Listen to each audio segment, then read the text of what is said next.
Let us pray. Almighty God, our Heavenly Father, send forth, we humbly pray you, upon your servants who bear office in this country, the spirit of charity and justice, that we may all, in all things, walk before you with steadfast purpose and single heart, and faithfully serve in our several offices, through Jesus Christ our Lord. Amen. O Lord our God, you are the lover of justice and truth. Give your grace to our Parliament, to all who direct the affairs of our nation, and guide us by your Holy Spirit, we pray, that by word and deed we may promote the well-being of this people and set forward peace among all people, through Jesus Christ our Lord. Amen. And now may the grace of our Lord Jesus Christ, the love of God, and the fellowship of the Holy Spirit be with us all now and forevermore. Amen.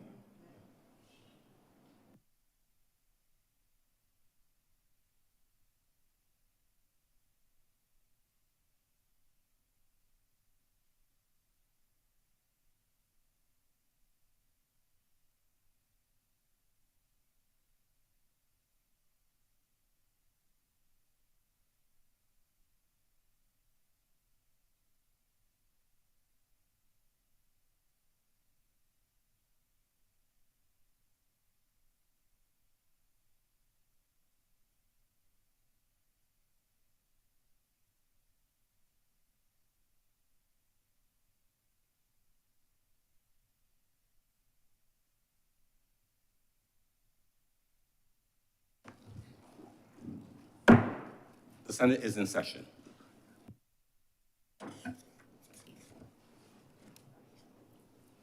Messages from Her Excellency the President. I received the following message from Her Excellency the President, dated 19th July, 2023. And it reads as follows. Dear Mr. President, I shall be away from the island on duty leave on 20th July, 2023. In accordance with the provisions of Section 33 of the Constitution, the Very Reverend Dr. Jeffrey Douglas Gibson will perform the functions of the office of the President during my absence. As the Honorable the Senate will not be meeting prior to my departure, it will not be possible for the usual formal message to be sent to your chamber. Will you, therefore, please bring my absence formally to the attention of the Honorable the Senate when next it meets? And is signed by Her Excellency, the President of Barbados. Announcements by Your Honor. I have received for confirmation the minutes of our meeting held on Wednesday, July 5th, 2023.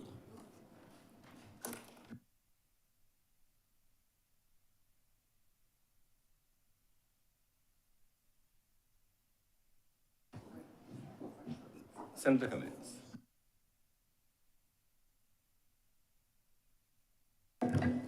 Thank you, Mr. President. I beg to move the confirmation of the minutes of the meeting held on Wednesday, July 5th, 2023. The question is that the minutes of our meeting held on Wednesday, July 5th, 2023 be confirmed. Honorable senators in favor, please say aye. Aye. Those against, please say no. The things the ayes have it, those minutes are confirmed. Presentation of petitions. Presentation of papers. Before we get there, I have further announcements, Mr. Clerk, just a second, still on announcements. I have an indication. Beg your pardon, sir. Yes, I have an indication of late arrival from Senators Maynard and Tate, and excuses for absence on overseas duties, Senator Paris and Senator Walcott, and Senator Nichols. Further announcements, I want to congratulate one of our colleagues who is by definition the most fit and capable of us all, Senator Dr. Christina Hines, a member of the Barbados hockey team that captured bronze in the CAC Games very recently.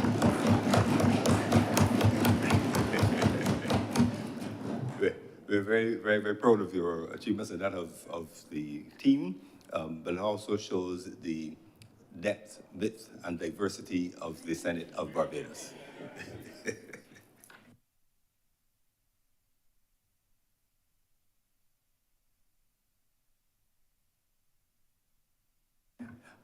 I want to acknowledge, those were announcements, the presence of Mr. Gareth Sandiford, son of our fourth Prime Minister, Sir Lloyd Erskine Sandiford. And as you are aware, we will be, when we get to that item in the agenda, paying tribute. So I just want to acknowledge your presence and once again, from this floor and for the record, offer our sympathy to you and Angelita Lady Sandiford and other, Inga, other members of the family on your loss, but thanks also for the contribution of your dad to our development.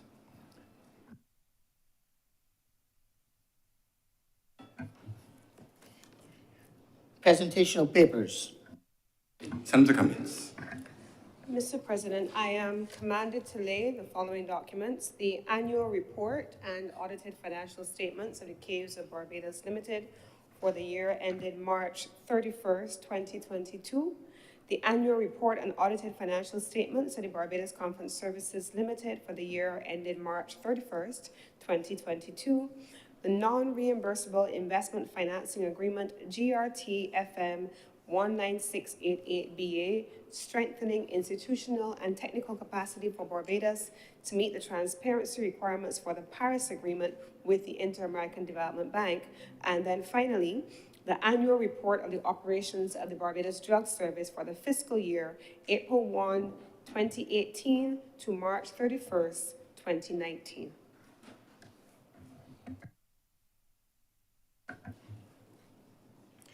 Reports from select committees. Questions to ministers. Request for leave to move the adjournment of the Senate on matters of urgent public importance. Statements by ministers or parliamentary secretaries. Personal explanations. Motions relating to the business or sitting of the Senate and moved by a minister. Senator Cummings. Mr. President, I beg to move the first reading of the Sorry, Mr. President, I beg to move the suspension of standing orders 45-2 and 22-1 for the remainder of today's sitting. The question is that standing orders 45-2 and 22-1 be suspended for the remainder of today's sitting. Honorable senators in favor, please say aye. Those against, please say no. The things the ayes have it, those standing orders are accordingly so suspended for the remainder of today's sitting. Introduction of bills. Senator Cummings.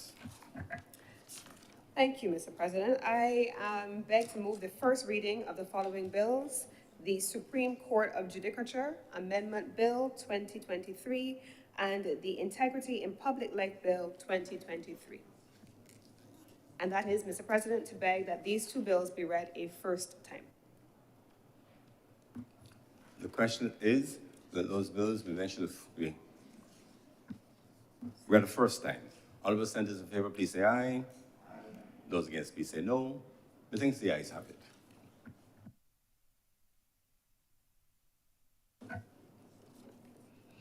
Obituary speeches.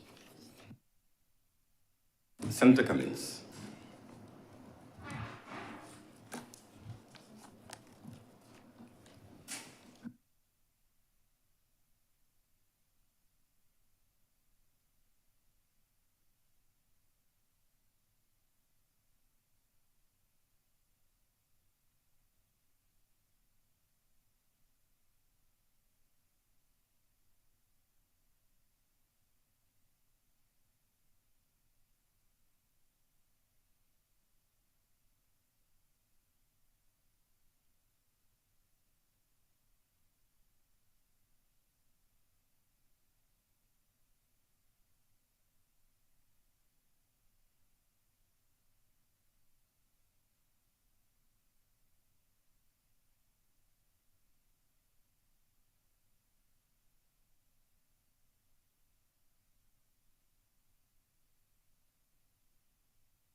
Mr. President, thank you for the opportunity to lead off on this matter. A few weeks ago, not so long ago actually, we gathered in the courtyard of this Parliament to begin the process of viewing and saying goodbye to this nation's fourth Prime Minister.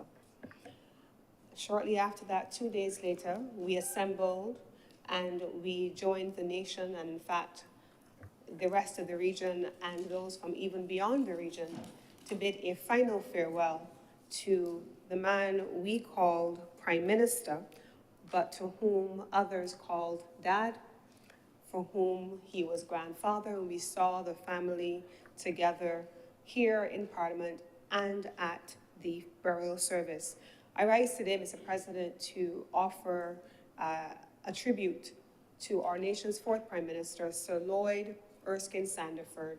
He is known as many things. Many call him Sandy, many call him Sir Lloyd, some called him Minister, others called him Deputy Prime Minister. He was Prime Minister, but to many, he was a servant leader to our nation at a time where we needed more of them.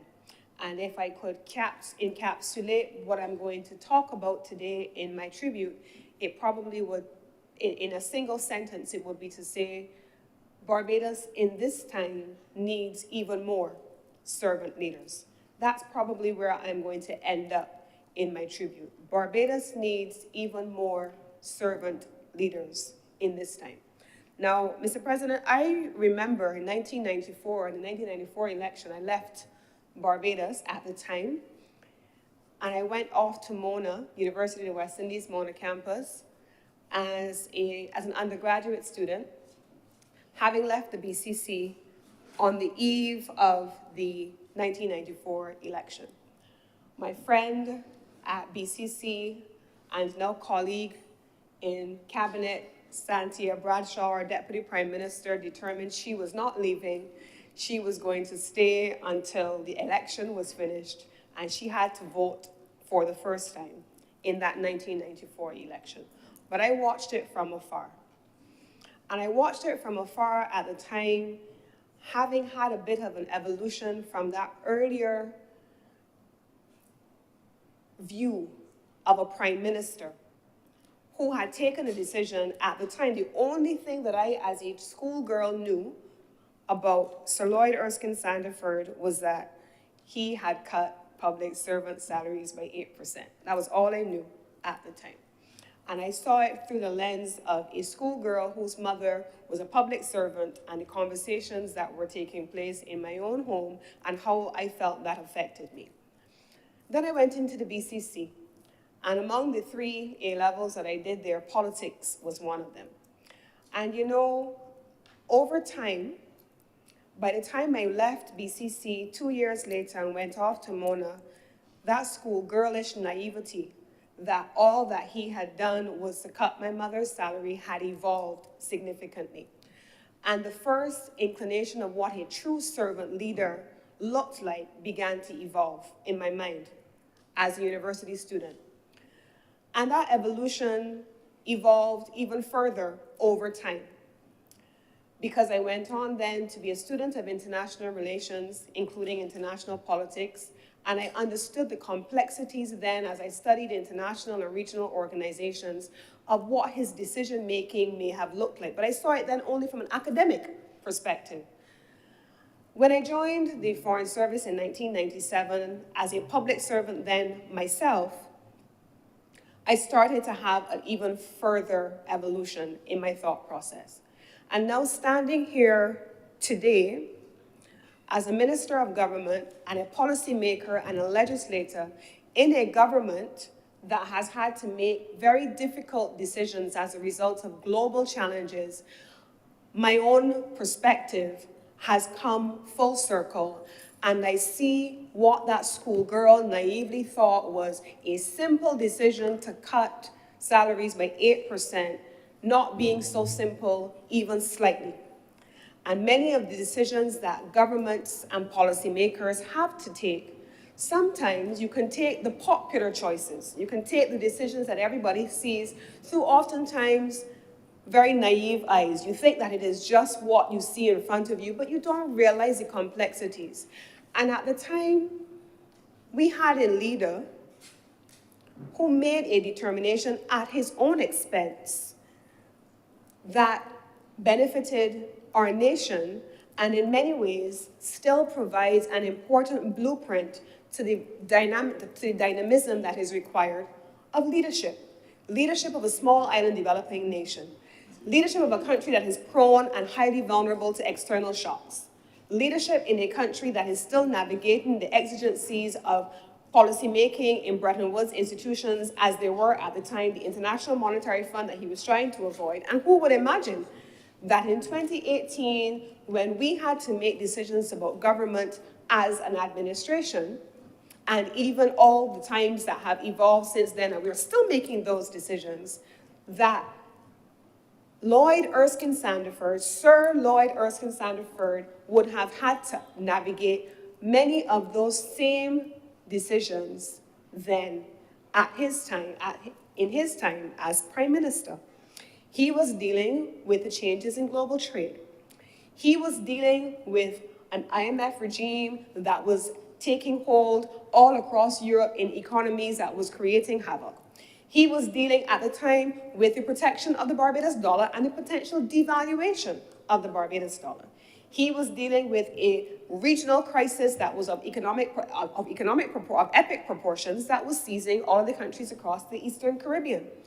As far down as Guyana was having its own battles, and all through the Eastern Caribbean, we were seeing those challenges evolving, and he had to make a decision on what was going to be done in a Barbadian context to save the Barbados economy, to save the currency peg, which we accept is the holy grail, to also ensure that people were going to be in a position that they could live, even if they had to live on reduced incomes for a period of time.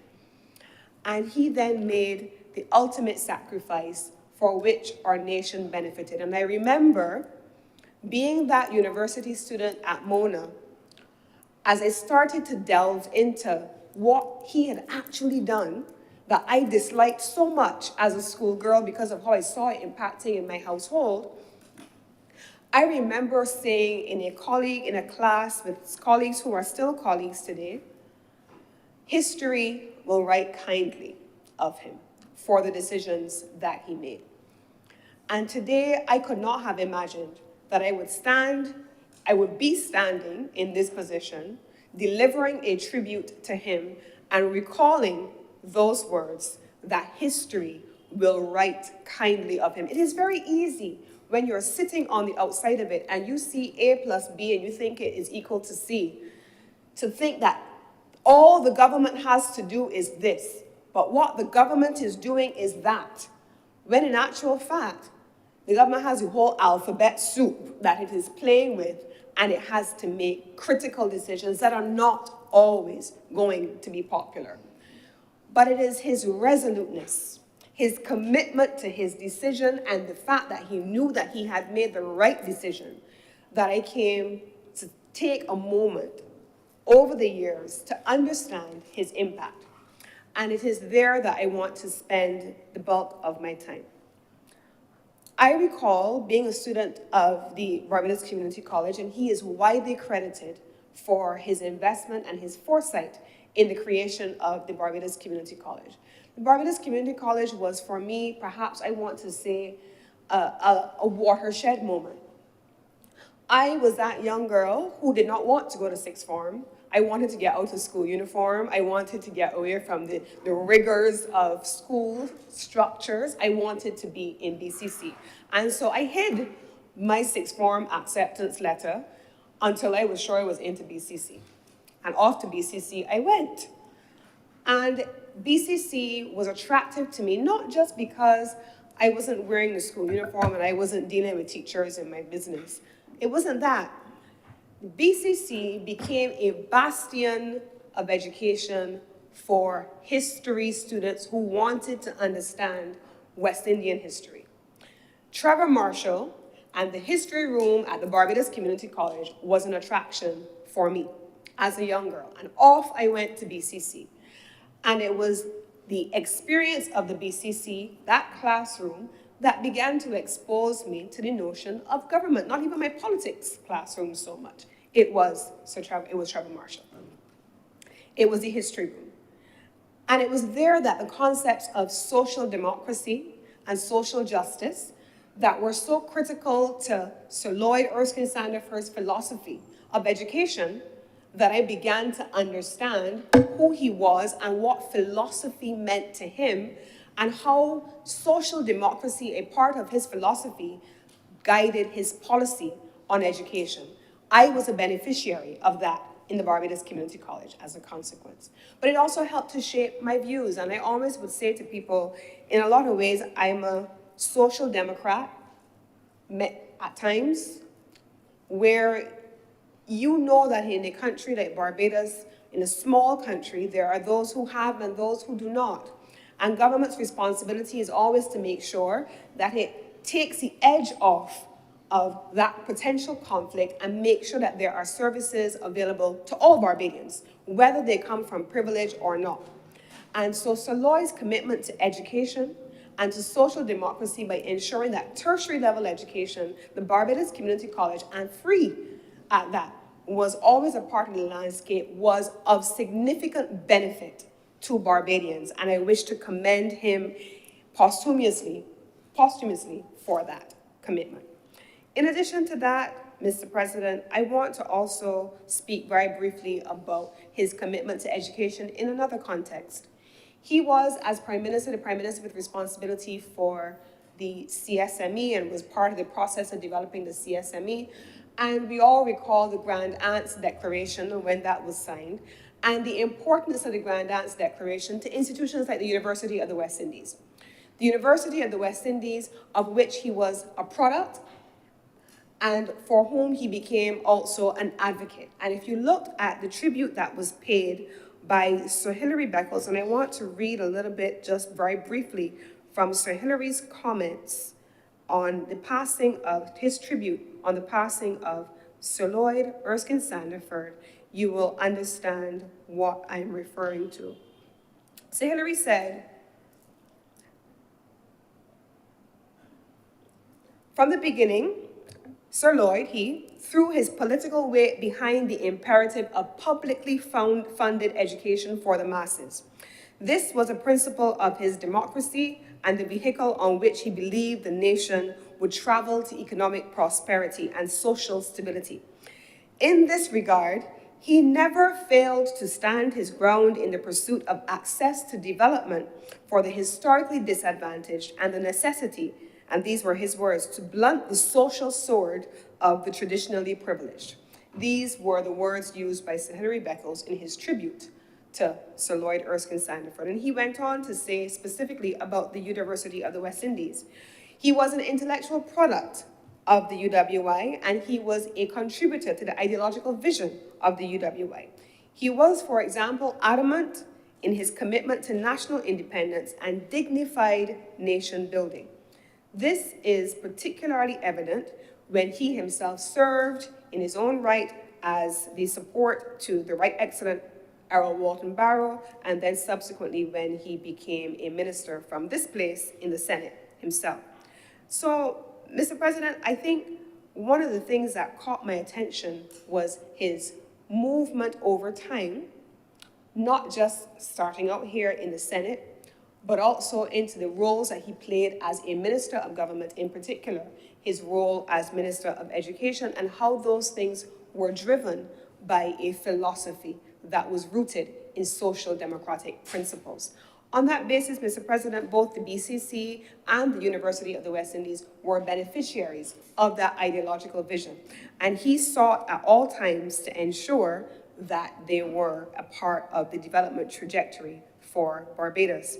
Mr. President, I want to spend a few moments also speaking about the role that he played when he came to office. His ascent came at the same time that there were others who were exiting. So he came to office in the tumultuous period in the post-war Caribbean, the history of the Caribbean, where in 1980 you had Walter Rodney in his descent, Maurice Bishop in Grenada in 1983, Forbes Burnham in Guyana in 1985, and then we had Errol Barrow in 1987. And it was during that period, in 1987, that we had the then Deputy PM coming into the role of Prime Minister of Barbados. And he held that role for over 17 years.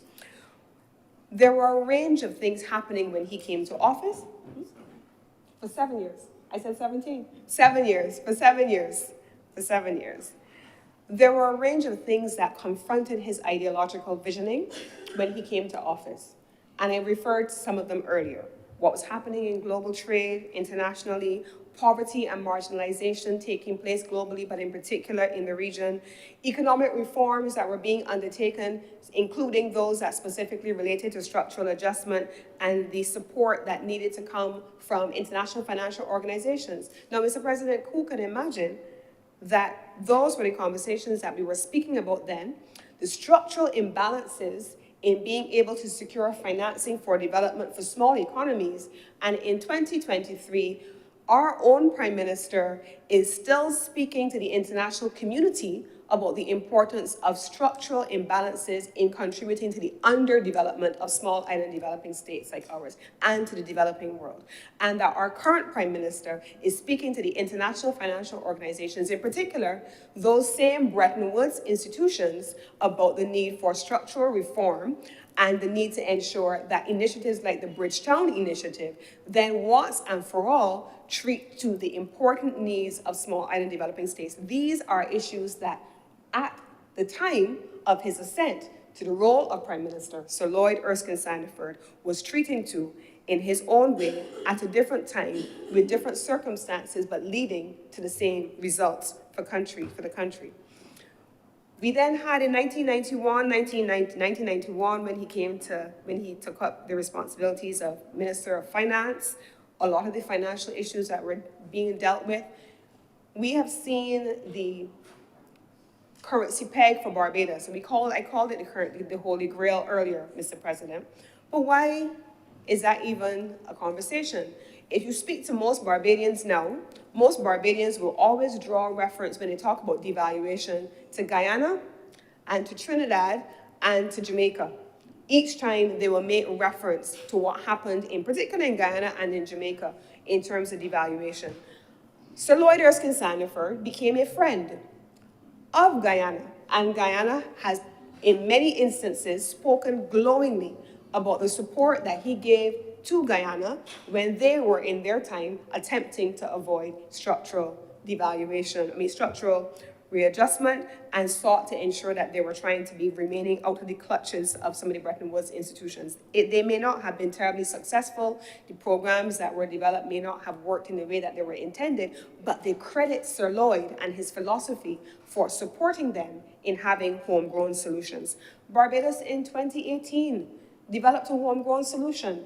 It worked. We developed a second incarnation of that homegrown solution. In each incarnation, Mr. President, Barbados has had the distinction of being blessed with leaders who, in times of crisis, make difficult decisions that, while they may not be popular with all, I am certain that there were those who, in the 8% period of the 8% cut, felt the same way I did. And there are those who, when there were cuts in the 2018 restructuring, didn't like the fact that they had to take a haircut either. They didn't like it. But in the interest of national development, we as a people have always historically made the sacrifice in the interest of national development. And we've always had the benefit of leaders, including Sir Lloyd Erskine Sandiford, who then made sure that the decisions were being made. And I want to commend him again on this occasion, because we have seen how it has played out in a very different incarnation several years later with a structural adjustment program. We didn't have an 8% cut, but we did have a structural adjustment program and haircuts in subsequent years. We have, Mr. President, a CARICOM region that has a cabinet of prime ministers. Sir Lloyd was a valued member of the group of prime ministers.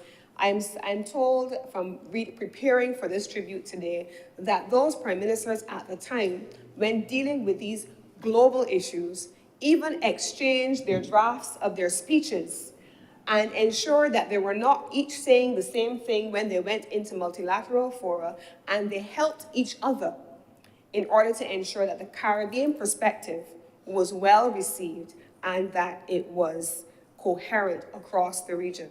There are those, Mr. President, who also speak about a lot of the work that was done in terms of the fiscal measures that were placed here in Barbados, but many did not always see the support that was done, that was given across the region.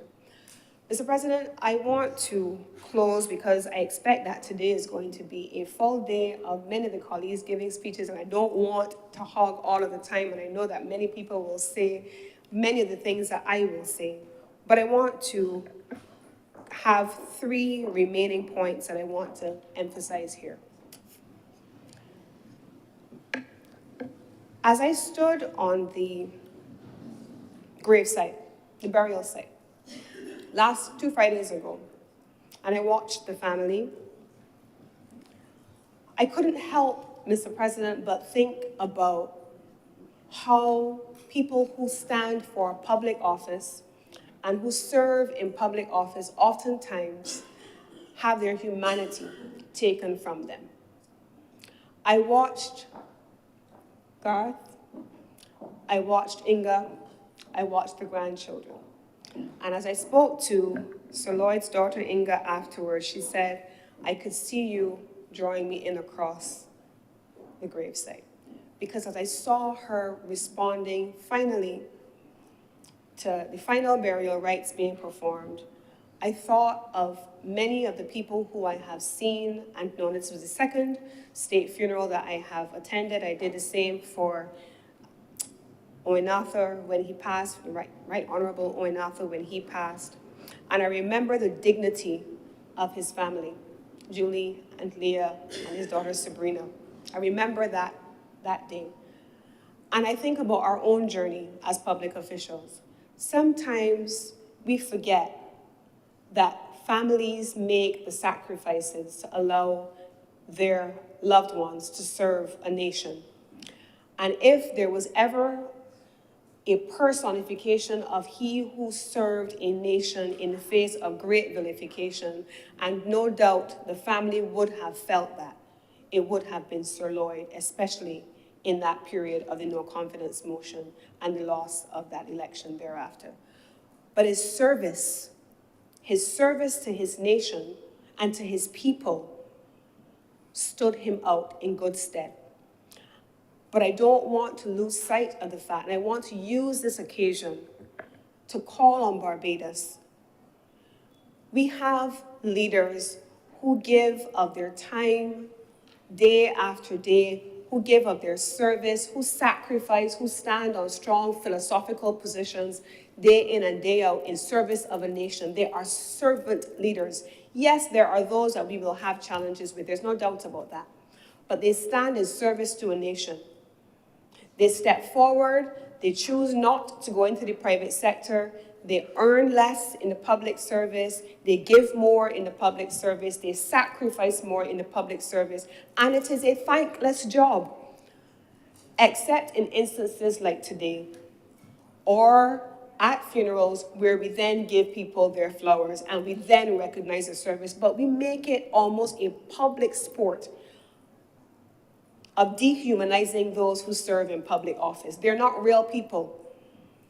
Their families are not really there. So their families, even if we are willing to vilify them, we don't see what we cause to their families who stand behind them when the doors are closed and the lights are off. And I want to take the opportunity to say that today, let today be an opportunity for us to see that sometimes popular decisions may not be always the best decisions, or unpopular decisions may not be the worst ones. But people who step forward to serve make the best decisions oftentimes with what is before them, with the information that is before them and with the circumstances that are before them. And we have to make sure that we step away from this practice of dehumanizing politicians because they step forward to serve. And Sir Lloyd Erskine Sandiford is the epitome of a historical servant leader. He took all of it on his back. His family, invisibly so, took it on them as well, because that was their father, that was their husband, that was their brother, that was their loved one, and they felt it in ways that we can never imagine or see. That is the one point that I want to make here. The second point that I want to make here is that for those who then choose to step forward to present themselves for leadership, everything will not always be and cannot be about popularity. Everything will not always be even internal to your own grouping. Internal to your own group, and we see it in a different incarnation playing out on many occasions.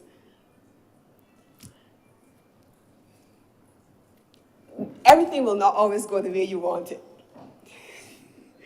And as a consequence, we have to always ensure that what we are doing is rooted in a philosophy that is about development, that is purpose-driven, and in the case of Sir Lloyd, it was about social democracy that puts people first. When we step forward to lead, if this is about self-elevation, if this is because we didn't get it one way and so we try to get it another way, if this is because, Mr. President, we feel as though we're entitled to something and so we must have it, and we try every way to make sure we have it, then you perhaps may not want to step forward and put yourself forward as a servant leader, because that was not what Sir Lloyd left as his legacy. Far from it. He stepped forward to lead for all.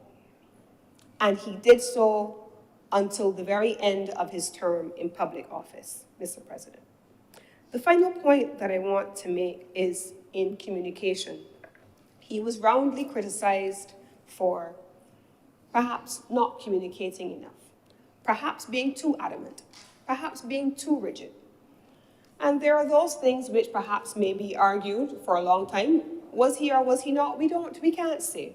But what we do know is that the decisions that he made and he stood by, we can see in retrospect, were the right choices and they served our people well. Sometimes we have to be willing to stand up for what is the right thing. Sometimes we have to be willing to stand even in the face of opposition from others for what is the right thing. Not for the wrong thing and not for foolishness, but for what is the right thing. And I don't want to take away the responsibility that is the office of Prime Minister from sitting on a person's shoulders. If for each of these persons in here, all of us as senators, independent senators, government senators, ministers, and so on, we know what the weight of responsibility is as individuals. Could you imagine the weight of a prime ministerial office in a time of crisis? Sir Lloyd was that person who led in a time of crisis and who led his nation with great distinction. For that, Mr. President, I want to, again, on behalf of the government of Barbados, express our condolences to the family and the loved ones of Sir Lloyd Erskine Sandiford, our appreciation and our sincere thanks for sharing him with us as a nation. On behalf of that schoolgirl in secondary school who initially thought the only thing that I wanted to see about him was the restoration of my mother's 8%, I want to be able to stand here today and say, I appreciate the decisions that he made and how he in turn then became that person who helped to evolve my vision of governance, government, and of leadership. And with these few words, I want to express my condolences to the family, to Lady Angelita Sandiford, to you, to Garth, to Inga. I know she has had to return with her family, but to the entire family circle of the Sandiford family. And with these few words, I want to read this resolution into the record and beg that it do now pass before I open the floor to the other tributes to come from the floor. Whereas the Right Honourable Sir Lloyd Erskine Sandiford, KAJP, and one of His Majesty's Council, passed this life on the 26th of June, 2023. And whereas Sir Lloyd served as personal assistant to the then Prime Minister, the Right Excellent Errol W. Walton Barrow, in the years 1966 to 67, as a member of the Honourable the Senate from 1967 to 71, and was a member of the Honourable the House from 1971 to 99. And whereas Sir Lloyd served as Minister of Education and Culture from 1965 to 1971, Minister of Education, Youth Affairs, Community Development and Sport from 1971 to 1975, Minister of Health from 1975 to 76, Deputy Prime Minister from 86 to 87, and as fourth Prime Minister of Barbados from 1987 to 94, during which latter period he held the portfolio of Minister of Finance and Economic Affairs, and finally, as this country's first resident ambassador to the People's Republic of China from 2010 to 2013.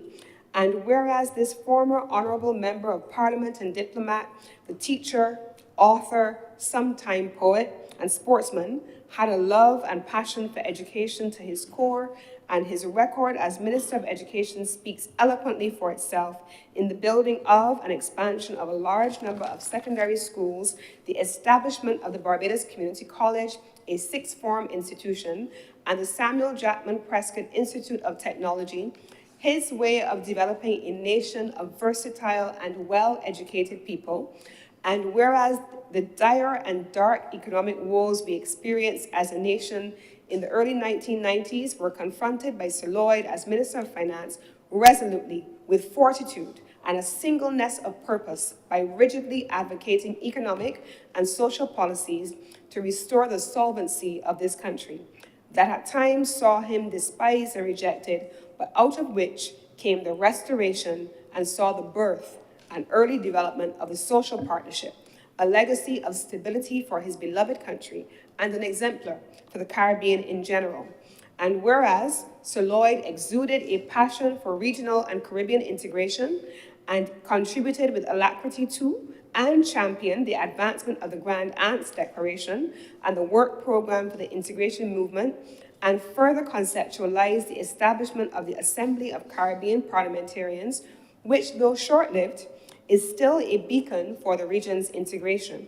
And whereas Sir Lloyd ensured that Barbados would rise to the occasion to allow Barbados to play its role in the fight to prepare the SIDS, Small Island Developing States, to prepare a more critical role in the fight to battle the existential crisis of climate by offering to host the first global conference on sustainable development of SIDS, which led to the Barbados Program of Action on sustainable development of small island developing states. And whereas in this battle, he has left to guide our approach the ode to the environment, which was prescient in his analysis of what we face as planet and people. And whereas this distinguished and illustrious son of the soil, born of humble origins, was the epitome of amity, civility, humility, and integrity, the quintessence of the gentler and kinder Barbados he envisaged and advocated.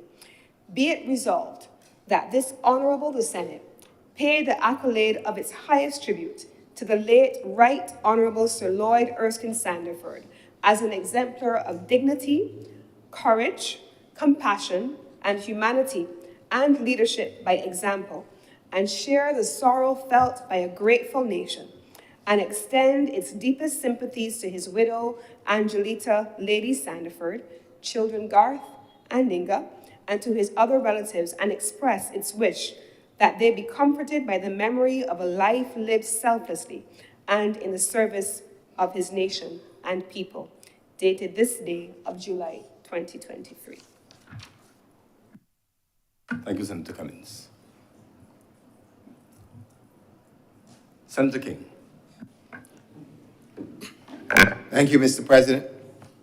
I rise to pay tribute to Sir Lloyd Erskine Sandiford, and I'm not going to go where most people have been from listening to a lot of what has been said. But I do want to start with this very simple request. I believe, Mr. President, that the time has come in Barbados where persons like Sir Lloyd and others who have had the privilege of being prime ministers of this country should always be referred to as prime minister. You go to the United States of America, George Bush will still be referred to as President Bush. President Nixon, same thing. And I believe it is incumbent upon us we begin to change how we view our leadership, that should be seriously considered, and with all of the privileges that go along with that, should also be extended to those persons whenever they leave office. The reason I say this, Mr. President, is that I've had the unfortunate privilege to watch persons who have served in that capacity struggle in this country at simple things, going to an event, or even going to a funeral of another member. And I've watched it, and I always felt that whenever I had the opportunity to speak about it, I'm going to speak about it. Because those things are wrong. The former speaker spoke a lot about the sacrifices that these persons make and continue to make to ensure that wider Barbados benefits as much as humanly possible from their expertise, from the decisions that they make, and such. The other thing that we need to do, Mr. Speaker, Mr. President, for persons, again, like Sir Lloyd, we have a museum on this compound. Young children from primary school coming right up should be able to go into those places, the museum, and to learn about the contributions of such people as Sir Lloyd. A lot of the things that we are hearing now were never taught to us when we were in school. And it's not just about Sir Lloyd himself, but about previous leaders also. A lot of it was never taught to us at school. We learned about King Harold and the War of the Roses, but we didn't learn anything about ourselves. And the contributions, if you continue in that way, then the sort of, I should say, and choose my words real carefully here, it's sort of things that you hear on radio programs and in the streets and in other things about persons involved in politics probably would change a little in some sense. One of the things that I admired most about Sir Lloyd was his resoluteness in terms of how he viewed things. I'll give you a classic example. As a Calypsonian, many leaders would have been fodder for the art form in terms of what was said. And I remember the first time I heard the song, "You Can Take It or You Can Lump It, None of You Ain't Breaking Up My Night Rest." Monumental words in terms of a song,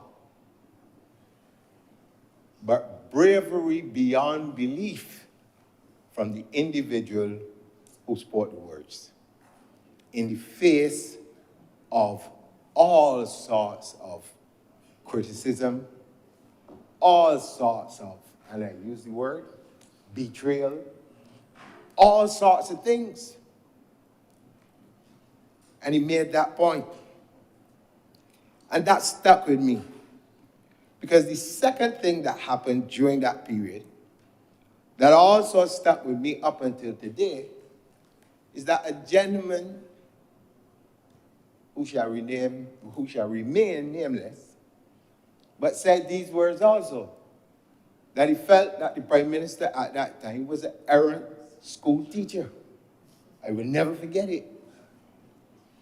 Had that gentleman be living in the territory from where he had come, he probably would not have said those words at all. Not out of any fear of reprisals or anything, but I believe that he would have had a different type of respect for the office that was held in his own country. And I say that to say this. Too often, as a nation, we begin to give accolades, and we begin to, as the young people were saying now, give people their flowers after they have passed. And I would take the words from one of my own songs. How many more times will we see this play out? At some point in time, we have to look deep within ourselves and decide that there are some things that need to change. And I believe that that type of behavior, which we exhibit from one generation to the next, at some point in time, we have to confront it and to say to ourselves, this has to stop. And we must be able to reach out to people and to let them know that we appreciate the things that they have done. Or even to go even further, to use a word that will kill some people sometimes to just say, to let people know that you love them. It's not that hard. But as I grow older, even in my own life, I understand that sometimes we miss these opportunities because we're so caught up in all the other things. It could be politics, it could be whatever of it. But at the end of the day, the point was made earlier, we have to remember that we're dealing with human beings, our brothers and sisters, regardless of if you agree, disagree, you know them personally or not. And everyone that has taken up that particular position, and I can say this, and I will speak from my own, again, point of view, has done and did what they believe would have been in the best interest of Barbados at that particular point in time. And for all of us on the outside who can have various different views, unless you are sitting in that hot seat, you can only speculate. You really don't know. And so it is important that when we come to these types of things, because there will be more of these tributes that will have to be paid, let's not fool ourselves, but that we will be able to do it in an environment that is changed, a lot more appreciative of what these persons have done. Now, I spoke about my viewpoints in this area, but I want to talk a little bit about my interactions with Sir Lloyd. And I had to bring this with me today, and I'm gonna give everyone the opportunity to touch it because it's sacred, so to speak. I've had this since 1989, Mr. President, and you can look at it, you'll see it is in pristine condition. And this is a picture of myself and Sir Lloyd at 1988, the year is up, and me singing Family Ties in the Barbados Workers Union. And I was a young guy at that time. Yes.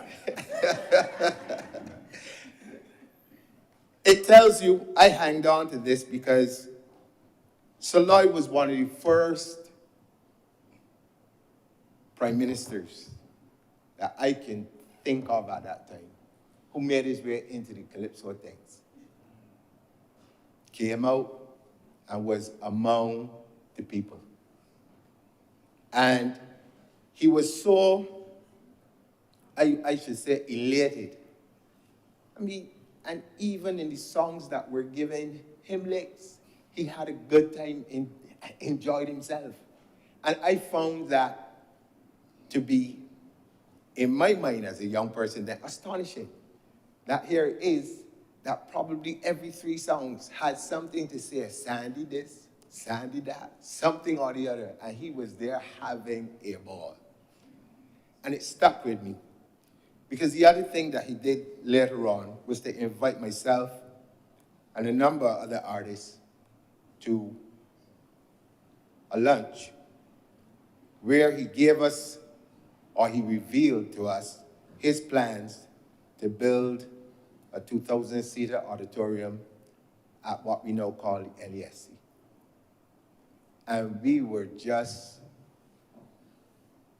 I guess the only word I could come with now is flabbergasted at the whole thing. That anyone would have the foresight for the arts in that way. Coming out of a society that has oftentimes neglected the arts and relegated arts and the artists to third, fourth, or fifth tier citizens, or whatever number you could find. He said, I remember it well, that he wanted to establish a national orchestra comprising of young people and adult players, and they would be housed at that particular venue so that persons would get the opportunity to enjoy classical music, to also promote our young people being able to write their own classical songs, and that calypsonians and other persons would have a home where they could perform, and it would be a home for the arts. And Mr. President, we were so blown away and so anxious to see this thing come to fruition that I have to say this here and now. That many of us, I mean, if we didn't have strong, as the old people would say, constitutions, I guess some of the fellas would die with heart attacks by now. When that particular plan was shelved for whatever reason, I don't know. And in its place, we see a wonderful car park that has absolutely no use. And these are the kinds of things that I'm sure Sir Lloyd, may rest in peace, probably would have been as disappointed as I am at not being able to have that particular project finished. And Mr. President, I stand here and I will tell you that that project would have changed the way how the arts would have been able to grow, how tourists coming to this country would have had a place to go of class where they can see local talent. There's so many things that could have been if that was only finished or saw right through to the end. And so I really wanted to set on the record that I could not thank him in more for just the idea alone of getting that done. Oftentimes, though, I wonder, and we always sometimes have to be able to put ourselves in other person's shoes. And I've wondered many times, like, how would it feel taking up the position of a prime minister at the time that he did, and under the circumstances that he did, coming after Right Excellent Earl Walton Barrow, national hero? There must have been huge way of expectation, because I know this society, I know it well, and it has a way, without any scientific measurements put to it, but it has a way of deciding in its own self who can and who cannot. It is one of the most dangerous things, I think just to use the word things, that we have as human beings, or as Barbadians in particular, that we do, where we place people in boxes and want to decide who can or who cannot. And I know it well. I've lived it. I know it. And I'm sure that this is something that Sir Lloyd would have had to battle himself.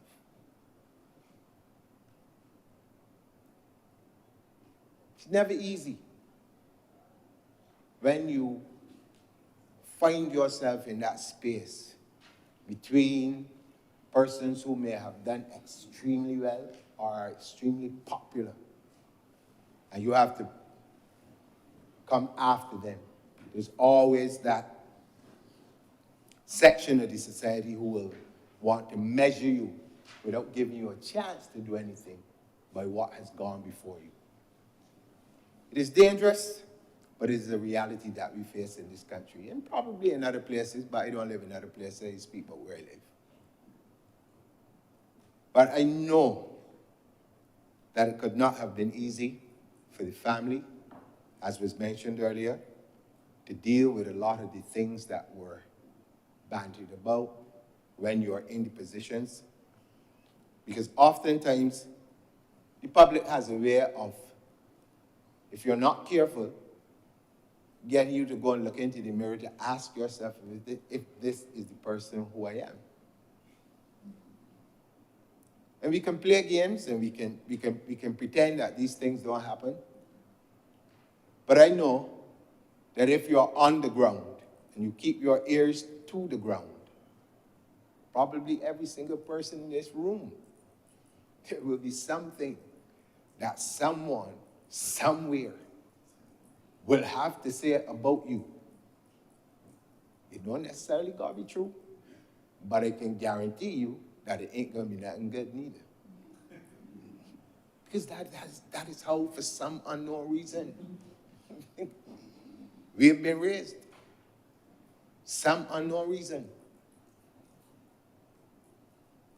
But it is not for me to linger too long on those sorts of things. But I think it is important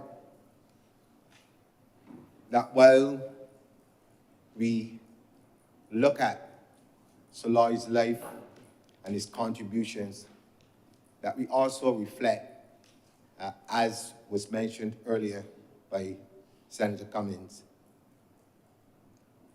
upon the damage that sometimes gossip and these things inflict on persons who don't deserve it. In particular, children, wives, and others like that. And so I would make the call for Barbadians to begin the process of choosing your words wisely when you speak things. Speak those things that are not only true, but good. And as the old people will always say, if you don't have anything good to say, keep quiet. Nothing wrong with that. Nothing wrong with it at all. Because sometimes it really looks hypocritical when we come to places like this, and then we have to say all of these nice things. But the times when we should say them, they are not said. They are not said. And so, Mr.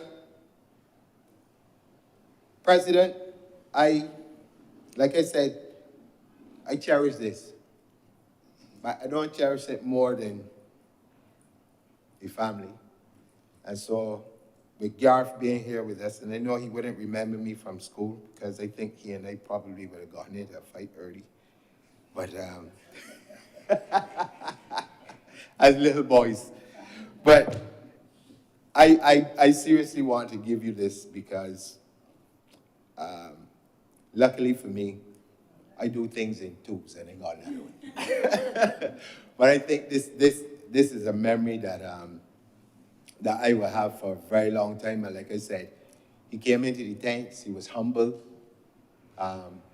He was never a person that anyone you could hear say anything bad about, They never questioned his character or anything like that. You would always just hear people refer to the same old things, 8% cuts and whatever else. But there was never any conversations where anyone questioned his integrity, none of those things. And I think that when you have persons like that, popular or unpopular regardless, we should celebrate them to the highest levels. Because the world needs persons of integrity. It needs persons with good character in leadership positions all over the world, not just in Barbados, all over the world. And I think that Sir Lloyd was a shining example that all of us, any of us in here, if we're honest with ourselves, will want to emulate. So on behalf of myself and my own family, I send my condolences to your family. And Mr. President, I'm obliged to you. Thank you, Senator King. Senator Dr. Bradford.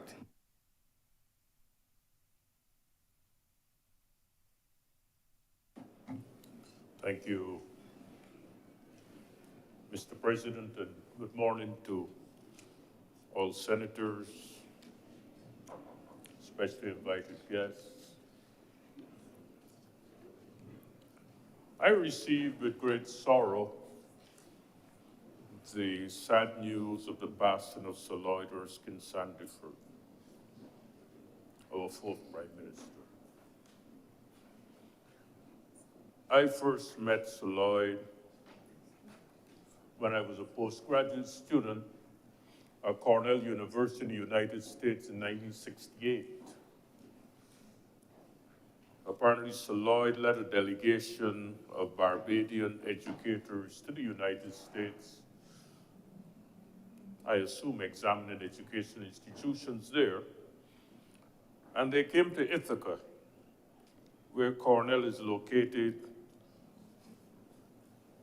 some 4 hours from New York City.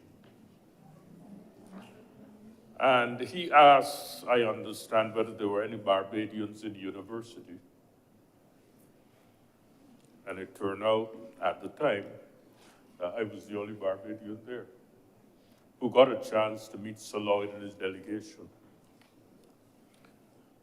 And I remember very well that I took advantage of Sir Lloyd's visit to send a letter to Barbados to my mother. Those were the days when there was no internet and no email. And I wrote a personal note and asked Sir Lloyd whether this is something that he could do for me.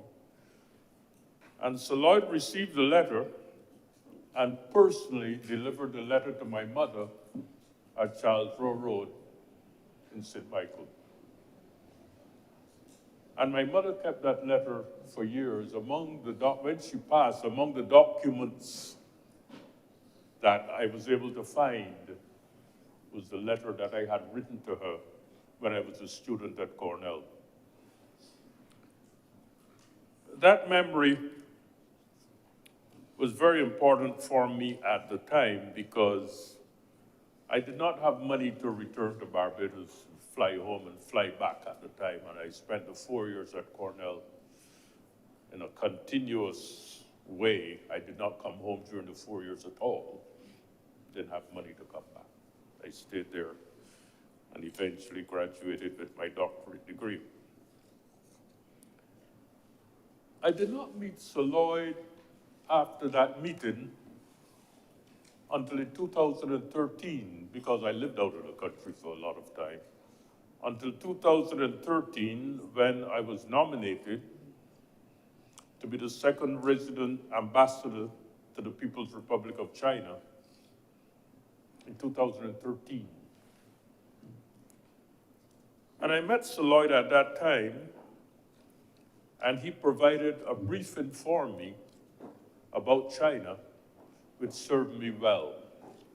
In fact, in my book, copy of which I have with me today, called Memories of China, I wrote on page 16, the second part, quote, the second part of the briefings was a meeting with Sir Lloyd Erskine Sandiford, Barbados' first resident ambassador to China. Sir Lloyd delineated the scope of his responsibilities as ambassador and the challenges which he faced. He emphasized the cultural differences between Barbados and China and the need to better understand these differences in order to have effective diplomatic relations. End of quote. I would say, Mr. President, that Lloyd established the foundation of the positive, productive relationship that we have developed with China today. The role of an ambassador is not generally understood by all. Those of us who act in this capacity carry out a very important function of promoting a positive image for our country and seeking to define a way forward in terms of how the relationship can be productive for our country. Social and economic development is part of our agenda, in addition to good diplomatic relations. And China is special.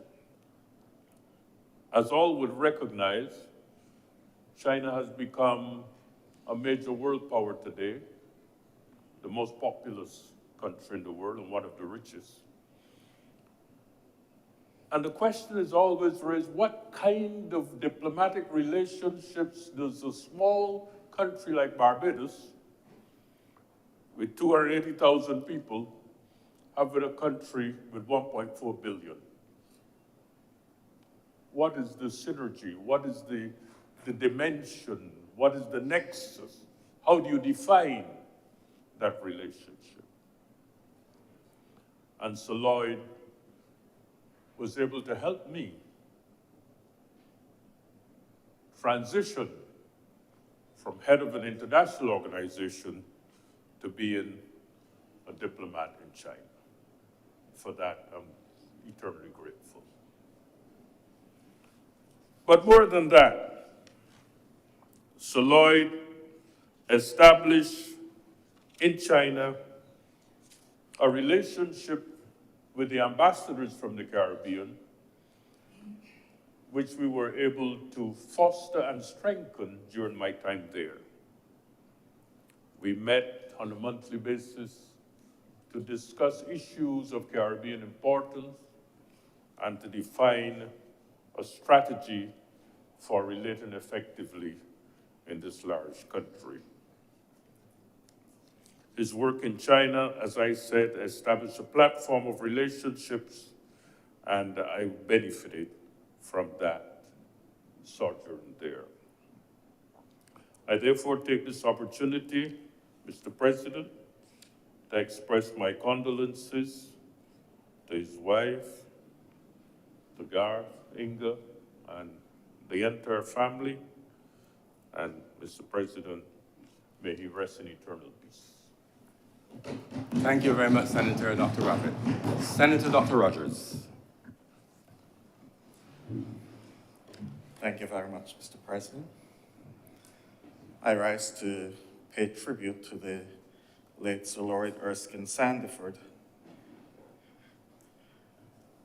as one who contributed significantly to the development of our nation. June 1st, 1987 is a day that should be etched in the memories of all Barbadians of a particular vintage. It was the day our national hero, the late Right Excellent Sir Errol Walton Barrow, Right Excellent Errol Walton Barrow died. It was also the day when Sir Lloyd took over the reins of this country. I always remember it as memorable to me because it was my first day at school in Barbados. I had just come up from St. Kitts, and it was my very first day at the Lodge School when the Right Excellent Errol Walton Barrow died.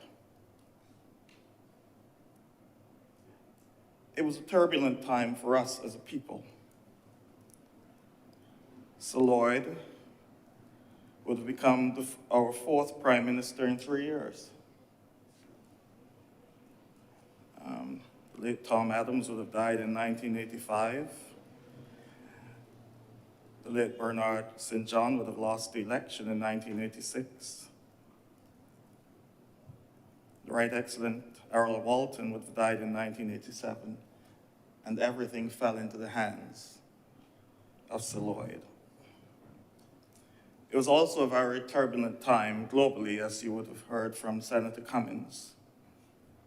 There were some troubling years as we go through economic cycles, as we've seen over time. There's nothing new about it.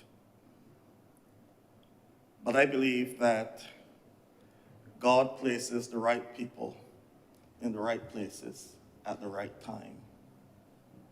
And history has vindicated Sir Lloyd. History has proven that the decisions he made at that time were the correct ones.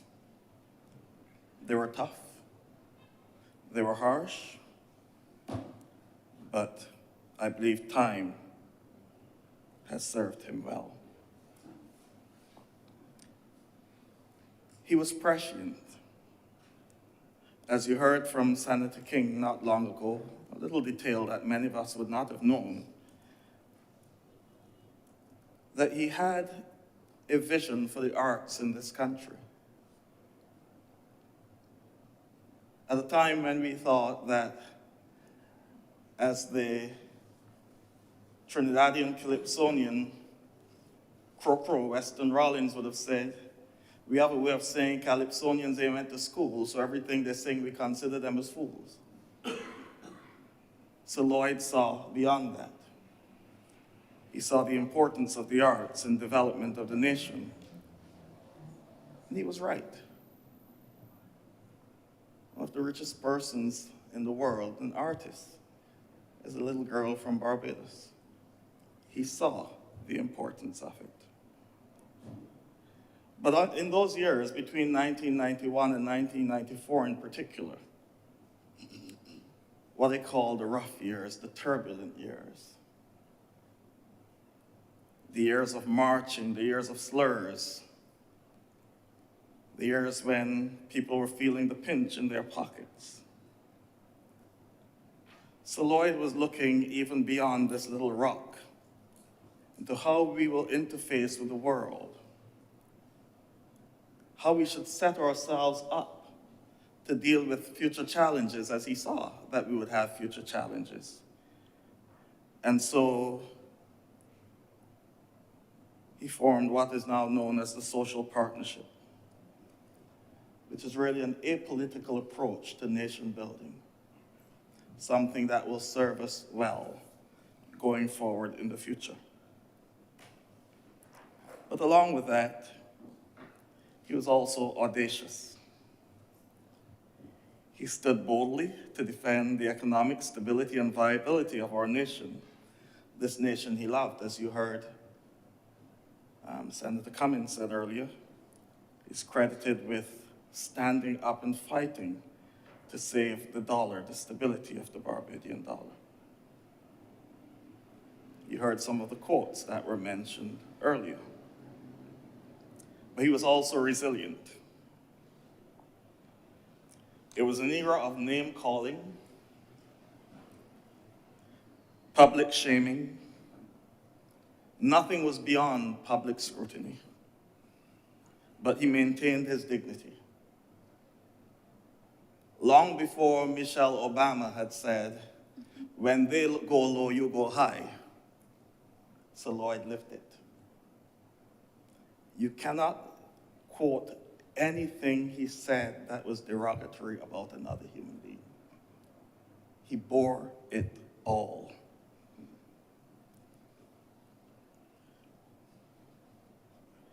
Perhaps, as a man of faith, he often read Psalm 41, and particularly verse 9. Even my own familiar friends,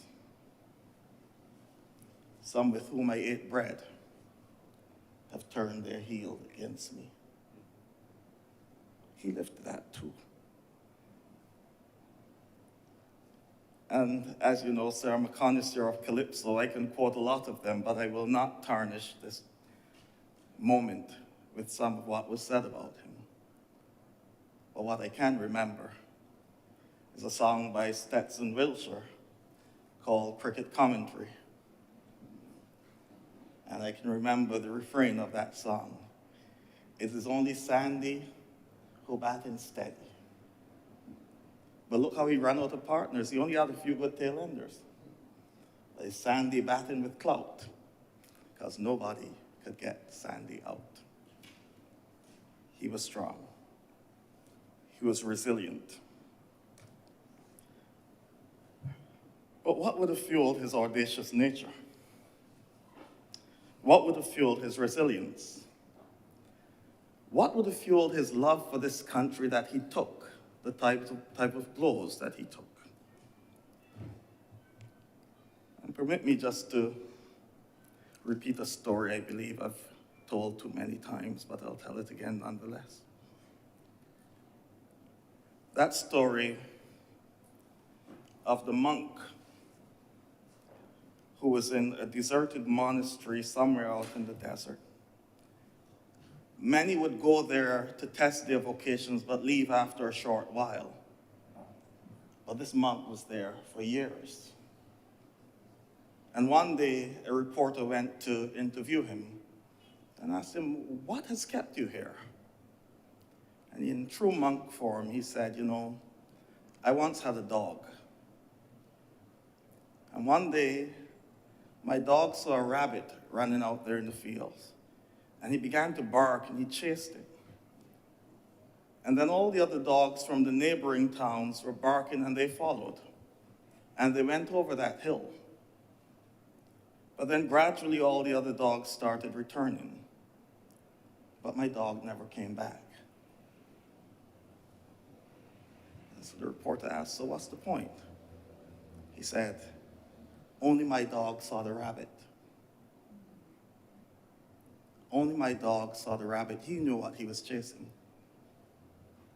And I've highlighted that story where Sir Lloyd is concerned because in the context of Barbados, he saw the rabbit.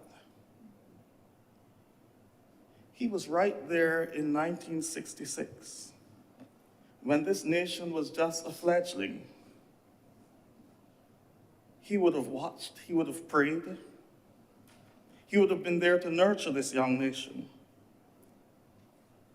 When at that time many thought that things were going to go awry, many were uncertain about what Barbados would be, but he was there.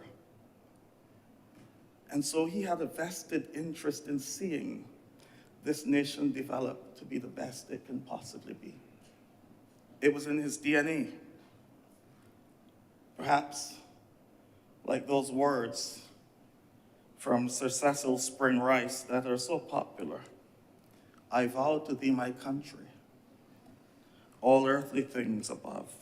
And in that stanza it says, it's a love that never falters, a love that pays the price, the love that makes undaunted the final sacrifice. He saw the rabbit. But it would be remiss of me if, in the midst of all these accolades for Sir Lloyd, I did not mention what was perhaps for him the most important one, his faith. His faith in God. Even in his public prayer, "Lord, help me to know my friends. My enemies I can deal with, but help me to know my friends." And the second stanza of that popular song, "I vow to thee, my country," speaks to faith.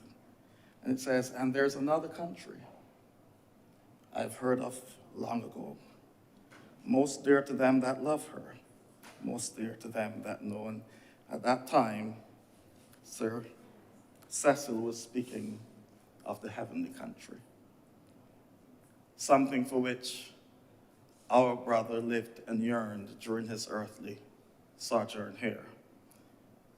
He was a faithful member of the choir of St. Paul's Church, where he worshiped regularly.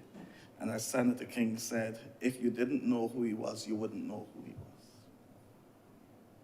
He was there to serve his God. And that he did. And so perhaps, for those of us who've been given the opportunity to occupy these seats where perhaps persons of his ilk sat, it would be good for us to take some time out to recognize the obligation that has been placed upon us as we occupy this space. That we occupy the space where great men like Sir Lloyd once sat and guided the development of this nation. If I was in church, I would have quoted some words from a hymn from William Draper, but I'll just adapt them to speak to this space that we occupy. There's a hymn we sing for past worshipers, and it simply says, in our day of thanksgiving, one psalm let us offer, for the saints who before us have found their reward. When the shadow of death fell upon them, we sorrowed, but now we rejoice that they rest in the Lord. And there's a particular stanza that says, these stones that have echoed their praises are holy, and there is the ground where their feet have once trod. Yet here they confessed they were strangers and pilgrims, while still they were seeking the city of God. These stones that have echoed their speeches are sacred. Let us ensure that though he may not be here physically, that we acknowledge and give thanks to God for the life, work, and witness of persons like Sir Lloyd, who occupied these spaces, albeit for the fleeting moment which God offers us in this life. And so I'll end with a quote from an ancient sage around the 2nd century BC, Jesus ben Sirach, in that book, that apocryphal work called Ecclesiasticus. In chapter 44, in verse 1 and 14, he simply says, let us now sing the praises of famous people, our ancestors in their generations. Their bodies are buried in peace, but their name lives on generation after generation. May the name of Sir Lloyd live on in the nation-building process of Barbados for generation after generation. To you, Garth, Inga, and Lady Angelita, I take this opportunity to extend sincere condolences and pray that God will grant you strength as you continue to live your lives in the absence of our brother. I also wish to extend sincere gratitude to you for affording him to give as much of his time as he did to our nation in helping us to be what we are today. Thank you very much, sir.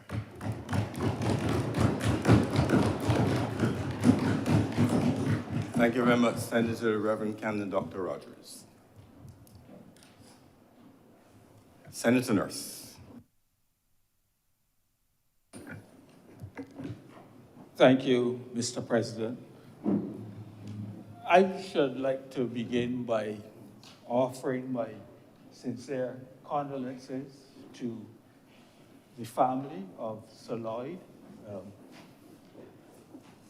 Angelica, Sandiford, to you, his son, and his other son, and of course to his daughter, Inga, who I had the pleasure of working with her at my former workplace. And we had a really good relationship then, and I wish to extend every best wish to her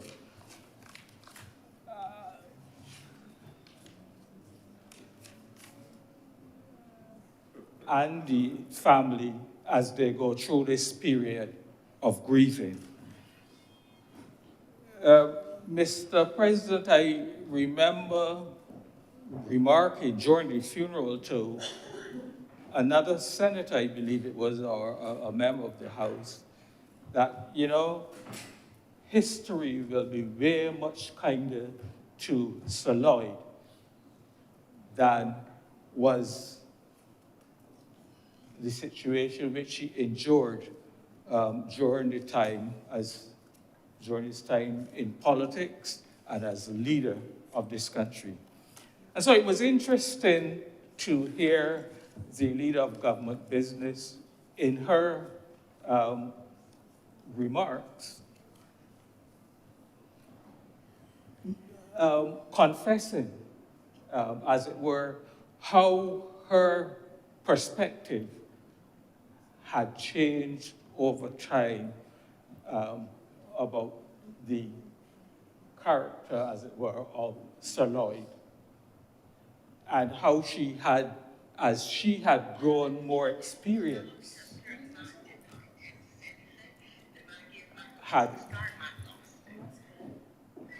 she had come to recognize the importance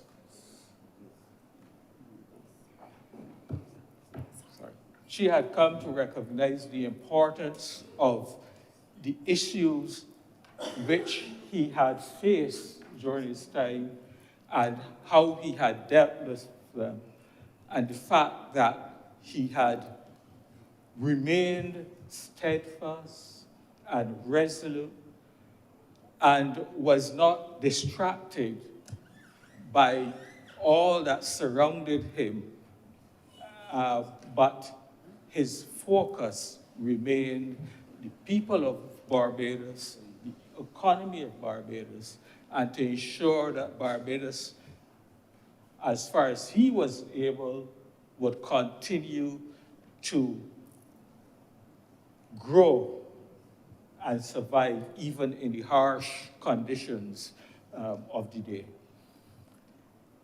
And as I listened over the past weeks to the various tributes that would have been poured in to Sir Lloyd, I sensed that same level of kindness and so on, and that people had spoken about. And it wasn't not because, you know, as the old people say, you don't speak ill of the dead, but there was a certain genuineness I found of all of the contributions, whether it be from the government, whether it be from his own party, whether it be from detractors who were in his own party or otherwise. There seems to be this genuineness which suggests, and which I'm convinced, that now people, that the Barbadian community as a whole recognize what a good man, what an intelligent person he was, and the fact that without any flair, he was strong enough and he did what was necessary in the interests of his people. I don't have any very personal connections with former Prime Minister Sir Lloyd, except a very small connection in terms of the fact that I recall that when my wife was awarded an OAS scholarship to go off to Columbia University to do a master's degree, that she got a call from Sir Lloyd and his wife, who had heard, and they wanted to see her and to have a little chat with her. And the reason simply being that they had a family friend who lived in the US, and they wanted to give her that connection and introduce her to this good friend so that when she had an opportunity and she wanted a break on weekends or at the end of the term, she had somewhere where she could go and feel comfortable. And that was and you know, you listen to other people, you recognize that it was not only her, but other people to which they had done and extended that same level of kindness.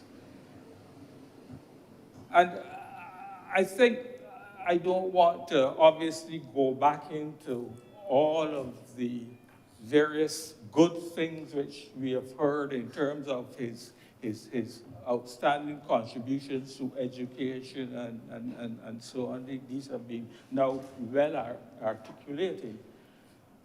But again, there's just one little thing which I would comment on. And again, it is a little sort of personal thing. I recall back in the 60s, the late 60s, when one of my sisters, who went to the St. Michael's Girls' School, as it was then, SMGS. And of course, we know they didn't have a sixth form. And they do now. Unfortunately, she was unable to gain a place. You know, the other schools which had sixth forms at the time would tend to accommodate some of these pupils from the non-sixth form schools. She unfortunately did not make it into one of those schools.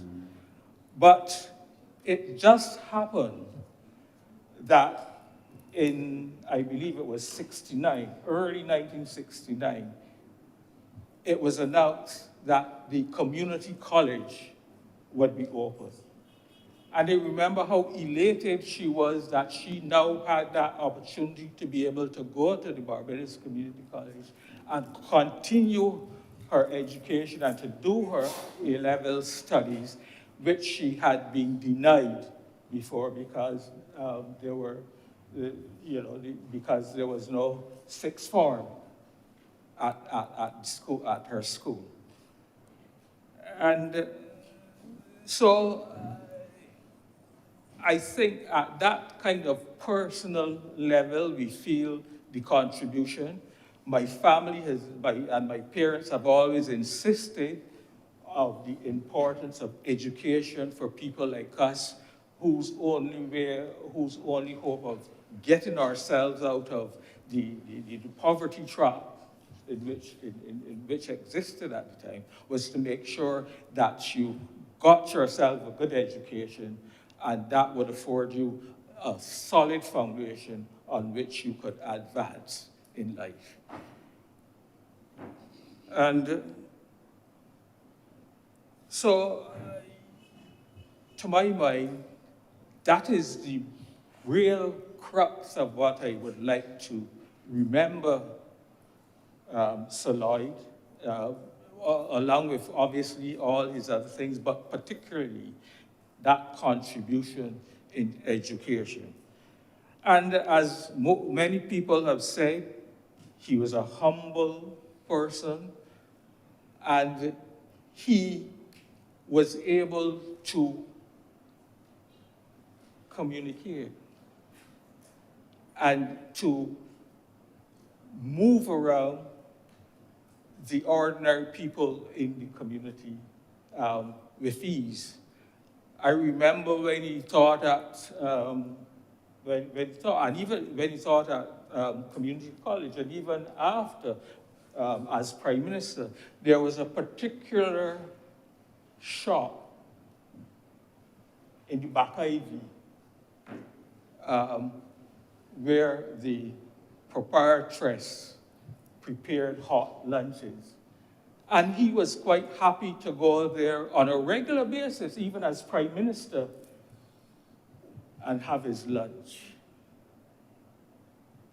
And, you know, those are perhaps not big issues, but it is those little things which when you remember, when you think about, you would see him as the great person that he was. And just to extend this commonality about, a little further, how much of us in here can remember that I believe a particular Barbadian beverage may have benefited because of, a slogan which was adopted by, certain people. We used to say Erskine, Sandyford, and Friends as we drank this beverage. And I am sure that the sales from that particular commodity would have soared because of that marketing, which they got. And so I want to say how honored we as Barbadians are to have had Lloyd Erskine Sanford as a leader.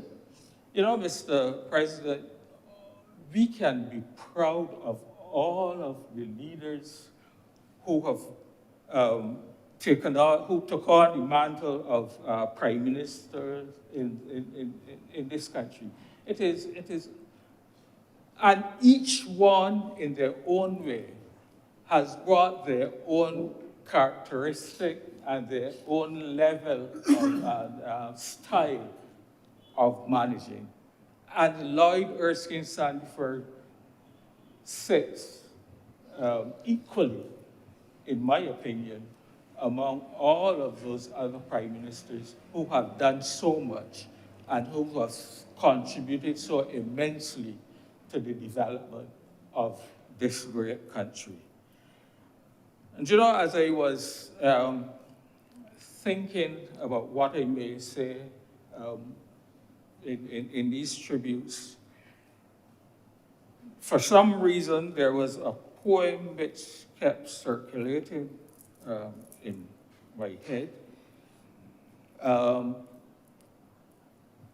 written by Rudyard Kipling, the poem If, and I just, with your permission, Mr. President, just like to read it because to me there are things which I see which so vividly reflects who and what Prime Minister Sanford was.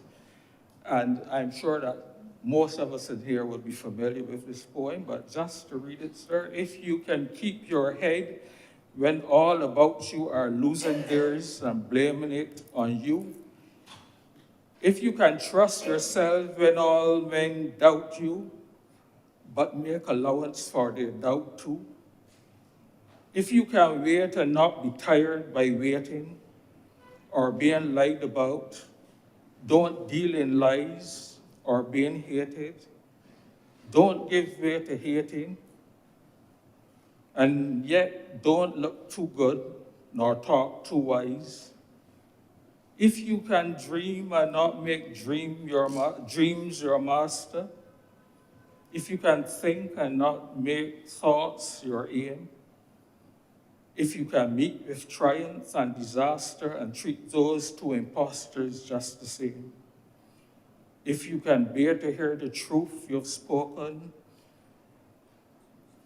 twisted by knaves to make a trap for fools, or watch the things you give your life to broken, and stoop and build up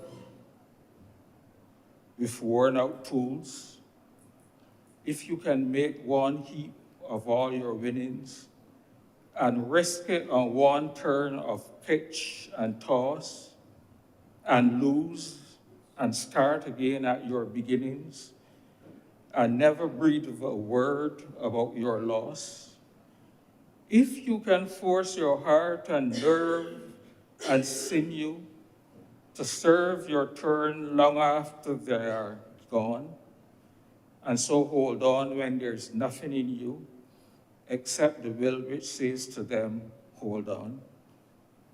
If you can talk with crowds and keep your virtue, or walk with kings nor lose the common touch, if neither fools nor loving friends can hurt you, if all men count with you, but none too much, if you can fill the unforgiving minute with 60 seconds worth of distance run, yours is the earth and everything that's in it. And, which is more, you'll be a man, my son. And I think in a lot of these, what I've just heard reflects how Sir Lloyd lived his life. And I can, as I said at the beginning, I wish his family every good wish as they go through this period of grieving. And I trust that the soul of our departed Sir Lloyd will rest in peace and rise in glory. Thank you, Mr. President. Thank you, Senator Nurse. Senator Dr. Hines. Thank you, Mr. President. I take this opportunity to really offer my sincere condolences through you, Mr. President, to the family of Sir Lloyd Erskine Sandiford. All I can offer are personal reflections as a person who did not know Sir Lloyd, but for whom Sir Lloyd Erskine Sandiford's work has been very important for my own development as a, as a political scientist. In the 1990s, I was a child. I did not quite understand everything that was happening, except to understand that it was a confusing time. There were many people who were not pleased with the situation. And this really is one of the things that encouraged me to study this period. And I did study this period as an undergraduate, as a postgraduate, and even when I did my PhD. So when I heard of Sir Lloyd's passing, I was very sad. And still am a bit, even as a person who has never met him.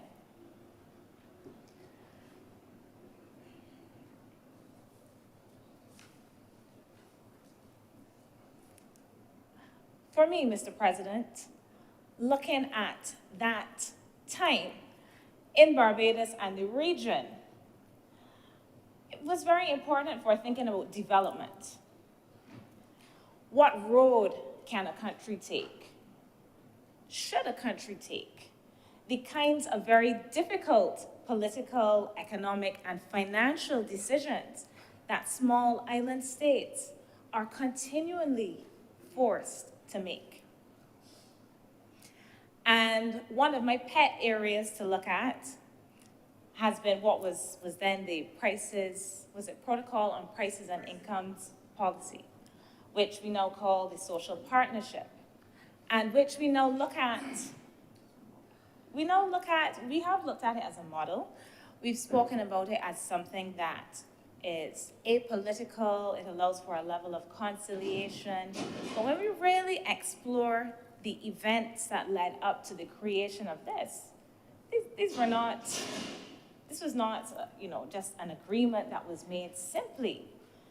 This was something that was really birthed in conflict and has helped Barbados to navigate some difficult times by allowing different groups of people to discuss, sometimes not very easily, many of the things that happen in the country, the crises that we experience.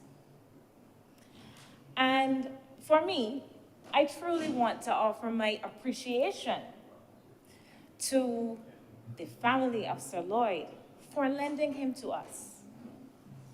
For lending him to us, as we have heard, there's not a lot more I can offer in terms of speaking of his contributions to this country. But for lending him to us at a time that was very difficult, for enduring many of the things we have heard spoken about today, and also to offer my appreciation for allowing persons like me who have an interest in politics to have, and we talk about ethics in research. So really when we are researching people and different entities, it is important to reach out to them and let them know about what it is you are doing. So offering persons like myself access to, and it might sound strange, but really interesting and important topics of study to think about development, in small island developing states, to think about economics as someone who looks at political economy, to think about politics in small states. And one of the colleagues in here, Senator Nurse mentioned that our prime ministers in Barbados have provided us with decent stewardship. And I can agree with that. And I can say that as someone who was able to study this time period and then study the years that came after, it really has been fascinating to look at the contribution of Sir Lloyd Erskine Sandiford and his government, as tumultuous as that time was, and I truly appreciate this opportunity that would not have been possible without Sir Lloyd.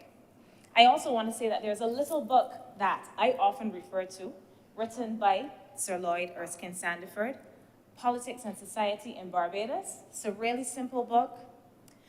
It is one that I go to continually as just a reference piece. It is very easy to read for first-year students. For those who don't understand politics, it is really, for those who don't understand how politics works in Barbados, it is really accessible. And I always encourage people, when they don't understand, have a look at that book. I have it in my office. It's dog-eared. It has all kinds of markings in it. And it's not complex. And it is, again, one of these contributions that I find, as a political scientist, has been invaluable. It really has helped to break down a lot of the things that happen in Barbados for me. I think it has contributed to the understanding of politics for students in the area, at the University of the West Indies, at Barbados Community College, and perhaps those who are just for lay students who want to understand a bit about what has happened over our political history in Barbados. There's not a lot more I can say, Mr. President, but again, to offer my appreciation to the family of Sir Lloyd Erskine Sandiford, and to wish, to hope that he will rest in peace and rise in glory. Thank you, Mr. President. Thank you very much, Senator Dr. Hanks. Senator Boyce, Kevin Boyce, that is. Thank you, Mr. President. I will echo the sentiments expressed by my colleagues. Firstly, to express our formal condolences to the family of our late Prime Minister, Sir Lloyd.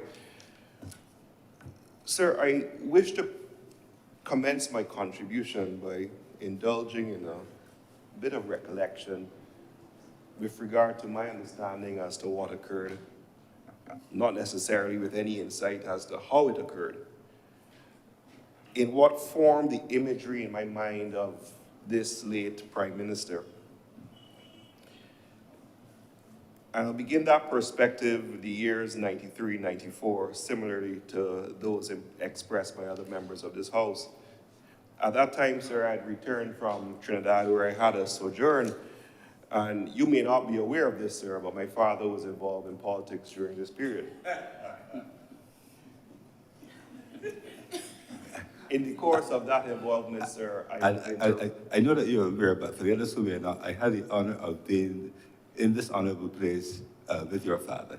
I sat here where Senator Cummings is, and he sat where Senator Hines was sitting down. Well, I just wanted to share that fact in case it was unknown, sir.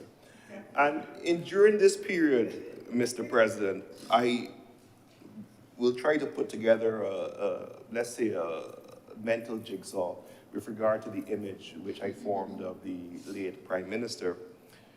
During this period, 93 to 94, sir, I do recall the public sentiment.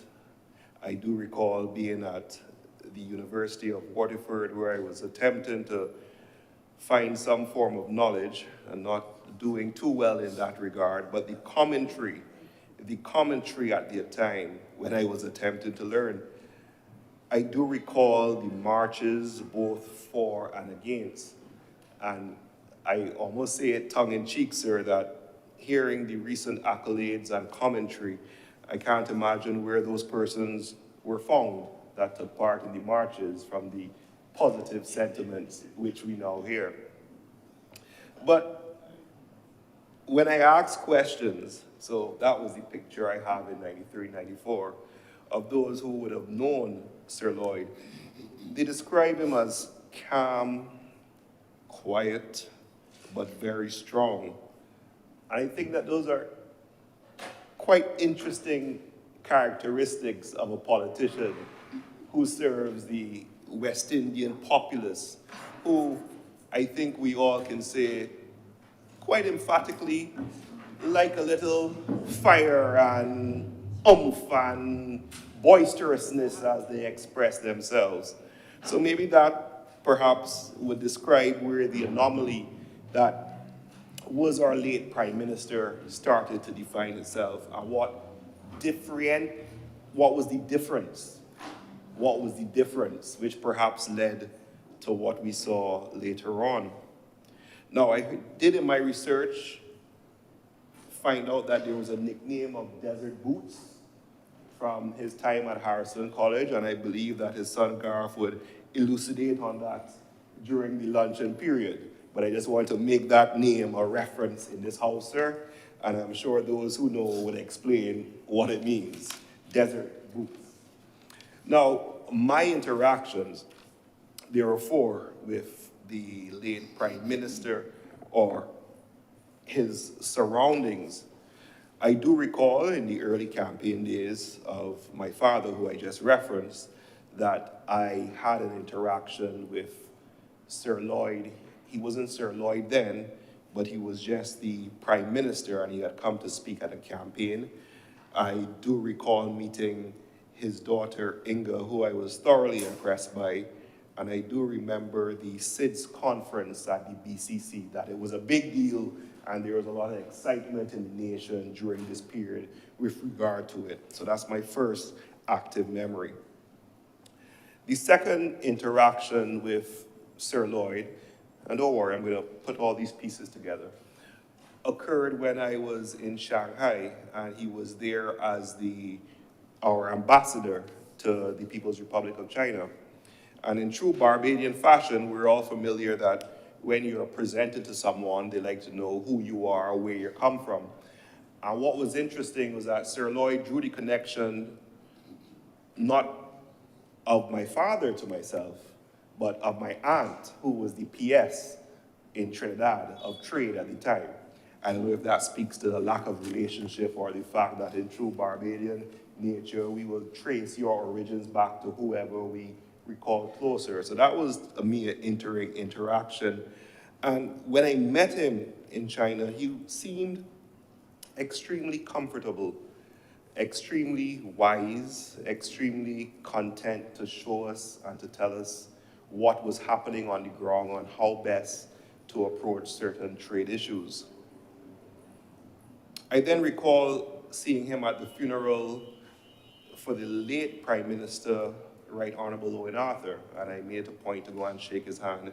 I believe he was with his son Garth at the time, and he was, at that time, wheelchair bound. Then finally, I saw him at lunch with his family at a restaurant on the South Coast, being entertained and taken care of. And what I say and what I'm trying to do by referencing these personal, not fact, these personal observations, was that what I saw was a man at peace with himself and content. He really seemed content. He was surrounded by his loved ones. He was able to wax poetic and enjoy himself. And then, considering all that went before, perhaps it gives an understanding that all the difficulties which he would have endured politically, personally, with the loss of his daughter, as Seneca said, these difficulties strengthen the mind. Or as Confucius says,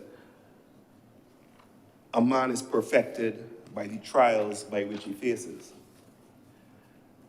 And in all that, I wish to end by saying that perhaps the most apt description of our late Prime Minister comes from himself.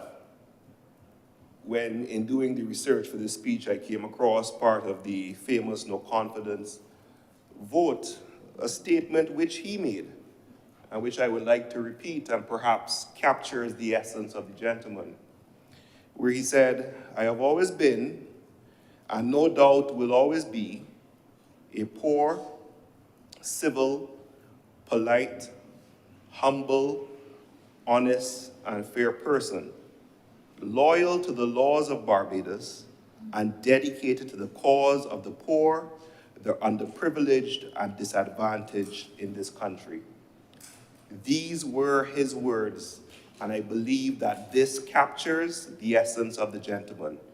On behalf of my family, on behalf of a grateful nation, we thank him for his service, and with these words, sir, I am grateful to you.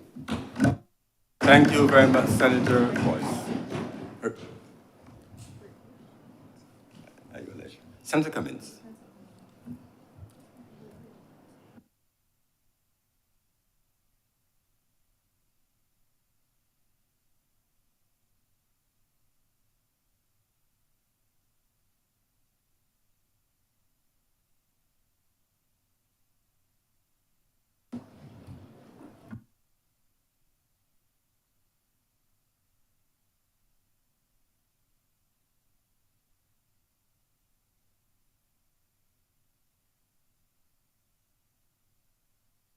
Her Honor, Senator Thompson.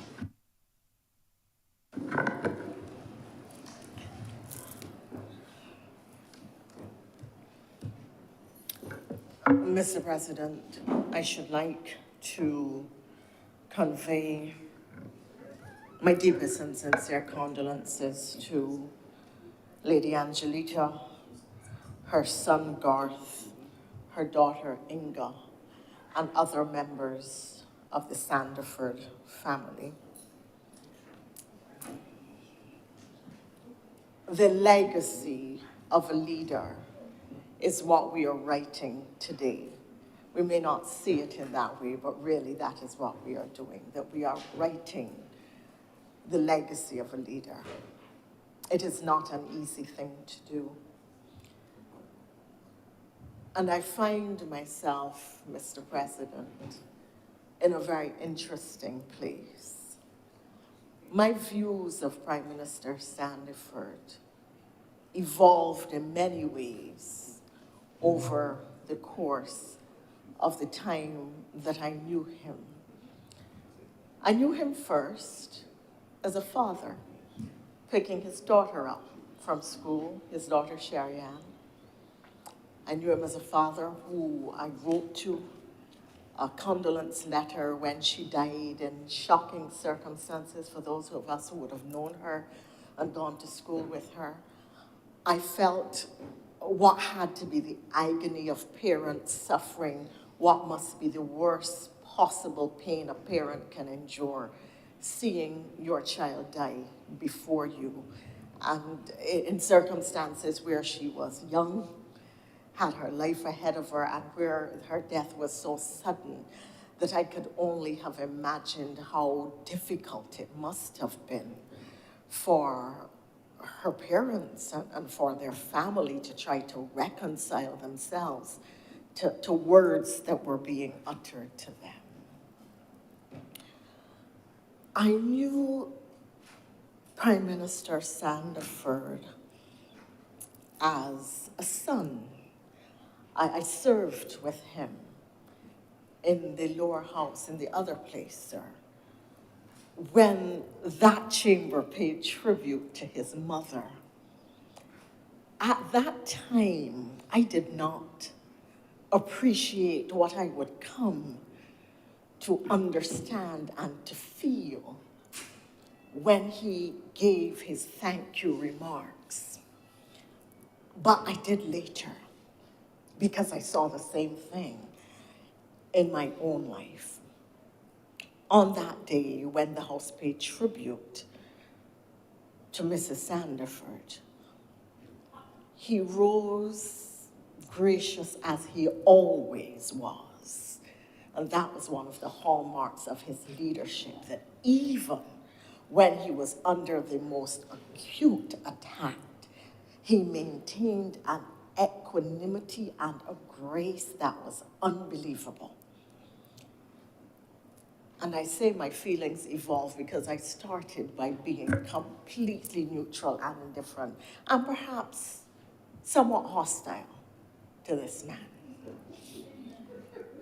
And that's the truth, because there were, if you came through the politics at that period, that was the undercurrent in the country. It was the prevailing sentiment.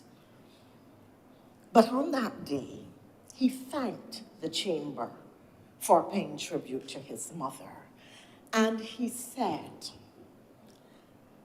that as a child, his agony was to feel her own, unable to get around as she was, immobile, but sitting in her bed every day, listening to the calling programs, to the casual cruelties, my language, not his. But I understood later on that that is what it was. The casual cruelties that are uttered by people with such an amazing sense of authority and knowledge, speaking about what they do not know and do not understand and really don't care to be fully informed about. And he talked about how difficult it was for her and how powerless he was to stop her pain. And I understood it when I saw my own mother in exactly the same place. And it made me recognize that truly those who come to politics with a heart of service, that they and their families endure much, and that we really do not pay them for what they suffer or what they give. And we do not give them the due that they deserve. I knew Erskine Sandiford as the catalyst for which I came to politics, because I was so annoyed with what transpired during his term in office. And I did say that the undercurrent at that time was hostility. I was so annoyed at what people suffered and endured that when I was asked by Henry Ford to offer myself to Henry, no, I thought about it and initially said no, and then I determined that we had to see a change in the socioeconomic fortunes of the country, and that yes, I would serve. I was young, I had no children. I figured that I could make a contribution, and because of what I saw, I wanted to. I came then to see Erskine Sandiford And I say Erskine Sandiford not out of any disrespect, but certainly that is what we called him at the time. He had not yet been knighted. As a keen debater. But before that, before I even got to see him as a debater, I was present, Mr.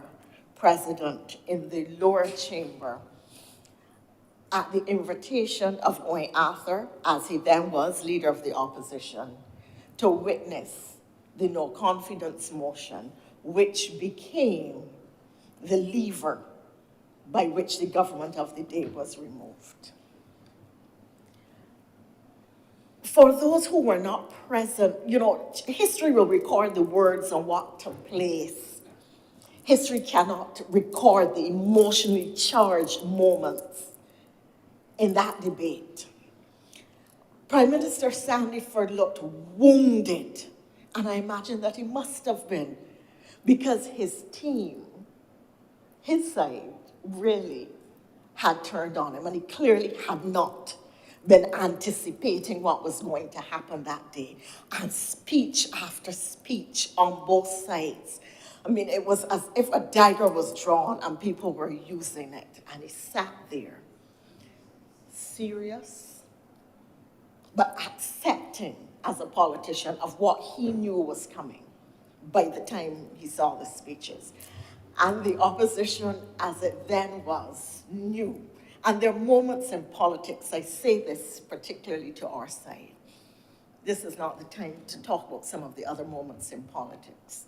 There's a moment in politics when you wound the leader and you know that there's no coming back for the political party. I saw that happen to the Barbados Labour Party in that same lower chamber. Today is not the day to talk about it. But it is interesting that the person who wielded the knife on that occasion in the future was sitting in the chamber at the time, witnessing, was present, sorry, was not present. But the history repeated itself in the same kind of action. One after the other, it was clear that at the end of that debate, a government was going to be in crisis and a decision would have to be made as to how it would play out. And as there was a sense of almost fear in the room because you didn't know what was going to happen. It was on a knife edge. You didn't know which way it was going to go. You didn't know what was going to happen. In the end, the Barbados Labour Party did not have the numbers for the no confidence motion to be carried, but the government was fatally wounded, and we knew it. And as people left the chamber that day, I remember Wes Hall paused to have a conversation with me, and we held hands and prayed, standing on the floor in the other place. And the news that followed was that clearly the government was in crisis, but it was there that we saw a prime minister in his lowest personal moment rise into the office of leadership in relation to how he would deal with what had transpired. He could have chosen several different routes. He could have chosen to try to reshuffle the cabinet at that point. He could have opted for many of the things that a prime minister would have used in his toolkit. Prime Minister Sandiford chose the democratic route. He said, we are going to an election. If y'all are not happy, and if this is where we are, let the people make a decision about what they want. And history will speak about it. We know what the historic result was. The government changed in the September of that year when the election was called. And I then saw Erskine Sandiford across the floor. I was curious about this man. He was a subdued but brilliant debater, lethal with his knowledge, his vocabulary, his garnering of facts and issues, and undercutting you. We had an argument over Shakespeare one day. I quoted Shakespeare. He told me I was wrong. I told him he was wrong. We argued about it. I won't say who was. He was very effective on the floor. But he taught us many lessons, and I say us, because you have to remember that in that 94 Parliament, you had then sitting Roll Eastman. Sir, you will forgive me, but the record needs to have some of the names. So I know that I'm breaching the rule. You had Roll Eastman, you had Ronald Toppin, you would have had Mia Motley, you would have had young people who would then carry the country for the next 15, 20 years. So there was a historic sense then, in the context of the role that Erskine Sandiford was playing. Because what he was doing then, two things.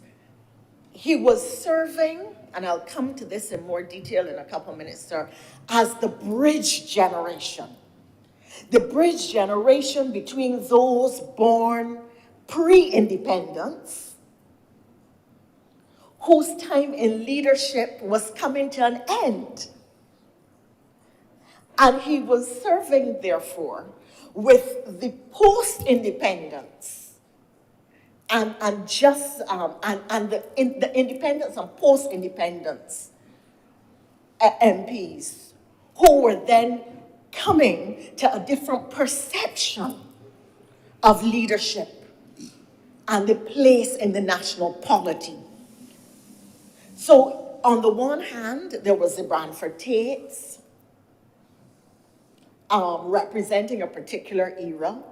And then on the other hand, you had people like Mia Motley, and I say Mia Motley because of course we were both then just MPs.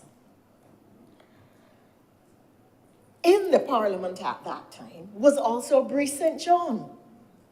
And therefore, those of us who were sitting had the opportunity to hear the perspectives of a DLP leader and a DLP that had come through the pre-independence period and served under Errol Barrow, and were now ourselves as post-independence babies coming into our own as national leaders.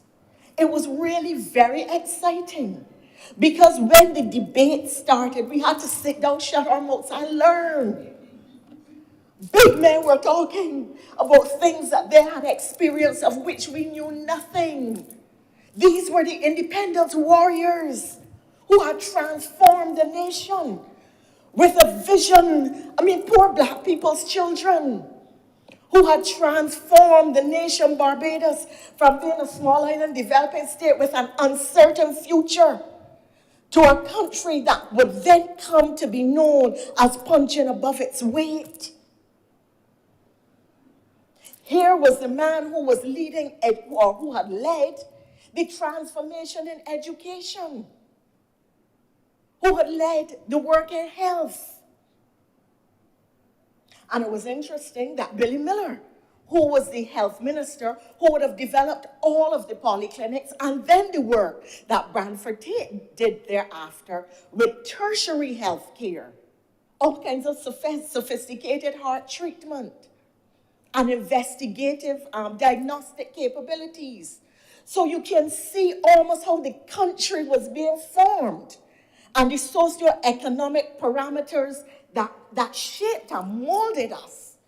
All of the giants were sitting there at the tables.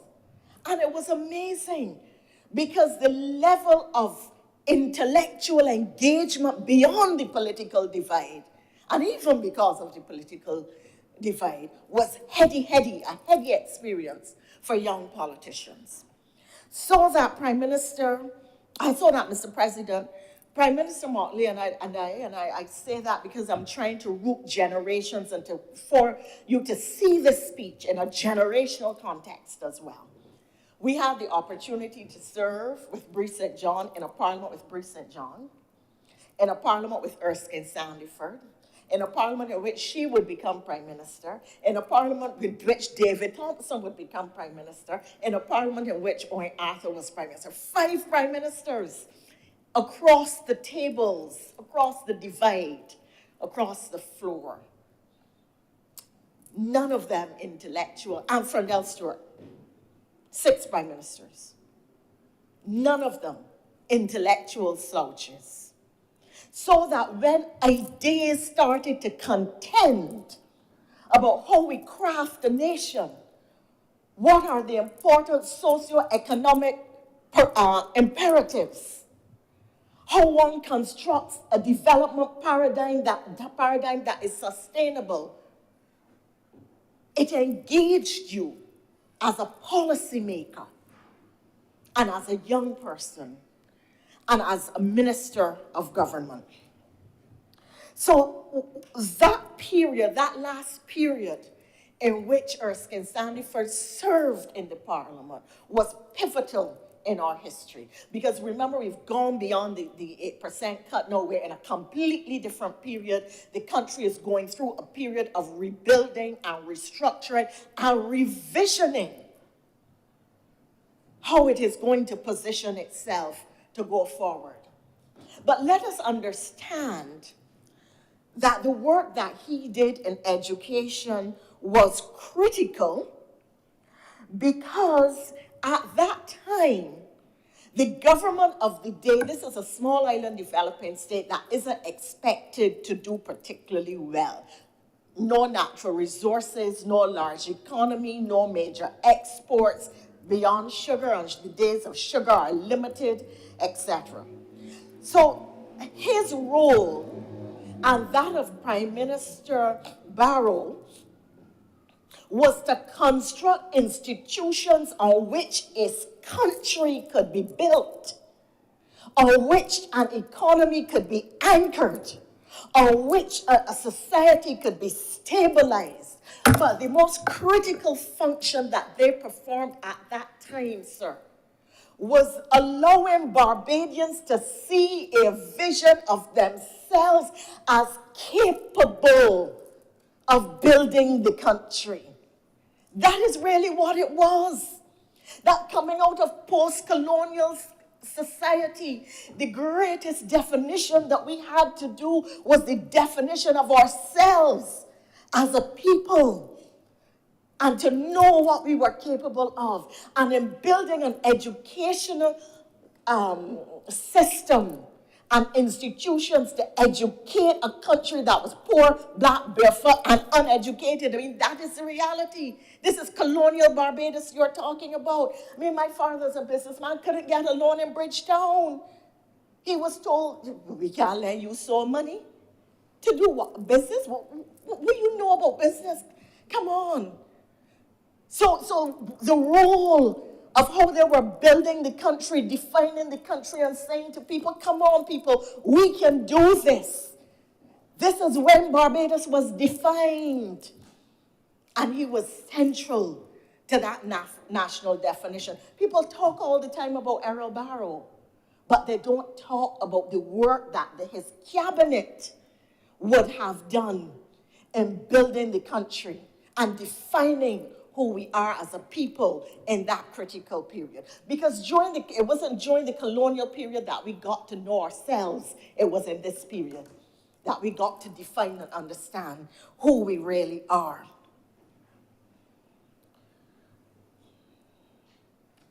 The other important thing which Erskine Sandiford did at that time, and as I indicated, no disrespect, was to hold the Democratic Labour Party together. We saw later on, fighting break out after he left in the Democratic Labour Party.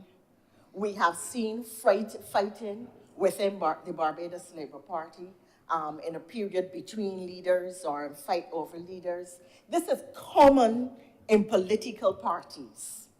that there are fights over leadership and people getting their hands on the reins of leadership, on political office, on power, on who is going to emerge as prime minister. And very often, political parties do not do proper succession planning. And when the maximum leaders walk away or die, the parties tend to crumble. So Erskine Sandiford had a critical role to play in holding, and when you look at what is happening to the Democratic Labour Party today, you got to feel all the more grateful to him. He had a critical role to play in holding the Democratic Labour Party defeated at the polls.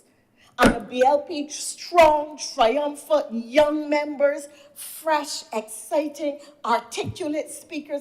I mean, the BLP had excellent debaters in those days. And because we were young, we also excited the country in a different way. And it was important, if you look at the historical steps, that the Labour Party should have come to office at that time because of the kind of symbols that the country needed to carry itself for the next period. So here was Erskine Sandiford trying to deal with succession planning, allowing David Thompson to find himself and his space and his voice as a politician and as a leader himself, allowing the Democratic Labour Party to deal with the pains of defeat and the questioning of why we lost and should we have lost and how we deal with loss and how we build back ourselves after loss. And there he was, just as he'd held the country steady, holding the Democratic Labour Party steady in its journey away from the defeat of 1994. So he became, as I said, a bridge prime minister, or a bridge leader, or bridge politician. I say leader not because he was the named leader, but because he, as one of the senior statespersons in the country and as one of the elders in the Democratic Labour Party, was playing a cementing role in the party at that time. And then, sir, we recognize that here was a person born around the time of the riots, having to deal with a vision of a new Barbados and its self, and it's a reflection of itself in the mirror of history. Here was a person who had seen urban and rural poverty in that colonial period when, sir, persons who grow up in houses these days where everybody in their house, even when they describe themselves as poor, have their own personal device and their own personal TV and so on, cannot remember what it was like when there was little electrification in the country, and that you knew who in the community had a TV because you could see the blue glow through the window. And you could tell because when you walked down the street, several people from the community were assembled outside of that window watching the TV, the only TV in the community. And when the people wanted to go to bed, or if they got vexed, or if they just felt like showing off, this TV is mine, they would get up and close their windows. And you would have, in the middle of your TV program, which was about to come to a very exciting end, you would have to walk away and speculate about what happened, or ask somebody who lived in the community some distance away what happened if they managed to see the end of a program. So you are talking about a man who saw a very different Barbados from the one in which we live, but who helped to construct it. And if you understand the historical passage, sir, then you could see why he could come to the point where no matter what, he was determined to maintain the parity of the dollar. Now, we can debate as to whether we it should have got there at all or not, but that is another argument for another day.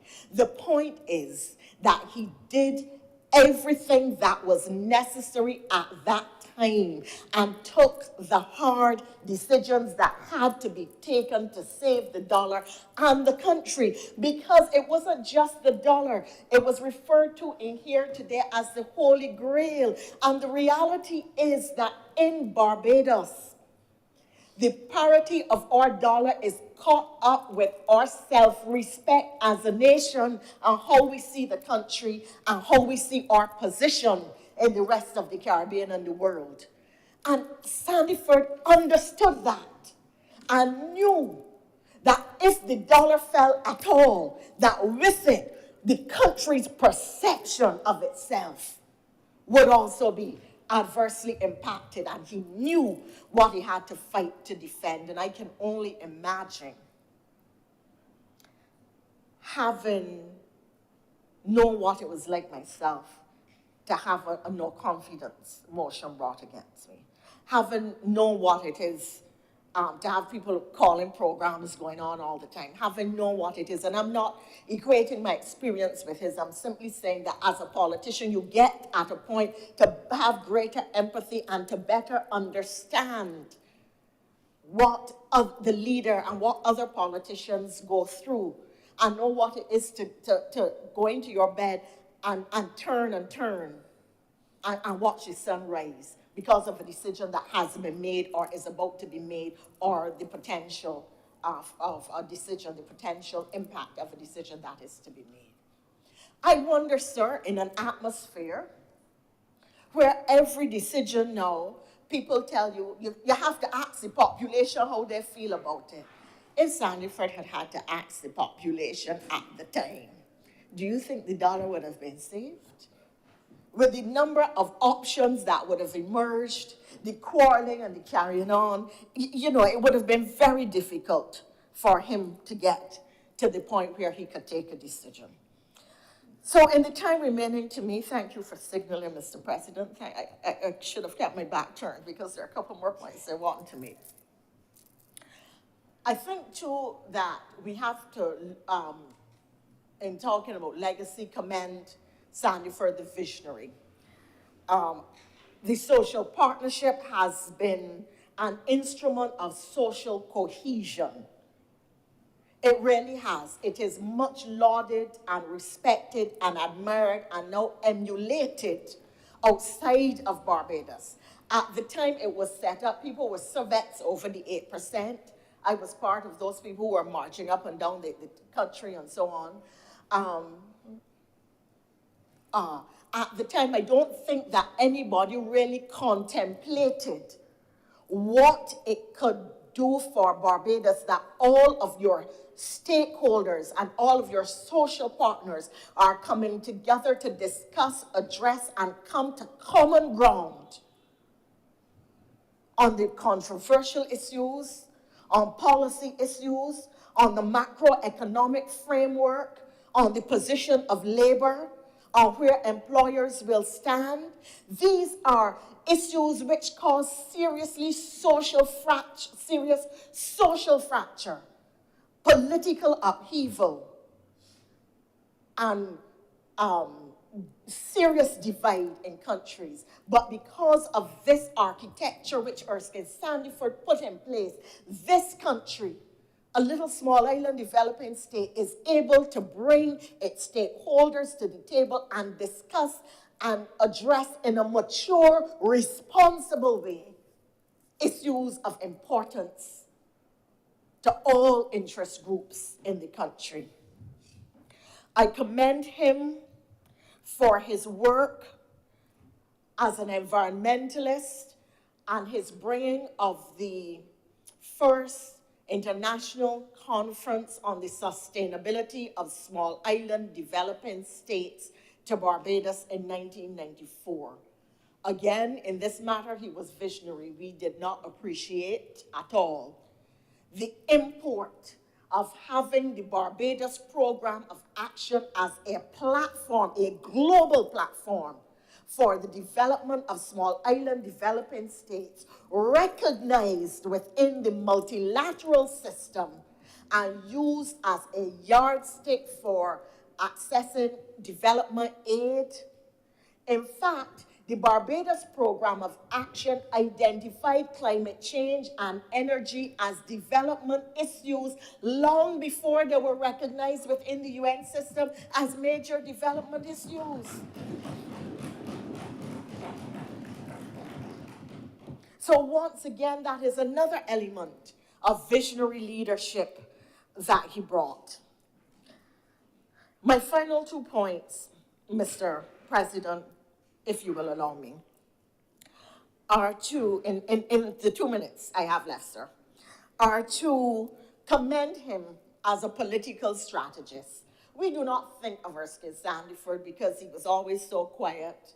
You know, he was not one of the loud ones and so, as a political strategist, but Sandiford was.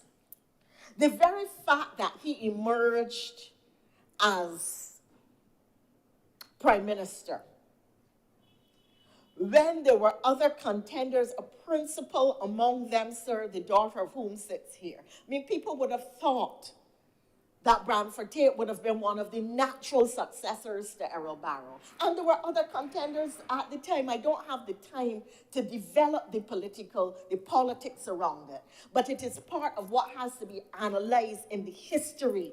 And when you look at the legacy of Sandiford, the fact that he emerged really says that he was a tremendous political strategist. I already spoke about his role in dealing with succession issues in the Democratic Labour Party.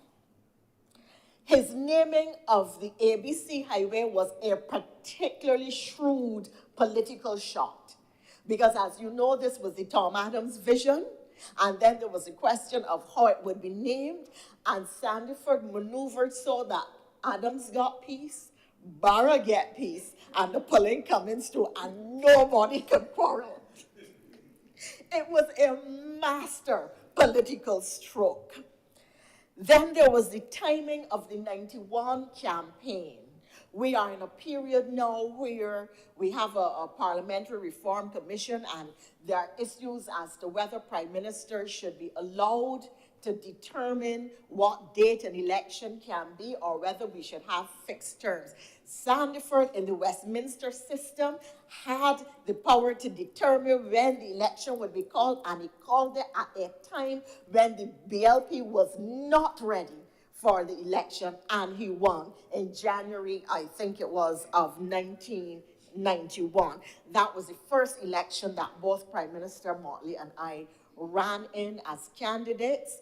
We both lost. She came into the Senate, but we both continued to plow the political fields in our respective constituencies, and we would be rewarded with being voted in as parliamentarians in 1994. He was finally, sir, a statesman. He was, and we saw it repeatedly when he asked, how did we get here, of his own political party, because he knew what he had suffered to save the country, and he dared to ask the question in public, how did we get here, when he challenged the state of the economy. And there are other examples that I could give, but I would close, sir, then on 1.5 points. The half point is to pick up from Senator King. The Parliamentary Reform Commission is sitting, and I think you raised a valid question. The last time I saw Prime Minister Sandiford was at Don Blackman's funeral, but I saw him when he was still very mobile at the airport a day. Security guards were treating him rough. He was trying to find some parking space. I went to him, I said, Prime Minister Sandiford, may I help you? And he told me what he wanted, and I said, I'm sorry about this, and I tried to help him and so on.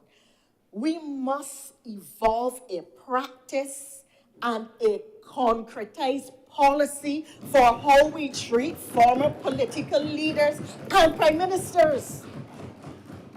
I don't care what party they belong to. If they have served, then they must be treated with a certain dignity. They should have at least a car and driver. They should not be butting out looking for some place to park and some long little security guard that can't reckon it. Look at the gun man boat here tell me name one Sandyford. You know, this kind of nonsense, it should not happen. They should have a special number plate and so on. And I'm asking the country really to let us be mature enough to deal with this matter properly. I close, sir, with the question that I've asked myself in reviewing the legacy of Lloyd Erskine Sandiford. What does it mean to serve? What does it mean to serve your country? What does it mean to put your country first despite pain and loneliness and misunderstanding and misrepresentation? That answer resides in the character and the service of Lloyd Erskine Sandiford, and I commend him to Almighty God and all the angels. Thank you. Thank you, Your Honor, Senator Thompson. Senator Tate. Senator Tate will make her presentation from the seated position. We've already discussed that, and please understand she is not in breach of any rules or conventions because of medical situation. And Senator Monique Tate. Thank you, Mr. President, and thank you for accommodating me. I hope it is not a permanent state of affairs. I am sorry that Garth is behind me, but consider that I am talking to you while I speak, because unlike most, if not all, of the tributes with the exception of the Deputy Prime Minister, my angle is going to be as a child of a politician. So, say again, Mr. President? Oh, Grant, okay. So I am happy to be able to pay tribute to the late Right Honorable Sir Lloyd Erskine Sandiford, Knight of St. Andrew of Barbados and JP. That's who he was for most people. Over the last few weeks, we have heard that he was many things to many people. He was a statesman, he was a prolific writer, he was a leader, he was the Prime Minister, he was a personal assistant, he was a senator. He was a devoted husband. He was a great father. He was an awesome grandfather. For me, he was Uncle Erskine.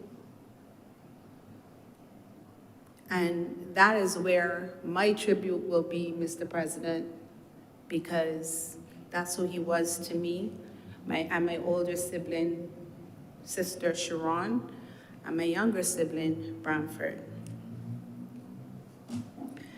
There's a saying by the American writer Brandon Sanderson which says, "Act with honor, and honor will aid you." Well, this maxim seems very fitting for Sir Lloyd, because in the last few weeks, whatever it is that happened when people went marching sometime in the 90s, quarreling about some kind of cut of salaries, seems to be obliterated, because he has been vindicated. We had a full confessional in the other place. Everybody got up and talked about they were confessing. And it was frankly refreshing. I hope that he was able to benefit from some of the vindication while he was alive, but certainly while he may no longer be with us. If Garth and Inga are anything like me and my siblings, to hear your father's name be cleared finally is a good thing, because as others would have alluded to, you attack my dad, you attacking me. You cuss my dad, you cussing me. The thing about Uncle Erskine, though, I have no memory of him even raising his voice. Monique, how are you? Are you learning at school? How was your deportment? This was what it was. The house was the Garden of Eden, full of fruit. We played. We, and I'm going to say, those who serve with honor, like those who are children of persons who serve with honor, Mr. President, the Sandiford children, the Tate children, the Graves children. We grew up with men and women, or to us, mothers and fathers, who believed that we were to be raised with God very much in our focus, and we were to be raised in humility. Arrogance was not something that was tolerated, or even, I don't recall seeing arrogance in our way of life. Constituents came first. That was understood. It wasn't something that was a problem. That's just our way of life. And when you had parents that looked after you, tried to shield you from the evil, for lack of a better word, that's not what the word I want to use. They wanted to shield you from the politics. Yes, that's a good word. Tumultuousness. So that's who our parents were. That's the environment that I was accustomed to, being in the presence of both Uncle Erskine and Auntie Angelita. The focus was on ensuring that we had as normal a life as possible. So it wasn't a surprise to hear Inga and Garth in that interview with CBC that their dad made sure to come home for dinner. That may not seem like a big thing to some people, but that was major when you had a father who was a busy and popular politician. That was a father making the sacrifice to ensure that you had a normal life, or as normal a life as possible. Christmas for us was whenever Daddy finished touring every floor of the hospital. It's all right. You just know you got to wait. You can't be hungry. Wait. He had things to do. And I believe it would have been a similar type thing for the Sandiford children. Uncle Erskine was a kind man. He was a quiet man, but he was not a foolish man. When I was coming here this morning, I heard Senator Cummings making reference to the statement of Sir Hilary Beckles. And I too came across that statement on the passing of what is being referred to as a Caribbean political stalwart.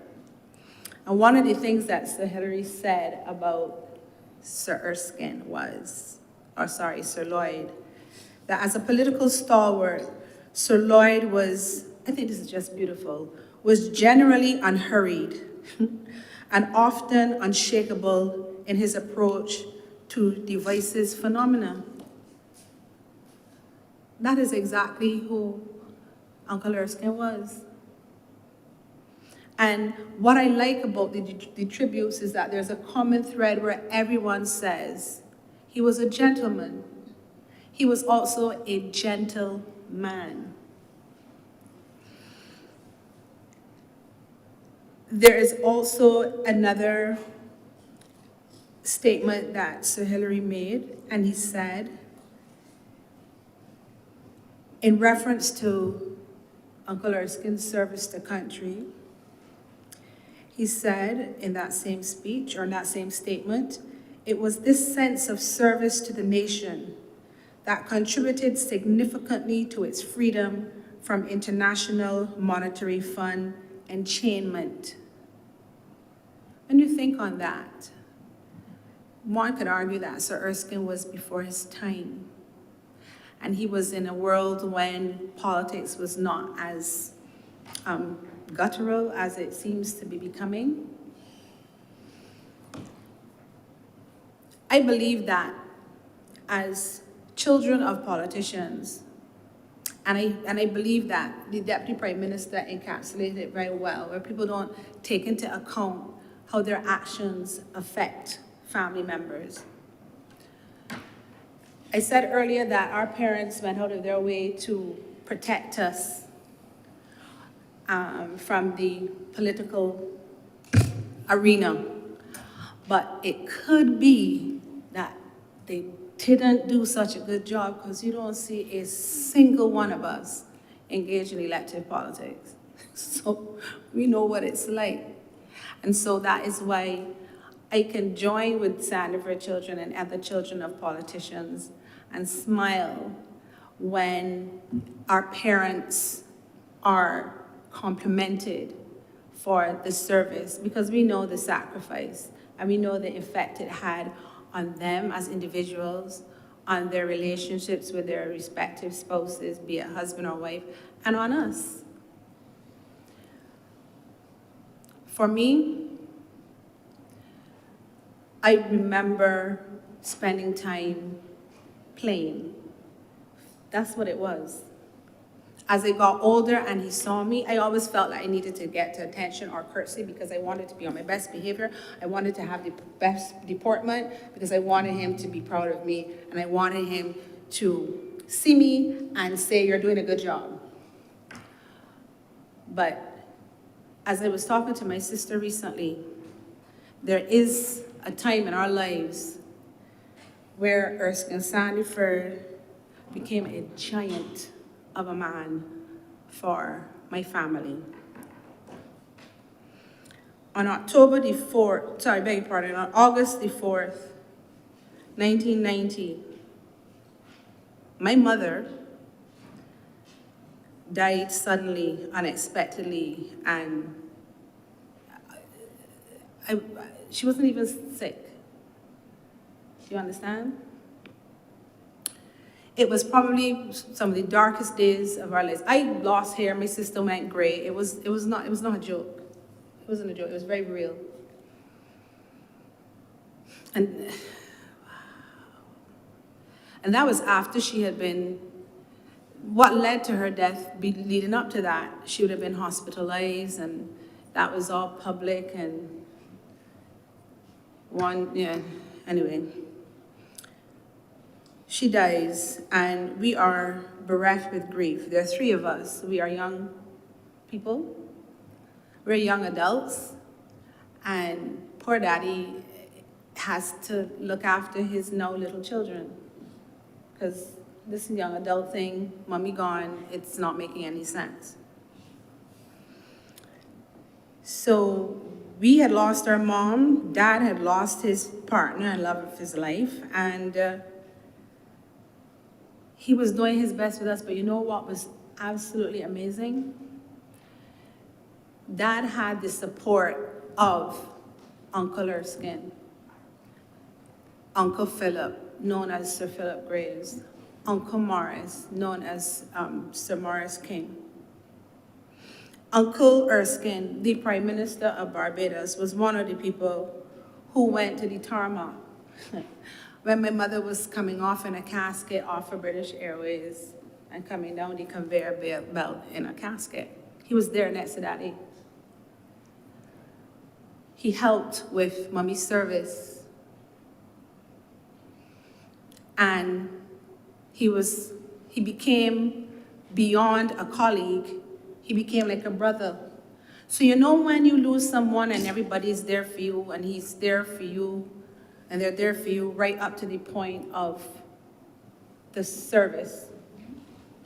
And then life continues after that. And you don't really expect people to still be there. They've done what they are reasonably expected to do. That's fine.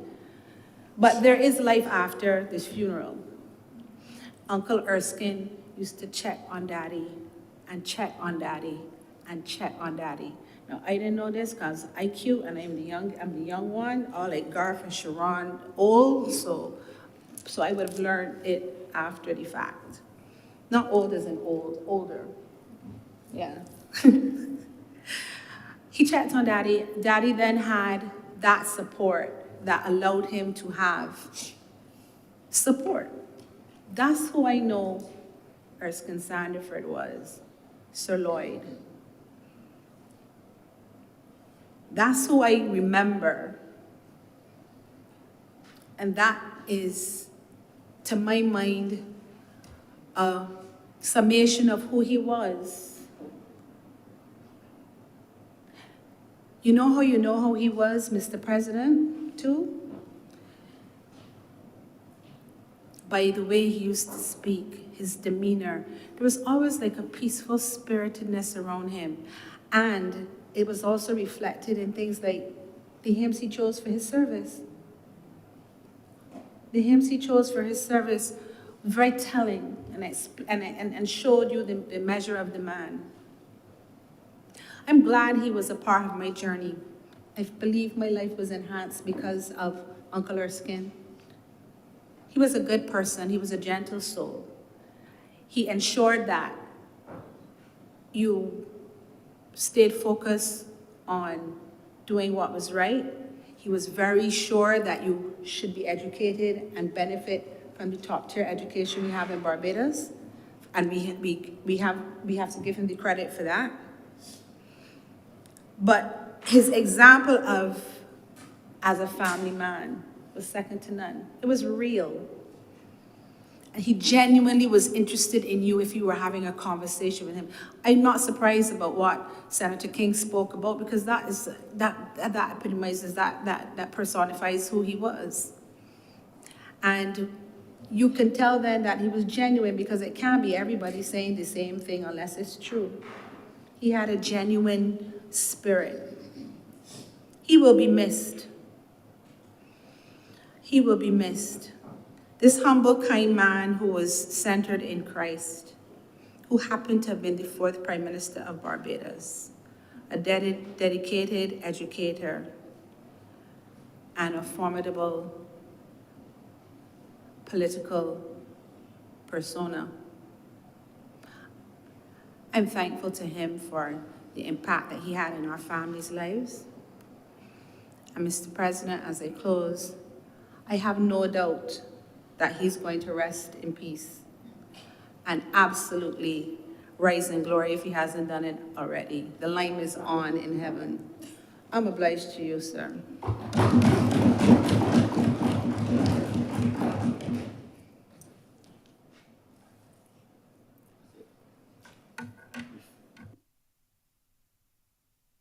Senator Miller. Thank you, Mr. President. I remember Sir Lloyd and the date I met him. It was the 9th of December, 2003. I remember it well because this man that I regard him as a political giant. And this man, when I met him, finally, was probably one of the most humble people that I ever met. The circumstances under which I met him, one would have expected him to demand to be pushed ahead, but he didn't. And we managed to speak in a private conversation. I consider that a privilege. So what we spoke of, most of it cannot be repeated. But within that conversation, I realized that he was a man of tremendous integrity, and that he honestly felt, and I see it reflected in the words of Sam Cooke, that change was going to come. And I felt that when, in the 90s, the harsh decision had to be made about 8%, he understood that change was going to come and that it was going to bear fruit. But I think it is important, Mr. President, to realize that his dedication to promoting education and supporting the drive to educate, if possibly all Barbadians, is very important. And that type of legacy, Mr. President, needs to continue. So we should not find that 40 years on that we have a literacy rate, Mr. President, that falls far below par, and that what we took for granted in terms of tertiary education and secondary education of our people has been forgotten, and we return to where we used to be. I thank you, Mr. President.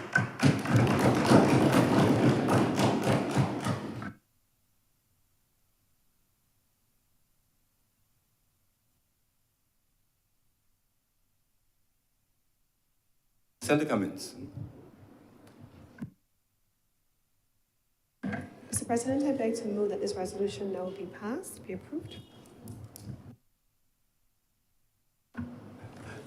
Let me associate myself with the remarks of the Honorable Senate as we pay tribute to someone who has sat in this place and done so with distinction. And I note the reference to one of my favorite hymns, and I've given instruction that be one of the hymns at my eventual passing. In this day of Thanksgiving, one sound let us offer for those who before us have found their reward. And these stones, in this case, these seats that they have sat on are holy. So really, it is part of the continuum of leadership and development, our contribution to society. And of the Right Honorable Sir Lloyd Sandiford, I can say that he truly, as referenced by Senator Maynard, believed that change was going to come, but he was not prepared to be a spectator. He decided to jump in and be an advocate and a champion for change. And he chose the route towards the development of his society, in which I think it was emblematical that it was born in 1937, where that was an entire break from the past to look to the future.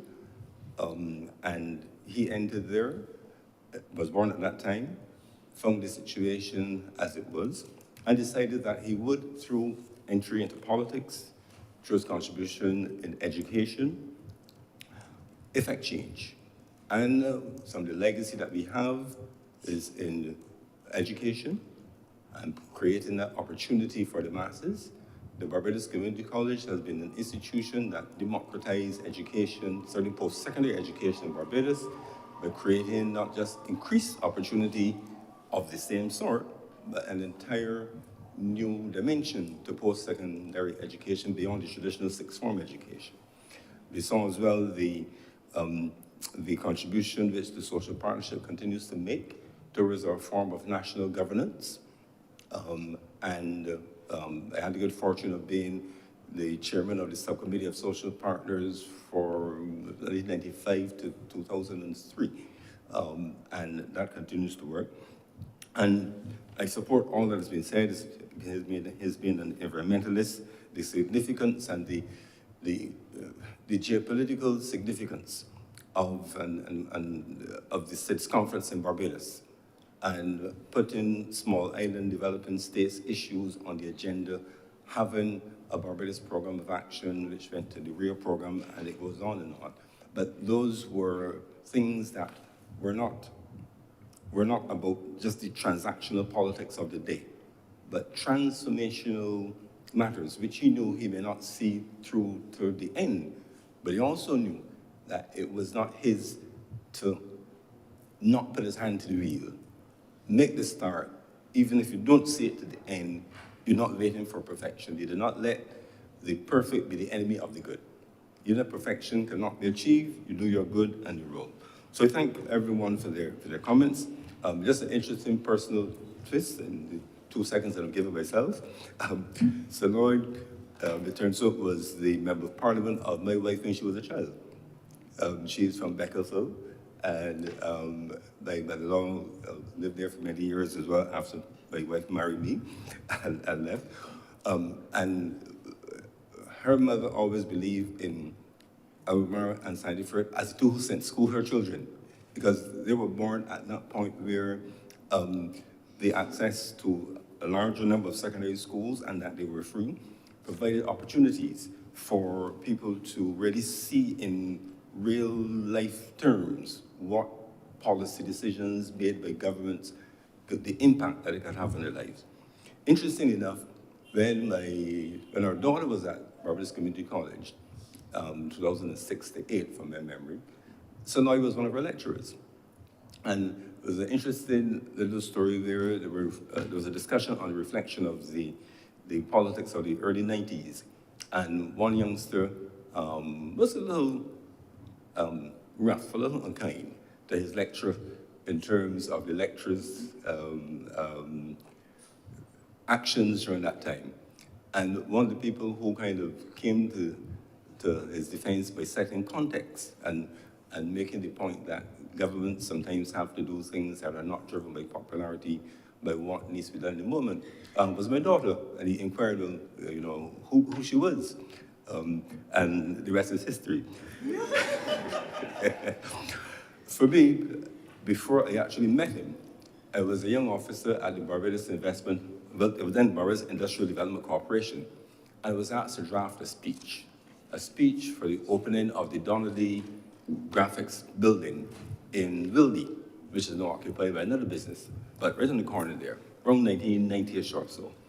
And I thought it was going to be used by Minister of Trade, who would have been Philip, Graves. No, not Philip, the other Graves. Evelyn Graves at the time. But the Prime Minister himself, Prime Minister Sandiford, came and opened the building. And I'm pleased to say that he used my speech in its entirety, but he added on a little dimension on it. It was just a year ahead of the elections upcoming, so he added a piece. But I was honored that a Prime Minister used my words in that context. And then I met him then when I was at the Barbados Chamber of Commerce as executive director, and we were in the early days of forming a social partnership, so I was part of the team on behalf of the Barbados Private Sector Agency, and the rest, as they say, is history. And I can support all that has been said about his approach and his demeanor, his resoluteness, and I certainly wish you, Garth, thank you very much for being here. I know that you have other obligations today, and I thank you for staying with us for some time. Please convey the best wishes and sympathies of the Honorable Senate. The resolution which Senator Cummins so ably moved will be communicated and shared with your family through the usual process. And I ask all honorable senators to stand with me in a moment of silence as we pass this resolution.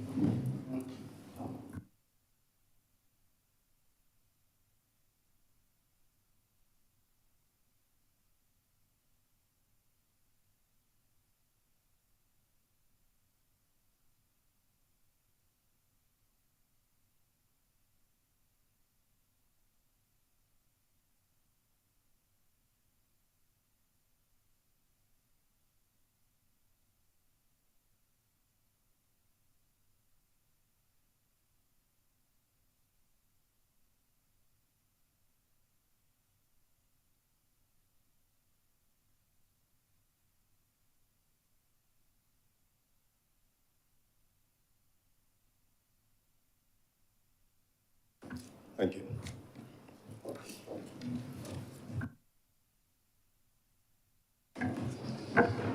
Senator Cummins. Thank you very much, Mr. President. And on behalf of the Honorable the Senate, I want to express our appreciation for you joining us today. I know you have a commitment for 2:30, and so I was behind here egging and watching the time fairly carefully. So thank you for staying with us, colleagues. The Senate is now adjourned until 3:30 promptly in the afternoon. You're moving the adjournment. Is suspended. The question is that this sitting be suspended until 3:30 p.m. today. Honorable senators in favor, please say aye. Those against, please say no. Methinks the ayes have it. This sitting is therefore suspended until 3:30 p.m. today.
Minister of State in the Prime Minister's office to move the second reading of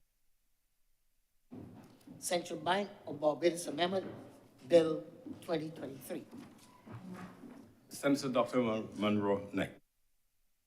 Thank you, Mr. President. Thank you for acknowledging me as I rise to lead debate on this bill, the Central Bank Amendment Bill, which is intended to strengthen the mandate and governance of the Central Bank. Mr. President, good governance is framed by a number of things.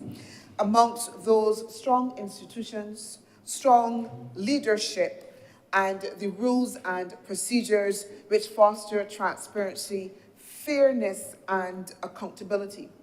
It is the litmus test for those that are charged, those of us that are charged with good governance, to make sure that we keep a keen eye on the operations of the institutions that are going to be critical to carrying forward the necessary mandate on government's behalf.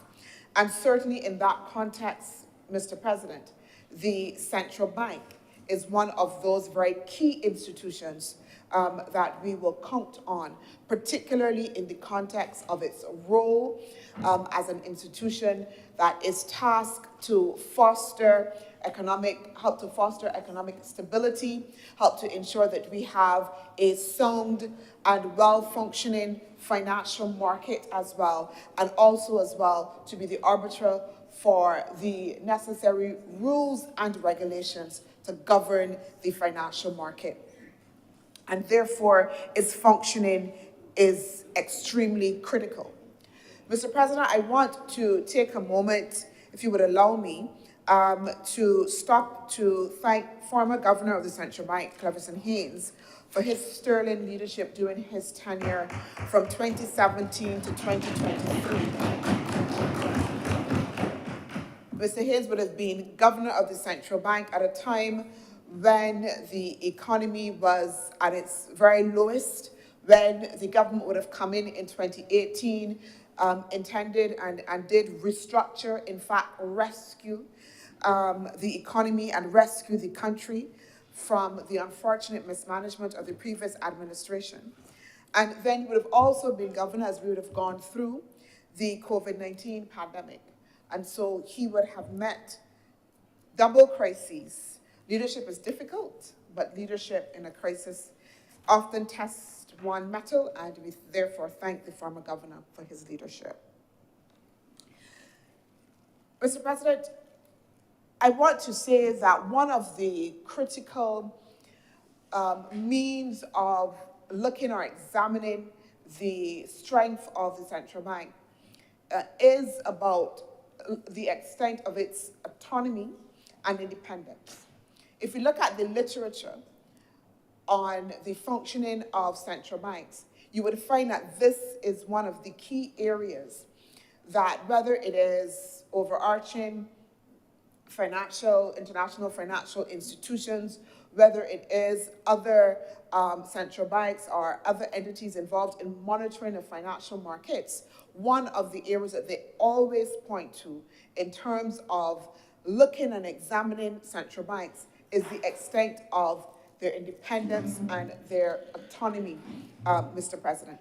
So that a government that is about ensuring that they have a well-functioning system, a well-functioning central bank, is also a government that has to ensure that in the context of the institution, that it is able to maintain its independence and autonomy.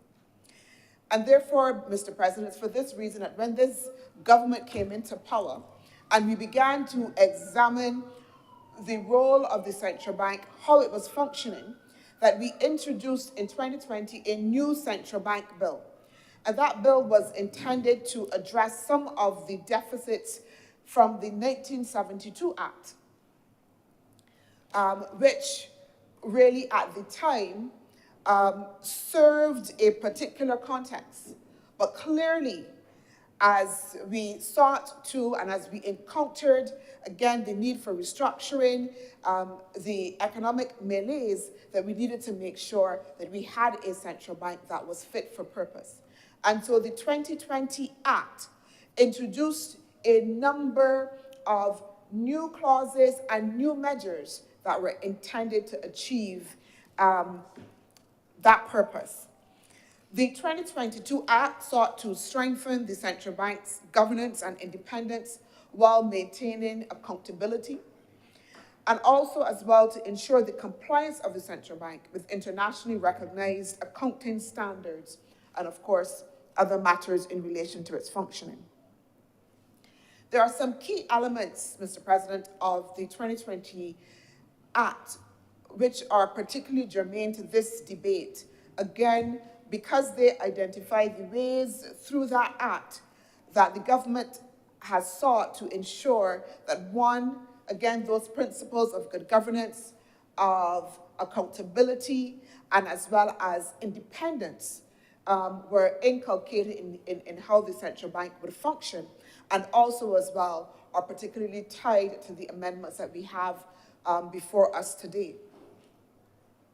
One of those critical clauses that we find in the 2020 Act, Mr. President, was now an explicit statement of the role of the central bank in maintaining this country's fixed exchange rate and promoting financial stability.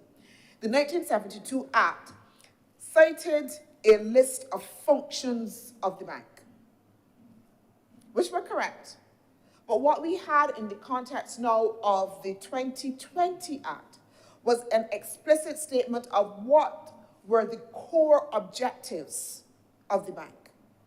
What were the core objectives of the bank, separated from its function, so that the bank then had a very strong and clear mandate of this is what you are supposed to do as a central bank. And the primary objective, Mr. President, was there cited, again, as the responsibility of the bank to maintain the value of the currency. Mr. President, I don't know any Barbadian for whom the maintenance of the dollar is not a priority. Someone referred to it as the Holy Grail.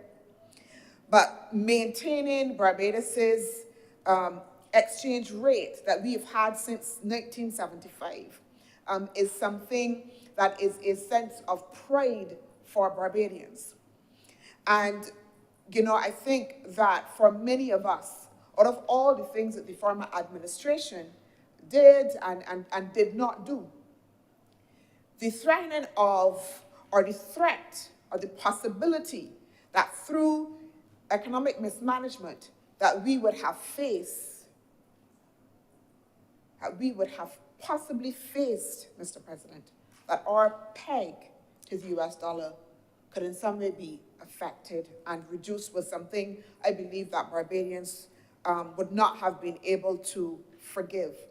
We had a situation, Mr. President, in which we saw our foreign reserves, our international foreign reserves, decline over a period of time, so that at 2017, the first quarter of 2017, we moved to just 10 weeks of import cover, with our international reserves at just US $549 million. By September of 2017, we had moved to just 8.6 weeks of import cover. And when this government came in 2018, Mr. President, there was only 4.5 weeks of import cover, well below the 12-week minimum threshold. Happy to say, Mr. President, that we have recovered fully the government task of rescuing the economy, and the plans and the restructuring that we put in place have borne fruit, and currently we are at 30+ weeks of import cover, Mr. President. But the fundamental point here, again, is providing that very clear mandate for an organization for a bank that is tasked to make sure that we are able to achieve our national development objectives, particularly our economic development objectives. Secondly, under the new Act, one again of the fundamental provisions that was introduced was that we put in place and established a whole new governance framework.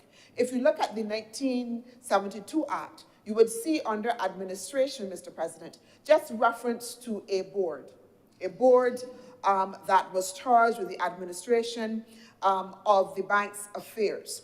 The 2020 Act introduced what I would almost call a three-tier level of governance, so that we then had effectively moving from a board, which was important and providing the necessary oversight, but it introduced an audit committee which was made up of 3 members of the board, and then as well an executive committee which was made up of the governor and the deputy governors. And again, what that did was place the day-to-day operations of the bank in the hands then of the key people that were leading the bank. Because the board would have been made up by non-executive directors, which are important for partiality, but the day-to-day operations in the context of the new management framework that was introduced in the 2020 Act now meant that we had now the locus, the independence now of the bank then situated with those that were actually charged to be able to lead it. And that, Mr. President, is fundamental and should not be underestimated in the context of the discussion about good governance, autonomy, and independence of the bank itself. Mr. President, one of the other changes that we saw in the 2020 Act as well was that we moved the term of the governor from being appointed for a period of 5 years to now being extended to 6 years, as was the board member terms. And why would this be important? 5 years. Everybody knows 5 years is a political term. So it meant that at the end of the 5-year term, you had a full turnover of the board as well as the governor. All of the institutional knowledge of the bank in one fell swoop, gone. And with the introduction of the change in 2020, what we sought to do was to introduce a level of continuity. Now, it could have served any government's purpose to say, we'll keep the 5-year term, making then, and continue to make, the central bank a creature of politics. This government decided we wanted to do better and understand that the continuity for the central bank was more important. And then, like I said before, Mr. President, introducing that additional year, again, to ensure that we would continue to have the necessary continuity that was critical. There was also the introduction of a specific section which seeks to, Mr. President, ensure now that there is a specific reference for how we will remove, Mr. President, the governor. And this was not explicitly stated or identified in the 1972 Act. And again, Mr. President, I believe that we are all clear in relation to the debacle that ensued under the previous administration involving legal battles between the governor and the ministry and the Minister of Finance. When we come now, Mr. President, to the current amendments, and those current amendments, Mr. President, are directly related to a number of the new measures that were introduced in the context of the 2020 Act that sought to make sure that we could enhance the governance. So in particular, Mr. President, I referenced before the board and the role of the board. We see now that in the current amendments, particularly at section 12.1, we are now seeking to increase the board by 1 non-executive director, moving from 5 to 6, Mr. President. And it also indicates that one of the non-executive directors must be an accounting or auditing expert. And this is important, Mr. President. I think that we have to recognize that there is a need to strengthen the complement of skills on the board and ensure that the board has the required expertise for an organization, Mr. President, that is a mature organization celebrating 50 years in 2022, that we take a step back and ensure again that the board now has all of the necessary skill, and certainly in the context of what the central bank is tasked to do, to make sure that we have somebody with the requisite audit skills now as part of the board of directors, Mr. President, now is also important. Mr. President, we have an amendment to Section 13, and that amendment at Section 13 is also important to note because essentially it gives the board now the right to amend the second schedule and also to make procedures to govern its operations. And again, I say that is important because it enhances the independence and autonomy, Mr. President, of the board. But we have done this not just at a procedural level, because we can do the process level, Mr. President, as evidenced by the amendment. But I also want to note that we have gone even further as a government. When we came into office, we reduced the money that the central bank will ordinarily be able to lend to government, which was usually 10% of the forecast revenue, to 7.5%, where it is today, Mr. President. We also imposed a cap on aggregate securities that the central bank can hold to 40% of government expenditure. There was nothing there before, and we introduced the cap, Mr. President.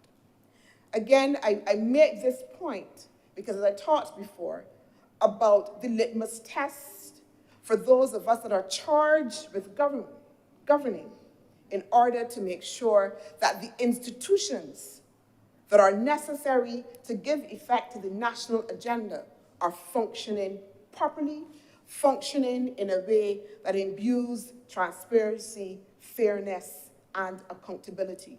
And in the context of the central bank and the amendments that we have in place, they are directly related, Mr. President, to making sure that we do right in relation to the central bank and how it functions.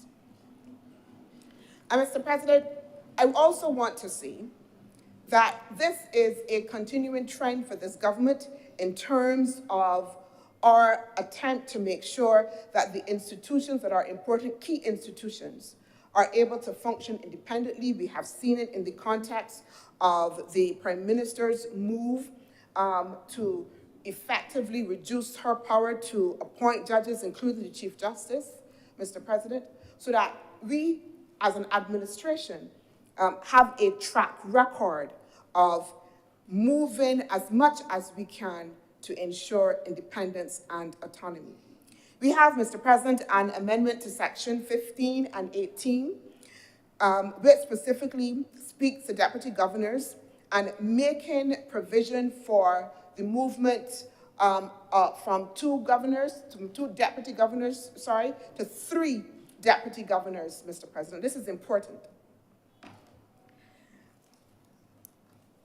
We have to be aware that, again, the mandate of the central bank and the work of the central bank has to fit within the context in which the central bank is operating. There are a number of things that were happening and that are happening within the financial markets that the central bank needs to have the capacity in order for it to be able to respond. Mr. President, there are currently a slew of digital payment facilities that are arising. The central bank has to be sure that it can monitor and make sure that there is the correct regulatory framework there. There are a number of new players wanting to come into the market as well, Mr. President. The government of Barbados just recently received a grant in order to establish a blue-green investment bank. And that is one of the areas that the central bank will be called on to introduce new regulations to be able to monitor as well. Mr. President, we have to be able to adhere to the rules of the Financial Action Task Force and the central bank is key in order for us to be able to do that. Because if we are not able to effectively monitor, effectively ensure that we are responding to all of the requirements, it means then that we will find ourselves as, and I, Mr. President, will sometimes say unfairly placed on all sorts of lists, grey lists, and other lists. And so that it is important to position the central bank in order to have the necessary capacity to be able to respond. So that the introduction now of an additional governor ensures then, Deputy Governor, I would not want to suggest her a new governor, Deputy Governor would ensure then that the work of the central bank is ably anchored by the deputy governors and that they can respond to the changing and evolving market that we find ourselves. Mr. President, I alluded to the second schedule. So again, one of the critical amendments is the introduction of the second schedule. And this second schedule makes provision to address issues of board governance. And again, enhancing autonomy because, like I said before, it now gives the board the right then to be able to amend, again, to be more flexible as opposed to having to come back when situations change for the legislation to be changed in that same way. But importantly as well, what you would find in the second schedule is that we now make explicit provision for the attendance at board meetings by the deputy governors. The 2020 Act had inadvertently not made specific reference to the right of the deputy governor to actually attend the board meeting. And of course, we had to be able to make sure that we corrected that by being very explicit as a matter of process. We would not want to have a situation where the lack of that specificity, of that provision, could in any way hinder the possibility of the deputy governor or deputy governors not attending board meetings. Because again, it is important. You have to have a level of continuity. If board governors don't attend meetings, then and only if deputy governors don't attend meeting, only the governor is attending meeting, and they have to step in when he is not there, what are they stepping into? And therefore, it is important to make sure that we attended to this, Mr. President. So this is one of the substantive amendments that you will find in this current bill in order to make sure that we address that situation and have the necessary continuity. The final amendment, Mr. President, I would speak to is the amendment to Section 69(5). And in the 2020 Act, we had under Section 69(5) indicated that it was an offense which would be liable to summary conviction of a fine of $10,000 if persons knowingly supplied any information that was incomplete or false in a material matter. The amendment essentially says is that we do not want to make this an offense. We want the information because the information is important in order to be able to guide the central bank in terms of its policies. It is important, Mr. President, that we are able to accurately collect data from the private sector and other players that give us an idea of what is the situation within the market. It is only through the collection of that information that is correct and up to date then that the central bank can have then a correct picture of what is happening within the economy. And so it is extremely important, Mr. President, that we have that information, but at the same time, we have stepped back from the position of making it an offense, Mr. President. And therefore, in the context of the amendment now, we are suggesting that the non-payment of the penalty, it could be enforced, but really we are trying to seek compliance by persons in order to be able to select the information. Mr. President, as I close, I just want to reiterate that, again, this is the government's ongoing effort and attempt, and we know that we would have brought the 2020 Act and legislation, but again, given the central role of the central bank, it is important that we always are in a position where we are able to reflect on the operations, and then where there are anomalies, that then we seek to be able to correct them, because this institution has to function optimally given its role. Mr. President, I beg that this bill be read a second time. Thank you very much, Senator Dr. Monroe Knight. Any contributions? Her Honor, Senator Thompson.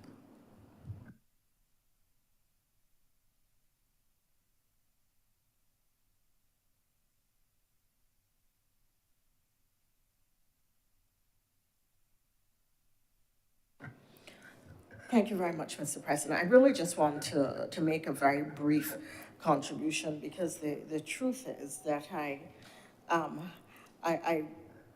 do not regard myself as an expert on matters of finance and economics. I feel more comfortable in social policy and social development, although I did a year of economics and I did do an MBA, so I got a distinction, sir. So even though I don't recognize it myself, I do have some competency in the field. But I want to make just a few observations, because matters relating to central bank and central banking policy tend not to attract the attention of a large cohort of the population. They hear the news, but don't pay a lot of attention unless the central bank governor is saying that during one of his regular press conferences, that something is deeply wrong in the economy and there is no growth and so on. But outside of that, you know, the central bank is a lovely building in Bridgetown, which they don't necessarily pay a lot of attention to. So I think it is appropriate that, having established the central bank, that this administration now circles back, in a previous BLP administration, against a lot of opposition, that this BLP now circles back to look at expanding the structure and the governance systems and the capacity of the Central Bank of Barbados. I would wish to thank the central bank staff and their governors over the years. Sir Courtney Blackman, now of loving memory, was their first governor, and I think that he established perhaps what the country came to expect of the profile and standard of governors of the Central Bank of Barbados.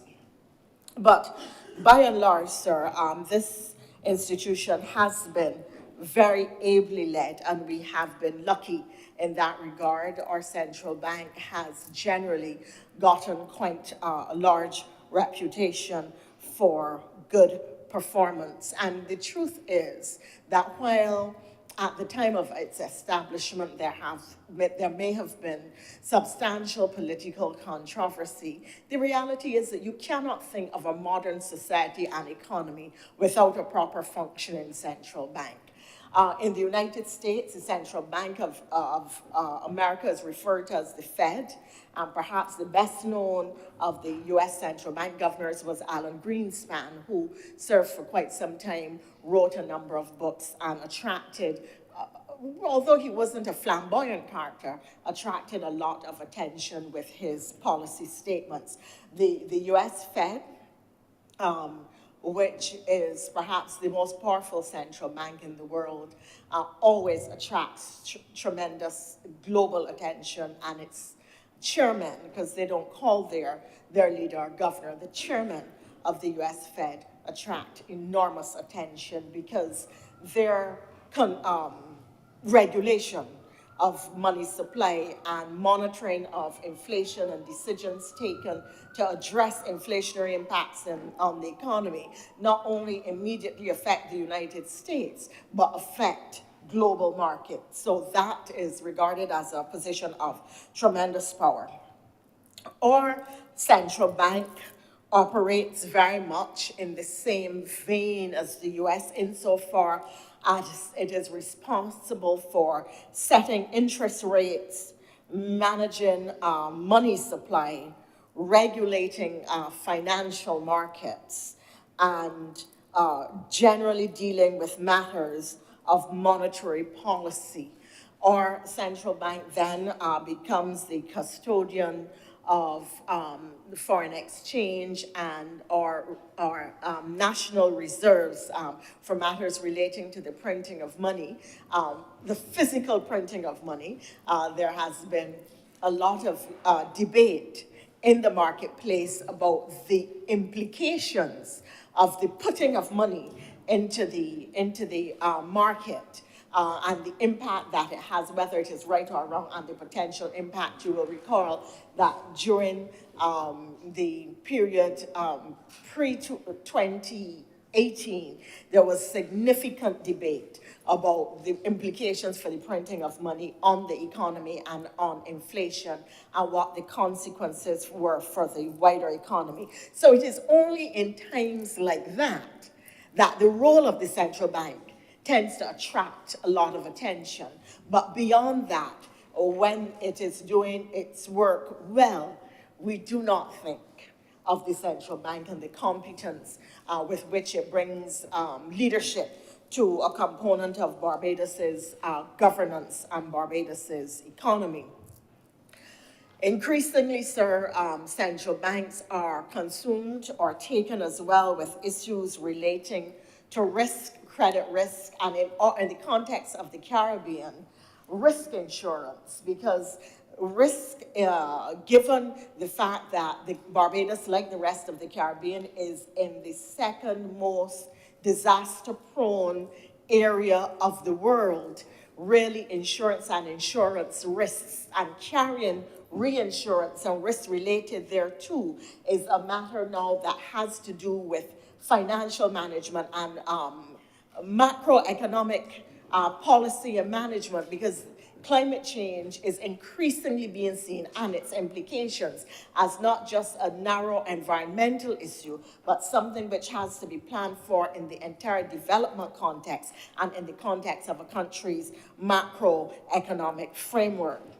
I am glad to learn, therefore, that this amendment currently before the Chamber seeks to expand the senior staffing of the Central Bank of Barbados to better equip it to deal with the changes that are taking place in the marketplace.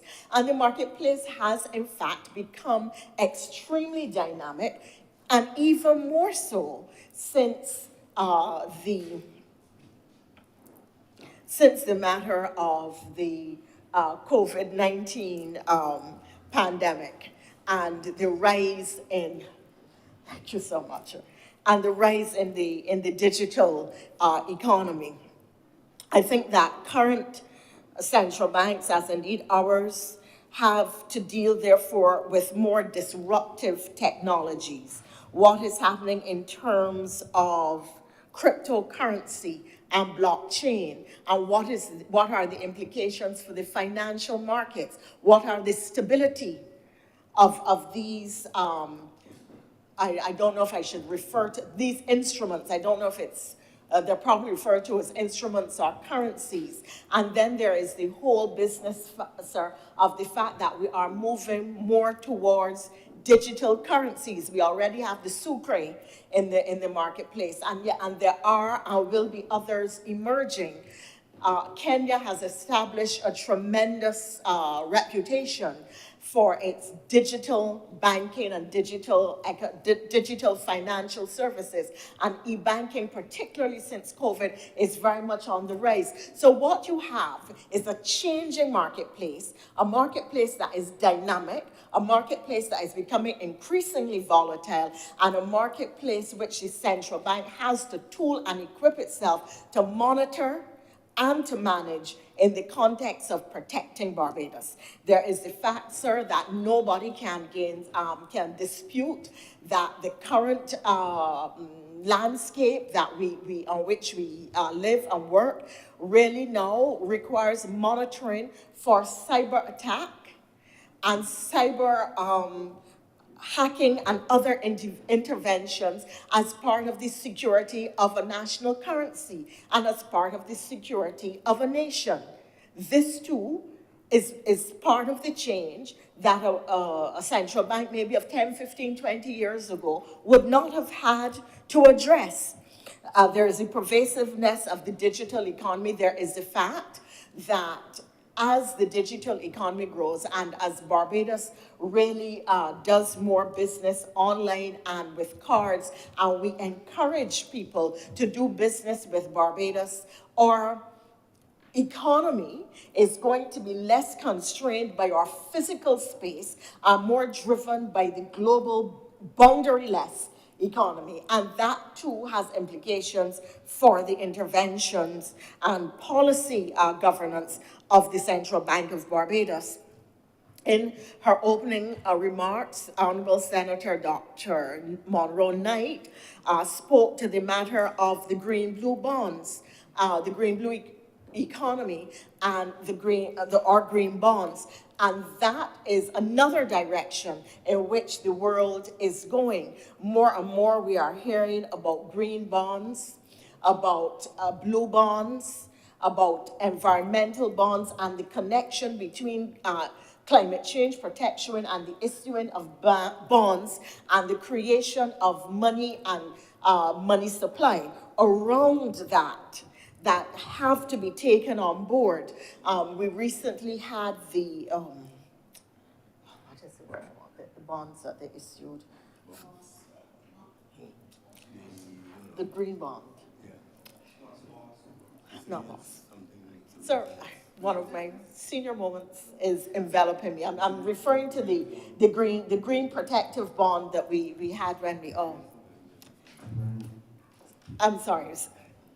And none of the senators is helping me. Oh, this is a clutch my pearls moment. Sorry? Oh, you know, they're close, the shells. Anyway, sir, the point is that we are moving more and more toward a situation where we are using environmental instruments for protection and for raising capital. And it was in that context that the green bonds were issued and debt for nature swaps. Yes. I struggled for that one, sir. But they eventually came to my rescue, the debt for nature swap.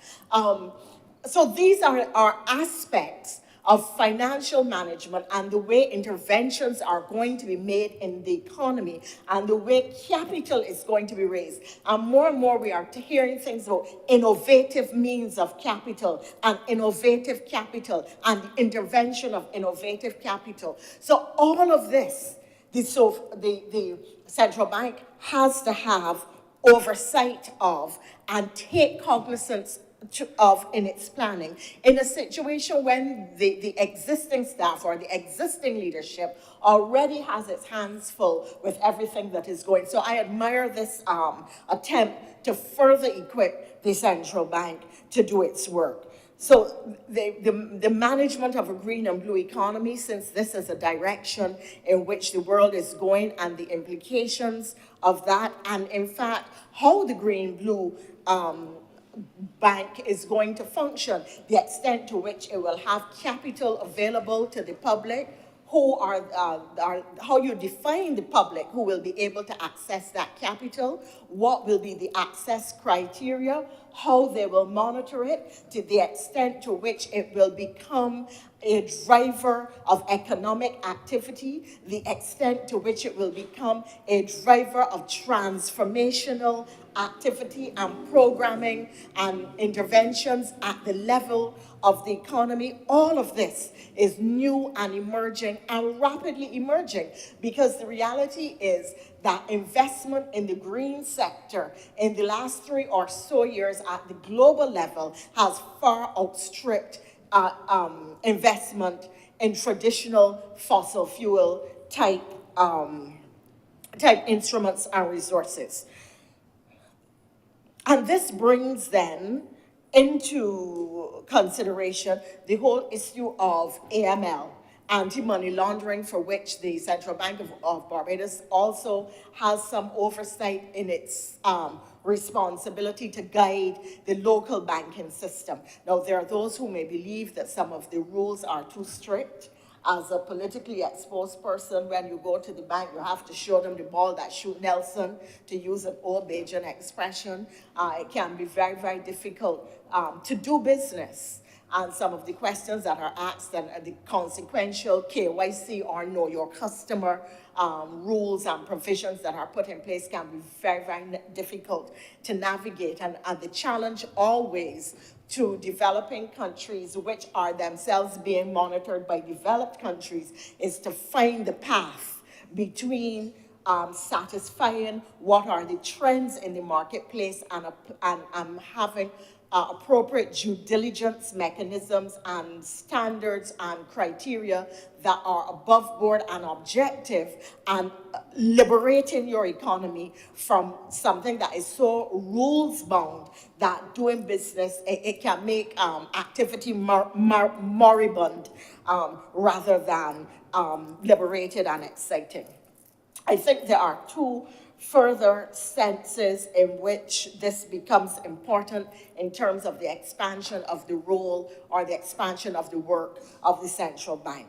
One relates to the issue that is very, very difficult for the Caribbean and for developing countries generally, and that is the increasing loss of correspondent banking relationships, which are vital for doing business, for trade, and for commerce, and for us accessing international markets, and for international markets accessing us. A lot of persons don't realize that when you make a banking deposit, or if you are seeking to do a transaction that has an international component, it is not done directly by your bank in Bridgetown with an international bank. It is done through a correspondent bank, which is invariably a bank in a developed country, primarily within the United States. And over the course of the last maybe 3-4 years, there has been an increasing withdrawal of correspondent banking relationships by the big international banks, and that does have implications for developing countries, for trade, commerce, for doing business, for accessing international markets, or for people doing business here. It also has significantly impacted those countries that received remittances, financial remittances from their citizens living outside in the diaspora, intending to benefit their home countries and their own bank accounts or their families.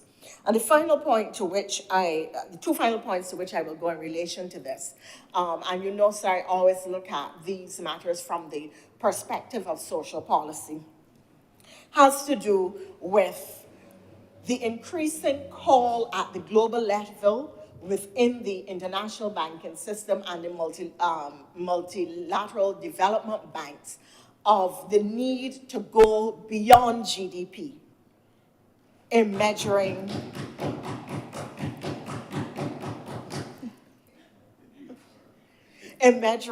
social and economic well-being. So the central bank would have evolved in an era where GDP was the sole measurement of social and economic well-being of a country.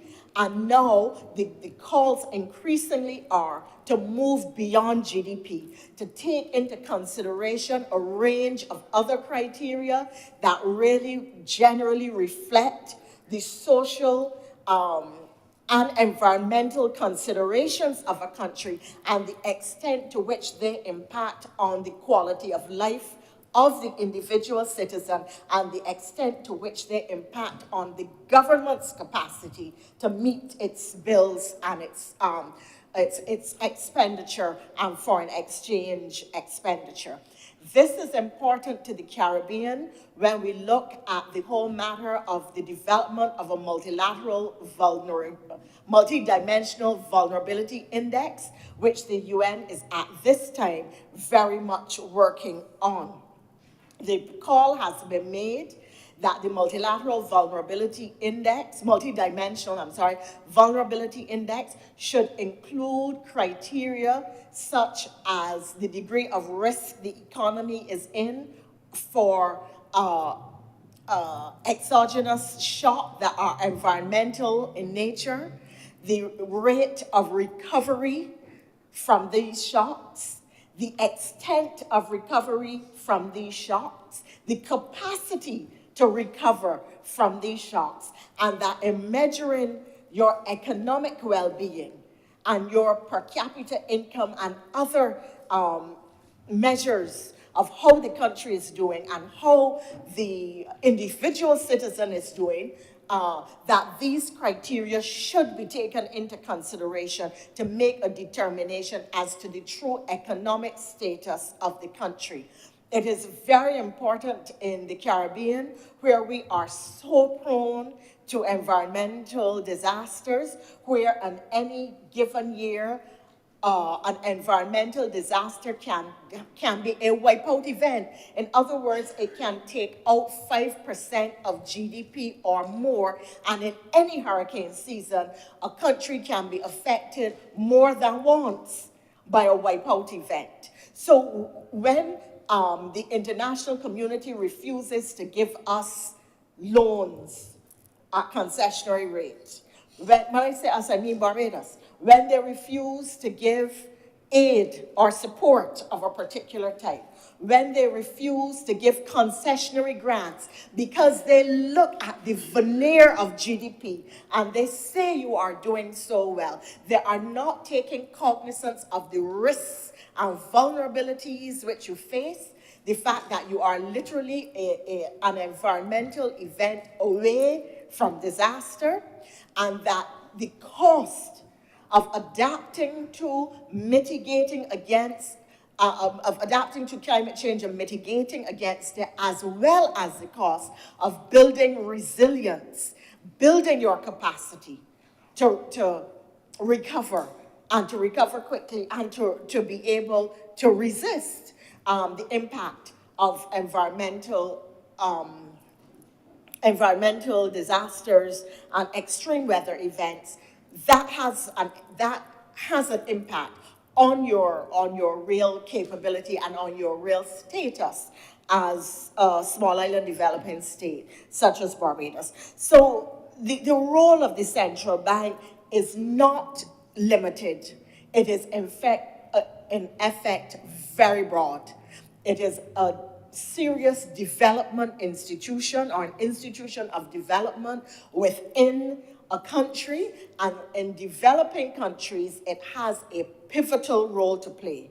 We are grateful that to date, the central bank has played its role exceptionally well. We trust that in supporting this resolution, we will be strengthening its capacity to function effectively and to be of further assistance to the development objectives and trajectory of our country. And we wish the central bank, sir, certainly I do, every success as it goes forward. With those few words, sir, I'm much obliged to you. Thank you, Senator Thompson. Senator Herod. Thank you for recognizing me, sir. Sir, thank you, and I really appreciate this particular topic that we are debating today. I'm truly privileged to be in this place at this time, sir, in our history to discuss these recommendations that even though they're long overdue, or some may view it to be long overdue, they represent clearly, sir, our position as a government as it relates to appreciating and understanding the relationship between and the thin line of separation between monetary policy and fiscal policy in any particular space, sir. But more to the latter of monetary policy, there's an understanding that a greater degree of autonomy, sir, in the administrative and operational arrangements of our monetary authority can have significant benefits all across our society. Recalling the history of the metamorphosis of our monetary authority, the Central Bank of Barbados, we could argue that charting a course to an appropriate governance model is nothing new to Barbados, sir. Our transition from the Eastern Caribbean Currency Authority back in 1972 by way of an act of parliament, signed in this parliament, sir, in the other place, has always held up to much scrutiny, and it signals that the Central Bank of Barbados and the government of Barbados of the day, more particularly, sir, always had that level of autonomy high on the agenda. Sir, these amendments speak overarchingly to the preservation of the integrity of the Central Bank of Barbados, and recognizing that a more level playing field is needed on both which the architects of fiscal policy and monetary policy can help both in terms of the fortunes of Barbados collectively and in terms of economic development and financial stability. Greater autonomy for the central bank, sir, empowers them to make decisions based solely on economic considerations without the influence of short-term political objectives, sir. And by maintaining a laser focus, sir, on economic stability, our central bank can work towards long-term prosperity, ensuring that decisions are driven by data, analysis, and expertise, rather than by the whims of the shifting political tides that may happen from time to time, sir. Furthermore, more autonomy to the central bank can carry out its duties without fear of retribution, can be very significant, can lead to very significant benefits in Barbados. Political interference often leads to decisions that prioritize electoral cycles, sir, or individual interests over the well-being of the economy. When central banks are free from such influences, or more free, they can deploy timely and necessary measures, such as adjusting the interest rates to influence inflation or tackle inflation, or promote employment as well, sir, and other economic challenges that may obtain at the particular time. This, in turn, enables a more stable and predictable economic environment for businesses, for individuals, sir, for investors, and for everyday citizens. Political independence allows central banks the freedom to communicate transparently with the public of Barbados, therefore reinforcing its very credibility and trust. This open and responsive approach also ensures that vital financial decisions are taken in a manner that is understood and appreciated by the general population of Barbados, sir. Citizens deserve to have a central bank that operates with integrity and is accountable to them rather than beholden to a particular political agenda.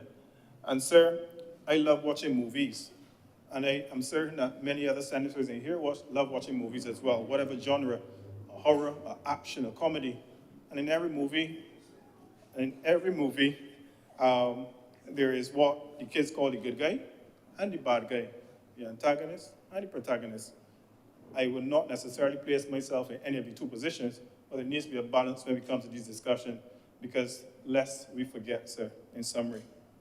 Sir, I will recall a situation where some of us have witnessed, or it would appear, sir, that large financial entities engage in practices that may have deliberately misled customers about their levels of solvency in the past and about their capacity, sir, to generate returns on investment at exorbitant rates, sir, and secure pension plans. And even if we weren't directly impacted, we all knew of a friend or a family member that was impacted, sir. I know of a grandmother and a father that was impacted. I know of that personally. But in such cases, it would be rather iniquitous and absolutely dishonest, sir, from any department or any bastion of fiscal policy, whether it be a Minister of Finance or a Prime Minister, or as fate would have it, a Minister of Finance who happens to be a Prime Minister, sir, to attempt to manipulate the interests of the public and to appear publicly in defense of an alien entity with significant assets of hard-working Barbadians, sir, that were vested in that institution, in which they also vested their future, sir. Lest we forget, Colonial Life Insurance Company, sir, CLICO. And sir, I don't subscribe to kicking a man when he's down. Let me put that for the record. Far less subscribe to kicking a man when he's dead. But death does not grant immunity from the records of history, sir. Let me say it again. Death does not grant immunity from the records of history.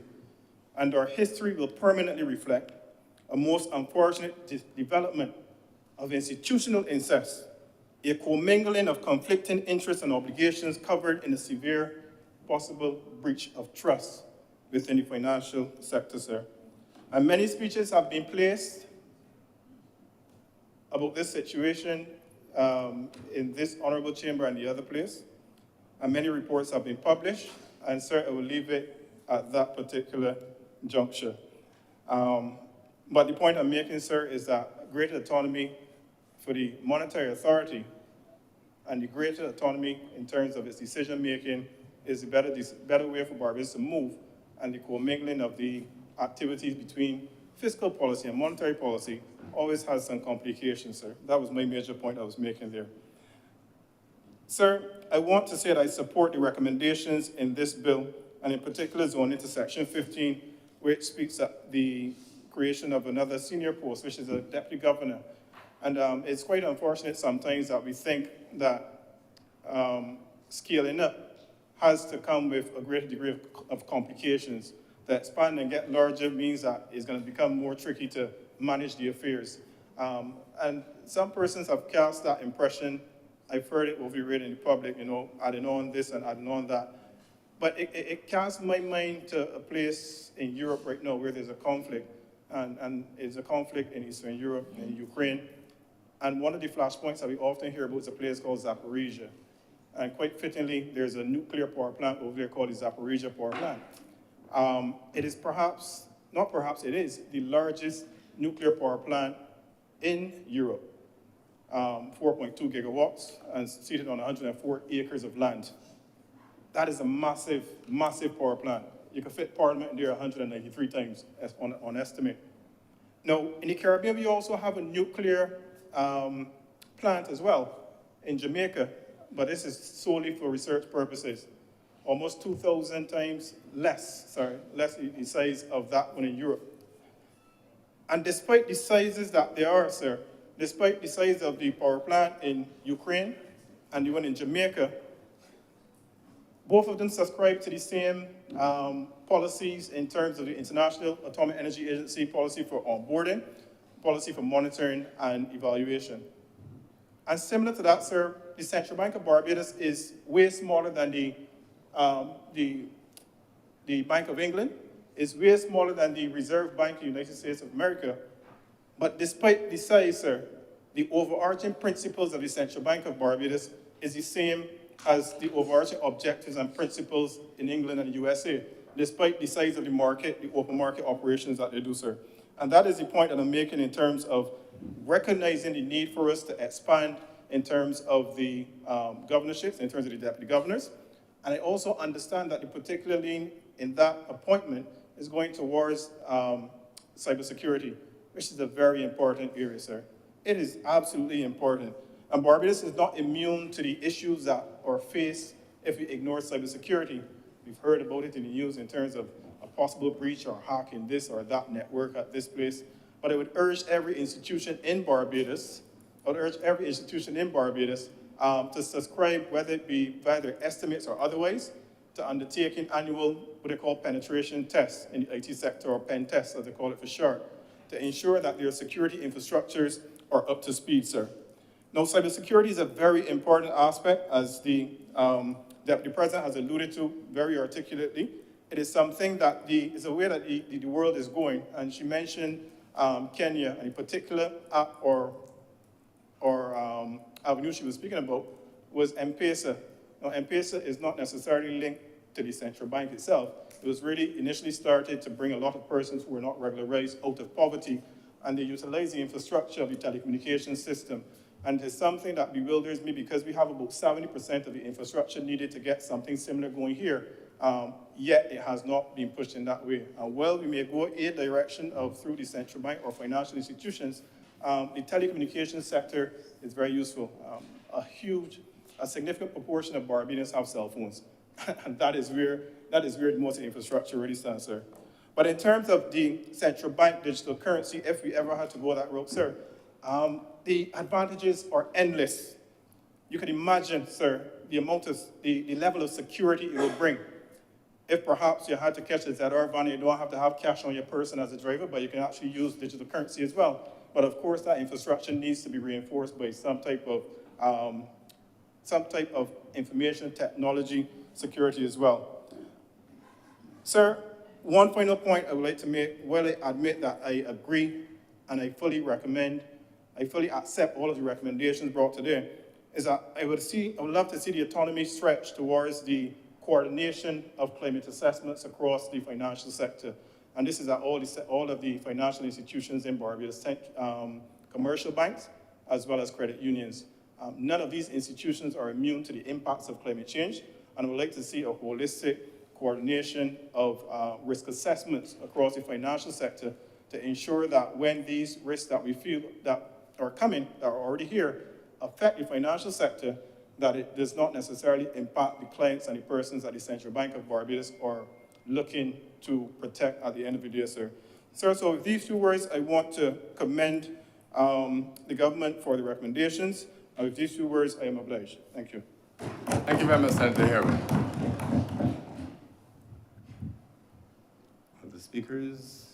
If none, Senator Dr. Moronight. Thank you, Mr. President. I think everything that has been said suggests that the environment for the operations of the central bank has changed, that we need to be able to have a central bank that is fit for purpose, that has all of the necessary capacities, that we recognize the important role that the central bank has to play. We talked about this role in the context of national development, its role in terms of monetary policy, and its critical role as well, particularly in the context, again, of dealing with the new environment of risk, whether that's climate risk and other risks having to do with the new wave of whether that is digital currencies and other new developments that we are seeing in the environment. I think, Mr. President, that we are agreed that the amendments, again, are critical in the context of good governance. I think that there's also been agreement, particularly with expanding the capacity within the central bank through the enlargement of the governance structure as well. And therefore, Mr. President, the amendments here are really then will put us in good stead to have a central bank, Mr. President, that can then help us effectively on the national trajectory that we need to be within this context. Mr. President, I beg that this bill be read a second time. The question is that this bill be read a second time. Honorable senators in favor, please say aye. Aye. Those against, please say no. Methinks the ayes have it. Senator Dr. Moronight. Mr. President, I beg that Your Honour do leave the chair and the Senate resolve itself into committee for further consideration of this bill. The question is that I do not leave the chair and the Honorable Senate resolve itself in the committee for further consideration of this bill. Honorable senators in favor, please say aye. Aye. Those against, please say no. Methinks the ayes have it.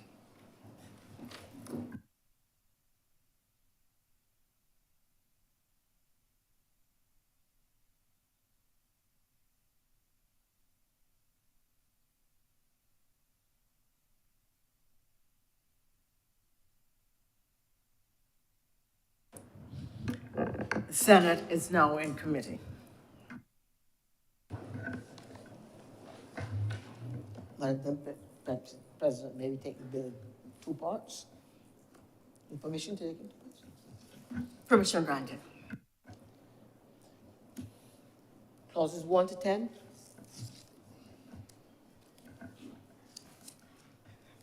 Madam Chair, clause 1 to 10 stand part. Would you beg that clause 1 to 10 stand part? The question is that clauses 1 through 10 do now stand part. Will all honorable senators in favor please say aye? Aye. Those against, please say no. The ayes have it. Clause 11 to 16. Madam Chair, I beg that clause 11 to 16 stand part. The question is that clauses 11 through 16 do now stand apart. Will all honorable senators in favor please say aye? Those against, would you please say no? The ayes have it. The schedule. Madam Chair, I beg that the schedule be the schedule to the bill. The question is that the schedule be now the schedule to the bill. All honorable senators in favor, please say aye. Aye. Those against, would you please say no? The ayes have it. Madam Chair, I beg that you report to His Honor the President the passing of one bill in committee. The question is that I do now report to His Honor the President the passing of one bill in committee. Will all honorable senators in favor please say aye? Aye. Those against, please say no. The ayes have it.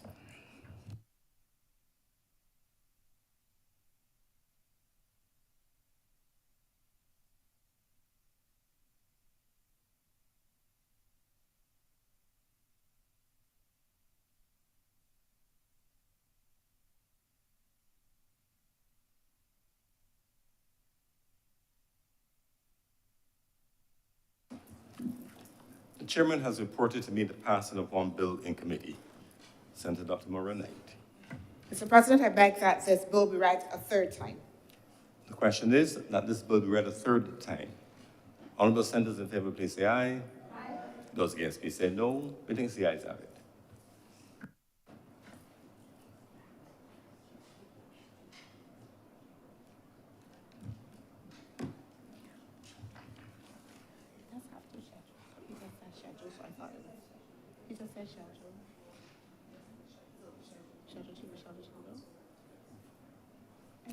Senator Dr. Maura Knight.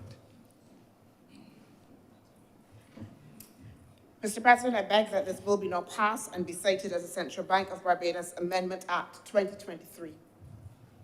The question is that this bill do not pass and be cited as the Central Bank of Barbados Amendment Act 2023. Honorable senators in favor, please say aye. Aye. Those against, please say no. I think the ayes have it. This bill is now passed and so cited. Order number 2, sir. In name of the Senate, to move the second reading of the Supreme Court of Judicature Amendment Bill 2023. Senator Cummings. Thank you very much, Mr. President. The matter before the Honorable the Senate is one which is not before us for the first time. While preparing for this debate, I could find amendments made in 2019 and 2020, and now in 2023, we have a further amendment. So I am going to start by going back to what we did in the last incarnation and what we're doing now in this amendment. Mr. President, this bill, as before us, is designed, as seen in the documents in the order paper, to do two things. One, to allow for the Chief Justice to issue practice directions relating to criminal matters and sentencing guidelines to judges in matters of a criminal nature before the court system. And secondly, an administrative matter, which is for the assignment of an officer to serve in the role as secretary to the Judicial Appointments Committee. Those are the two principal things that this legislation is being amended to treat to. Now, if we go back, Mr. President, to the work of the Office of the Attorney General and the work that has been done on this particular piece of legislation, in 2020, when this legislation was last amended, we saw a number of changes being undertaken at the time. One, we increased the number of judges in the High Court. Secondly, we established the Judicial Appointments Committee that I'm referring to now in terms of the assignment of a secretary. There was the establishment of a commercial division of the High Court, and then there was provision made for related matters in connection to the overall administration of the elements that I just spoke about earlier to be implemented. Those were the amendments that were made in 2020. Now, if you look at the 2020 legislation, how it is written, it was originally earmarked that with the appointment of the Judicial Appointments Committee, that from within the membership of that committee, that a secretary would be chosen and then assigned to take on those responsibilities. There has now been the assessment that from within that committee, the members serving in that role, therefore would be very difficult for a person to serve on the committee and also serve as secretary to the committee. And so therefore it is recommended that a public officer be appointed in the responsibility of secretary to service the needs of the committee. This is not an unusual action being taken. It actually is something that is done in a lot of instances where you have, even in boards of directors, a corporate secretary who is not a member of the board of directors, serving in a supporting capacity, taking responsibility for the administrative needs of the committee. In this instance, the Judicial Appointments Committee has an extensive set of responsibilities as outlined in the legislation in Cap 117, as when it was established in 2020. But if I were to go back to the 2019 amendments, in 2019, we had the first set of amendments in this administration, which spoke to the appointment of masters, how they were to be appointed, and the criteria for their appointment. One, you saw the appointment of masters by the Governor General, then now the President, on a recommendation from the Office of the Prime Minister, and then you had the identification of the criteria for the qualification of a master, and that was a person who had served as an attorney at law for a minimum period of 10 years or more. And so those were the 2019 amendments. Where we are now, Mr. President, is one, as I mentioned, making the provision for the assignment of a secretary, but the second and perhaps more substantive amendment is with regard to the provision of the Chief Justice making practice directions. Mr. President, we are not in a position here to go into the specifics of that, but I believe that the Honorable Attorney General in the other place, when he introduced this bill, spoke in great detail about many of the issues that a judge may be presented with in dealing with a trial. Now, I'm not an attorney at law myself, and I'm not going to attempt to arrogate the right unto myself to speak as though I was one. So I can only speak as a layman. And so in treating to what the Honorable Attorney General described in the other place, he made reference to the point that very often in the public space, and if many of us see the newspapers, and if we make the mistake of looking at the comments on newspapers, especially when persons are assigned, are taken to trial, and they are tried and they are convicted of a given offense, there's always I don't want to call it a healthy debate, but an extensive debate around, but he should get that. That is too little time.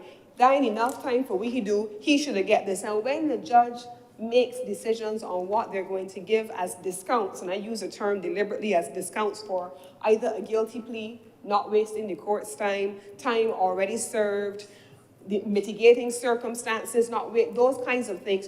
You have a raging debate taking place, pulling numbers out of the air, but he should get about 30 years. He should get about 20 years. And so those are not things, Mr. President, that I understand are drawn from an anecdotal base, but they are drawn from a legislative base and from practice guidelines. And in this instance, guidelines being given to a judge which established a maximum penalty assigned for a given crime and what therefore should be counted as what we in the world of laymen would describe as discounts. Now, Mr. President, yesterday, for example, all of Barbados was, I believe, alternately titillated, traumatized, upset, hurt, disappointed, upset, all kinds of things when we see young faces paraded before the courts, when we see young people before the court system for criminal activity. all of Barbados yesterday had a reaction of different types to seeing the face of young men who have not lost their mother's features appearing before the court system. And of course, there is a conversation around what time is going to be given if found guilty of a given offense, given the nature of the crime on the one hand, the age of the offender or alleged offender, and what room the court has to take certain action. Now, these are the kinds of things that are going to be prescribed by way of the practice guidelines that the Chief Justice, under this amendment in the legislation, will have prescribed. Now, there are a number of things that are considered in the practice guidelines, as I understand them to be. Credit for an early guilty plea. We have heard the Honorable Attorney General, we've heard all of the officers in law enforcement speak about the dearth of law enforcement numbers on the ground. We've heard the challenges in resourcing our law enforcement needs, and as a consequence, Mr. President, there is a concomitant responsibility that goes along with investigating and then prosecuting crimes. And a person who knows that they have done the wrong thing and comes forward before the court and says, look, I am wasting the time, I am making you go through hoops, I'm not making you deploy resources to investigate me, I am owning up and taking responsibility, yes, I did this, is given credit for an early plea. Those are the kinds of things that factor into what we understand to be sentencing guidelines. And then, of course, you have, whether you're looking at multiple offenses in one charge, what happens there, whether there are concurrent or consecutive sentences. I saw in the court pages this morning, I believe in the newspaper, there was one person who was charged and sentenced, convicted and sentenced, and their sentence is going to run concurrently, but I believe that they're serving time for 4 different offenses, and they're going to run concurrently as opposed to consecutively. So those are the kinds of things that elicit conversation in the public space among non-lawyers who don't necessarily have a sense of what the law prescribes and what parameters the courts have to function within. And it is on that basis, Mr. President, that you have this amendment being made. But, Mr. President, I want to take a few moments just to step away from this particular bill alone and to speak to what I consider to be the tremendous legislative agenda of the Office of Attorney General over the last few years. As I was preparing for the debate, Mr. President, I could come across, I believe I'm seeing somewhere around 10 existing pieces of legislation by the end of last year coming out of the Office of the Attorney General. Matters relating to the Firearms Amendment Bill, Whistleblowing Protection Act, remediation agreements in terms of deferred prosecutions, the Police Amendment Bill, the registration of judgments of the Supreme Court of Judicature, the 2 amendments that I spoke about in 2019 and then in 2019 and then 2020, and now we have a further one, the Criminal Justice Miscellaneous Provisions Offenses Against a Person Act. We have seen what I consider to be, and if we were to look at it in a holistic way and combine it with the work which is underway in the Parliamentary Reform Commission, the Constitutional Reform Commission, and the Law Review Commission, that there is a comprehensive review and an overhauling of our judicial system which is underway. We have seen, Mr. President, in the 2020 amendments, the introduction of additional members of the High Court. This was a long-standing issue that we have had the length of time that it takes for matters to come before the court was also a function of capacity. And we have seen those increases, and my expectation based on what the Honorable Attorney General has said, that we will see the increases even further coming down the line. Equally so, we saw, Mr. President, the attempt to then separate out the system by having a commercial division added, and that was included in the 2020 amendments to the legislation on the Supreme Court of Judicature. So, Mr. President, these are the main items that we are seeing in this particular piece of legislation.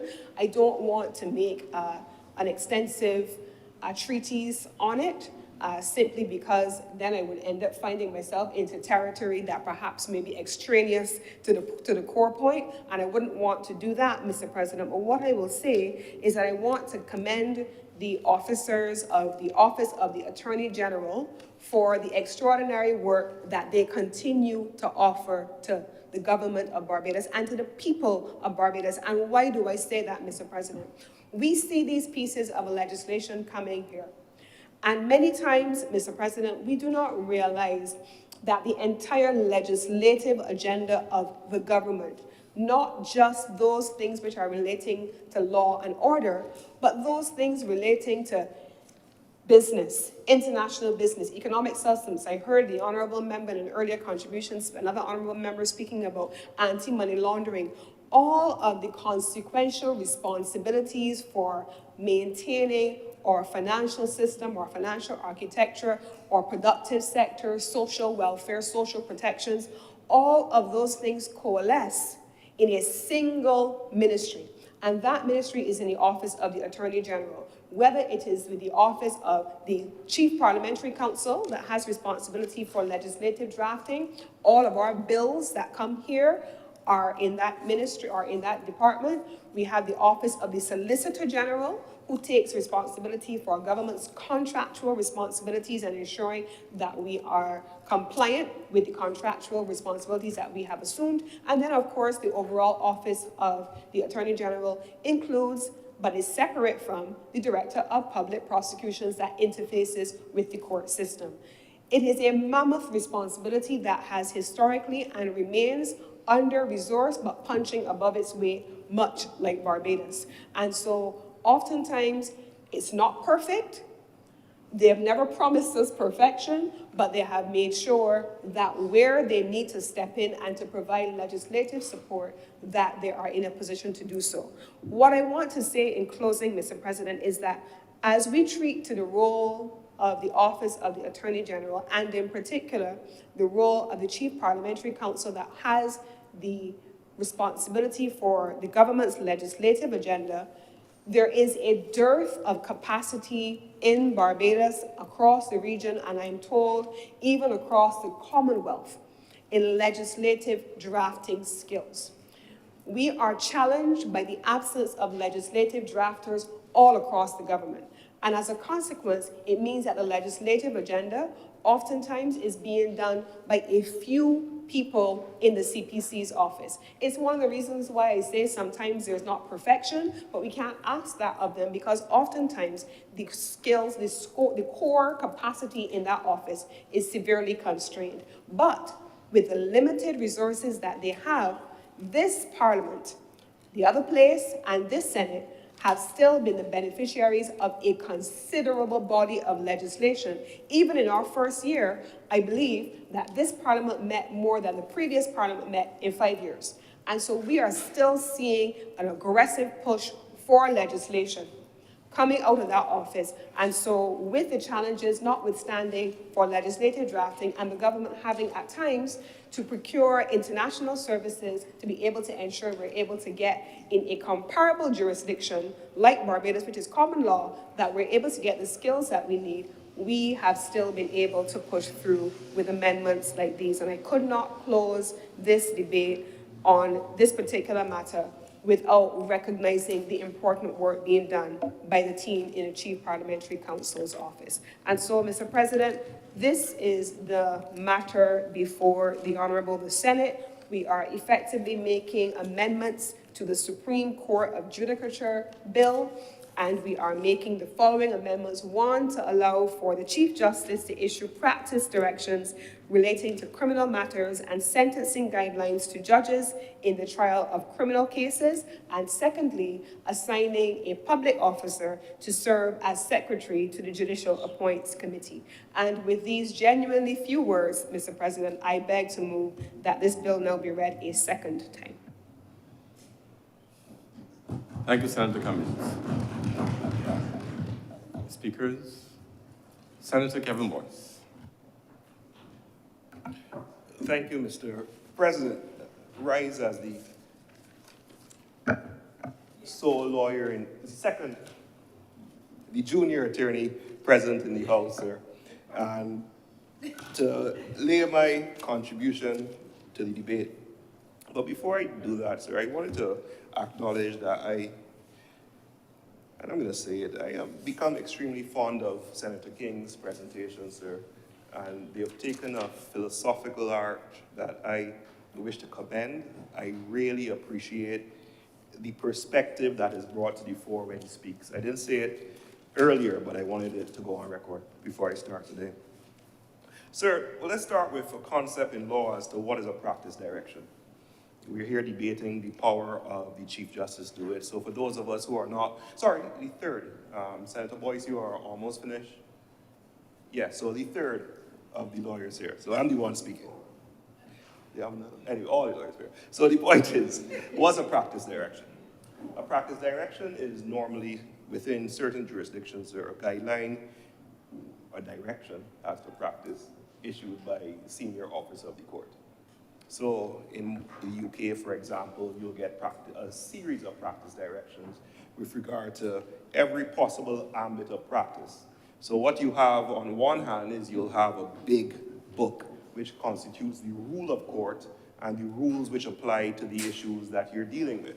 Well, in interpreting the rules, and as an aid to the rules, the courts issue things called practice directions, which basically seeks to guide practitioners and judges as to how they should be conducting themselves. So for example, in the civil courts and the commercial courts, we currently have practice directions which dictate how documents are filed, how we deal with online hearings, and how we deal with other matters which may be a cause of concern. You could actually see instances where there's practice directions to do something called a pre-action protocol letter. Everyone is familiar with the term. That's the letter you send before you sue somebody. That came out because of a practice direction. That's not actually in the rules of the court. So you can use a practice direction to give guidelines to how persons are to practice. So that's what we're here discussing in the realm of the criminal court with regard to the proposal to give the Chief Justice that power. And the purpose is stated, of course, to give some guidelines with regard to criminal sentencing. Well, there can't be any other type of sentencing, but forgive the redundancy. So currently, what happens is that there are a series of cases which judges refer to, which gives them the guidelines which they then follow for the sentence to be imposed. So for example, in the case of manslaughter, I believe it's the Pierre Lord guidelines, and recently the CCJ would have looked at that and said, well, this is the instance and these are the guidelines that you follow. Now, let me put my hands up. I don't do criminal law anymore. Funny story that, sir. One day I was at home and there was a charge sheet laying around somewhere, and a gentleman asked me, what was I doing with that type of material? Because the charge sheet described firearms, drugs, whatever, etc., etc. But I digress, sir. So in the criminal courts, there are guidelines within the court system, that is previous decisions which have been given, which set out what the sentences are to be for a range or certain types of offenses. Judges, because they're bound by the concept of precedent, generally follow these cases and these guidelines unless in following the case, you then find yourself in a situation where you will give an unjust decision, or it would be you have to give reasons as to why you will go outside the precedent. This, of course, has led to some difficulty because courts would have to rationalize why they're departing. So in certain jurisdictions, as we're now seeking to do, is to give guidelines through the Chief Justice with regard to recommendations for sentences for offenses. It's currently utilized in the majority of jurisdictions. However, the jurisdictions which have it do have a certain amount of resources which go into determining what these sentences should be. So for example, I was privileged to attend to be an International Leadership Fellow in America, where they sent us and they took us to their sentencing commission. So they actually have a huge federal government agency whose entire purpose is to pump information in. Every 5 years, release something called a Red Book, where they then issue judicial guidelines for what sentences should be. And they still get in trouble by persons having issues with regard to what the guidelines are and whether the guidelines therefore restrict the judges too much. But all that is philosophical, but it does give you, I hope, some understanding as to what's the purpose of guidelines. So what this bill says is that it allows the Chief Justice to have the power to aid judges with regard to determining sentencing and sentencing ranges. Now, we can see why this makes sense, sir. in that, as indicated by the Attorney General in March this year, there is a significant backlog, despite the increase in judges. However, the increased judges who were commended for the work that they have done, and I would, of course, wish to join in the accolades for the same, have been able to attend to 200 cases per year. What that means, though, is that if there is a backlog of 1,000 cases as of March 2023, we're not going to get that backlog reduced with the current complement of judges. If we are very poor at math, let's say we do that in 5 years, but persons are still trying to trouble Van Wyck. So we get more cases, I had to work it in. So we get more cases as the days go by. In these circumstances, sir, while we are reducing the backlog, we recognize that more needs to be done with regard to how we keep on top of it, because the cases don't stop coming. In that regard, sir, the question is, what else can be considered while we do these deep debates? What other issues can we raise and seek to give grounds to support in the future other resources being provided to assist with the impact of the delivery of justice? Because we're here discussing the guidelines, and how they will help is this. If I'm a judge who has to sit and think about what's the appropriate guideline and then go along the legal research process, that may, by all things being equal, be a longer process than applying a clear guideline practice direction as to what to do, which therefore reduces the time for sentences, which hopefully therefore reduces the time for delivery of judgment, which therefore reduces the time cases take. That's the aim, sir. So besides that noble ambition, sir, there's another pragmatic consideration which I wish to once again suggest to my friends who occupy the realms of power in this great land, sir. There's a pragmatic consideration. We have seen for these criminal cases that delayed decisions are attracting compensation in the tens of thousands. Awards are being given out, $90,000, $45,000 for delay in decisions which have taken decades. So if we recognize that delays cost us significant sums, perhaps, just a suggestion, that there could be an allocation of resources, if we know we have to pay for delays, tens of thousands, that we bite the proverbial bullet and see if there's a way of getting the funding to therefore reduce the amount of delays in the short to medium term. And how do we go about doing this, sir? This concept. You may recall, sir, at a previous contribution, I would have spoken about ideas about the judiciary and what we could do about the backlog. I think it was the debate with regard to estimates, sir. Actually, funny story, I was before a judicial officer who shall be nameless and said, thank you for drawing it to the attention, and then ruled against me. So I think, but we will continue our efforts in the spirit of why we're here, sir. Now, sir,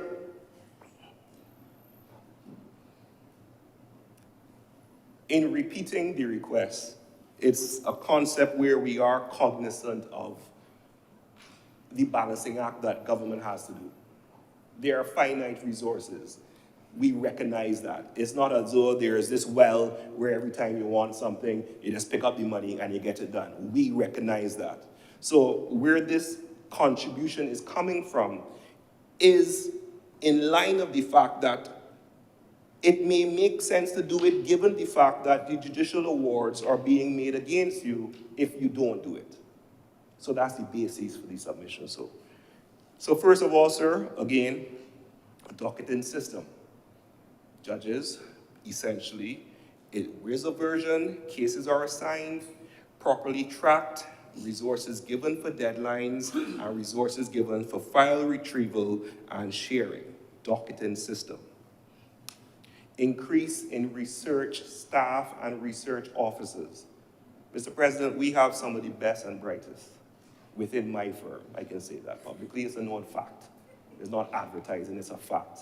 And we get the best and brightest because we provide an environment in which they're compensated, in which they're guided, in which they have brilliant mentors who are sympathetic to their need, but persons who actually care about their development. But I say this tongue-in-cheek because there was a time where governments in other territories, not necessarily Barbados, were able to attract those best and brightest because while they may not necessarily be able to provide the salary, they were able to provide the perks in terms of duty-free concessions, in terms of tax waivers, in terms of training, in terms of exposure. There must be a way, with all the ingenuity that we have, that we can get the best and the brightest to assist our judges. If they assist the judges, picture this. The judge has 2 or 3 research assistants. Currently, we know that 2 or 3 judges share 1 research assistant. So imagine if we reverse that, where a judge has 2 or 3 research assistants. We recognize that that means that problems which the judge has are quickly researched, which then allows the judge to give the decision quicker. That then reduces the amount of time that is spent for the judge to rule on the substantive matter. It's an idea, sir, which I hope that will be considered. And sir, it's not just a question of having staff or throwing money at the problem. Because if you increase the number of persons doing the research, but they don't have the tools by which to do the research, then we end up back at square one. For my part, sir, I have been known to drag young associates and interns into the library and say, this is a library. These things here are called books. You open the book, you look up the topic, and there's somebody who's written about the topic because now they just do this. They go clickety-click. They go online and they're wizards at finding what they have to do by ways of research because all the legal material, all the resources are now online, which leads to some issues, but generally, these are tools which are not free though. So while you can go to the library in KFL and research, you can also do it via VLEX. Unless you have a VLEX subscription, you're not going to be able to do the research. And unless you have a subscription for everyone, and not just VLEX, you have the other thing. You have to do with your Cary Law, you have to do with your Lexis, you have to do with your Westlaw, you have to do with, there are a variety of resources, online access, which allow these persons to retrieve the information quickly. It's not a question of not having the information, it's the question of the tools and the resources to get the information quickly. It then goes back to the judge so that the decision is made quicker. All right, are we following? So first off, docket, I'm repeating it, increase research staff, increase tools and resources for the research staff. Again, the technical staff now. So not only am I calling for more research staff, I'm talking about technical staff to assist the judges with what they have to do. For example, recently, sir, we just had to break in a trial in which we are dealing with a dispute over shares. I'll keep it wide so as not to attract any ire. And in so doing, there are a number of issues which are being dealt with in which documents are flowing, experts are being dealt with virtually, and there are a tremendous amount, I think 2,000 to 3,000 pages of information. Technical staff to retrieve that information when the judge asks a question. What point is Mr. Boyce waxing so eloquently on is brought up on the screen. That's where you use the technology by which to allow the matter to resume and to move. But if you don't have the technical resources, what point are you making? Where is that reference? The ability to retrieve and pull information, there is delay. Technical staff also for the purpose of something as simple as taking notes. Judges in the civil and commercial courts and family courts are still writing in longhand, sir. The criminal courts have the resources of the CAT reporters, we recognize, but the technology has moved the same way that our voices are heard and automated and recorded. The investment in the technology would make it easier because when lawyers are arguing, judges have to try to grasp these points. Some lawyers are better at others in using certain tricks and intonations so as to ensure that the point is grasped and controlling the tone. However, it would help the judiciary by having the ability to recall what is being said. Because as we know, It is so easy to misinterpret statements based on whatever bias we have, whether you acknowledge them or not. Besides that, sir, technical cases, a system in the same docket system by which cases are weighted. For example, if I am having a dispute with you, while we all recognize access is important, that case may not be as important as a case where if I'm having a dispute with the deputy president of the Senate, which involves a quantum of money that makes it more serious. So that's the type of thing where you determine how much judicial resources you put behind a matter. Let's say, heaven forbid, I've seriously injured a member of the Senate. That, of course, becomes more important than I say something naughty about you in a different capacity. The concept of weighting and applying the necessary resources to dealing with judicial problems also comes out of this process where they're given the resources. So far, sir, the docket system, increase in research staff tools, increase in technical staff, weighting cases. But let's talk all the pretty talk. Let's talk about practical things that we observe. Sir, are you aware that judges don't have laptops? You need laptops. Things because, and I'm not telling tales, it's just observations Kevin Boys have made in terms of the ability for judicial officers to continue their work when they leave the premises. Despite what certain persons might say, they want to get the work done. And sometimes, just like us, they don't do the work in the office. They do the work after they go home, have some dinner, have some tea, settle themselves with their family, and then they might get inspiration late at night to start drafting. Let us give them the resources. Sir, printers, the ability to print out decisions while lawyers are arguing, the judges don't have. So these are the type of things which we have noticed would then aid in the rapid delivery. Sir, we had a recent scenario where the internet was out, and this is not true fault of the government per se, but this just gives you an example. The internet was out at the Supreme Court for 2 days. What that meant was our trial, which we were doing, was impacted because the witness was not in Barbados. And we were very happy using the technology and the cameras and taking in the witness, and then there was no internet. Also, the criminal courts, I believe it was reported in the press that the judge had to send home because there are certain matters which are still being done by Zoom. So, in other words, we have made this progress. We have made this progress as we repeat the calls for the hybrid house and how we utilize the technology, and everybody's here on their device and we're moving forward. But in order to do that, you need that backbone, that structural backbone, so that if one goes out, there's another one. Editing of decisions. In the civil cases, sir, even in the sentencing of the criminal cases, judges give long decisions. To get the decision out, the judge has to write the decision, send it to the secretary, if there's one, to edit, because things happen, and you hope that the secretary is available, and then that then has to come back. Perhaps as we're doing this practice directions could be given to allow and increase confidence, because I think it is allowed now to give decisions orally. To give decisions orally with reasons. To give hybrid oral reasons, and I will supply all the fancy writing later. But how do we get these decisions out quickly? And I think that is what the government is trying to do with this legislation, and that is what we should be seeking to encourage and hold hands and get done together, sir. So, sir, the first aspect of it would be that there is a pragmatic reason for these type of issues to be dealt with. And besides the pragmatism, there's a practical reason, which of course is the fact that you're now paying these awards for the delay in decisions. Indeed, sir, we passed, I think it was in this chamber, the requirement or the ability that if a decision is not given within 6 months, that it allows certain things to be done with regard to a judicial officer. But as we all know, when it comes time to dealing with staff and persons as to why something is not done, the first thing you have to be able to show is that the individual had the resources to do what is required.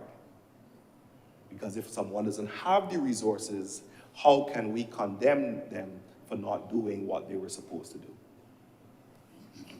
Sir, I continue I continue to push for online and hybrid, sir. It works, it helps, it resolves matters. The matter that I referenced, sir, has an incredible amount of interested Barbadians who are parties who are happily watching it via online sources, sir. It allows for the dispensation of justice so persons can see what is going on. It allows witnesses to be heard without having to incur the cost of flying the witness into the jurisdiction. It allows a reduction of time of waiting until the matter is called to resolve the issue, which then reduces the charge for the client who has to pay the legal fees. All these are factors which I want to first of all support the judges who continue to allow matters to be done online, but also to encourage the resources being given for them to optimize that utilization, the same way hopefully we are pushing to have our Senate one day have such a hybrid movement. Sir, I can say that the push with regard to Curia has made some progress. Now, Curia, for those of you who don't know, is the online filing system that the government has brought into play. So what happens now is traditionally your clerk would have taken the document with your beautiful pleadings and you go down to the registry, you line up, you pay your money, you get a stamp, the document is filed and is therefore on the file. You then get copies because you can't just get one stamp. So you get 2 or 3 copies, all of which are stamped and duly sealed. You may get it certified, and then you go with all your copies to deliver them to the other lawyers or for your records. Curia now takes that all away because it's online filing. Curia has made some improvements, but there were some recent teething pains which they are trying to resolve. However, Curia is also staffed by persons at the registry who sometimes are impacted because they have to deal with other matters. So the question is, how do we keep things running at an optimum? At the end of the day, Rome was not built in a day. The government is certainly trying. As indicated by the leader of government business, the Attorney General's office has a very heavy workload, and it comes down to a question of resources. Maybe in the future, we will see a split of the AG's office in terms of the legislative aspect and another office to deal with the administrative aspect of justice. But this is legislation which we certainly support, and it shows the commitment of the government to continuing to tackle these issues. Hopefully, these items I have highlighted will lead to increased dialogue and further support. I thank you, Mr. President. Thank you very much, Senator Boyce.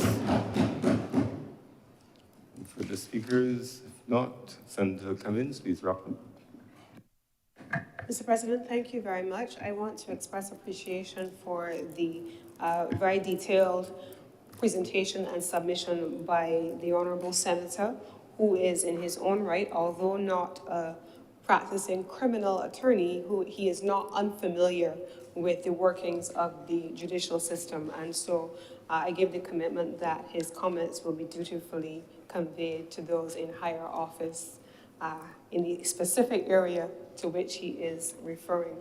At this point, Mr. President, I beg to move that this bill now be read a second time. The question is that this bill be read a second time. Honorable senators in favor, please say aye. Aye. Those against, please say no. I think the ayes have it. Mr. President, I beg to move that Your Honor do now leave the chair and the Senate dissolves itself into a committee of the whole for further deliberation of this bill. The question is that I do not leave the chair and the Honorable Senate dissolve itself to the committee for further consideration of the bill. Honorable senators in favor, please say aye. Aye. Those against, please say no. We think the ayes have it.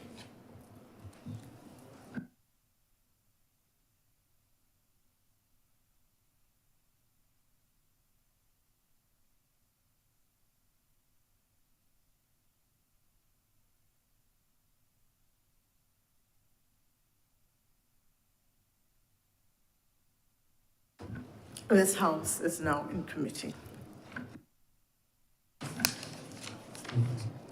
Clause 1. Madam Chair, I beg to move that Clause 1 stand part. The question is that Clause 1 do now stand part. Will all honorable senators in favor please say aye? Aye. Those against, please say no. The ayes have it. Clause 2. Madam Chair, I beg to move that Clause 2 do now stand part. The question is that Clause 2 do now stand part.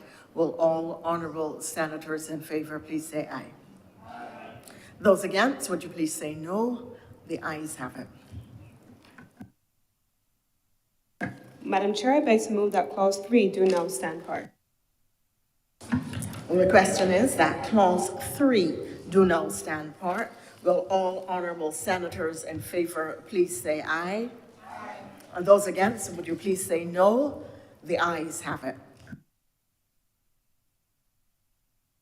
Madam Chair, I beg to move that you do now report to His Honour the President the passing of one bill in committee. The question is that I do now report to His Honour the President the passing of one bill in committee. Will all honourable senators in favour please say aye? Aye. Will all those against please say no? The ayes have it.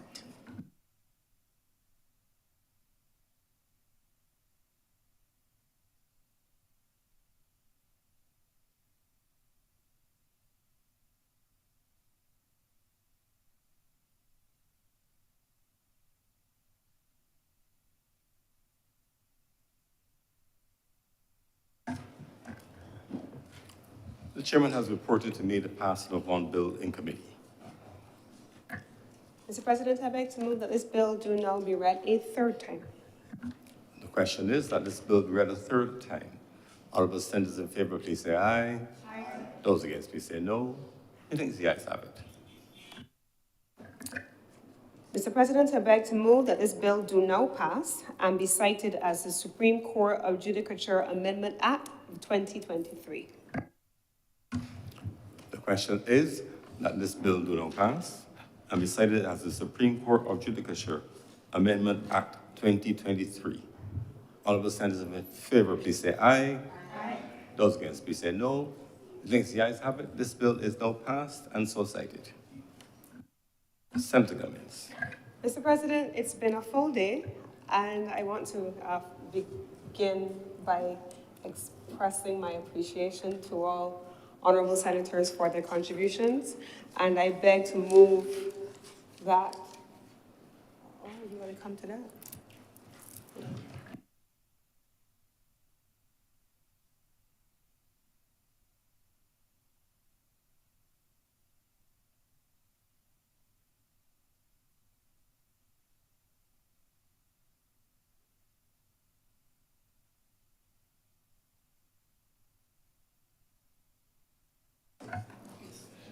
Private members' business, sir.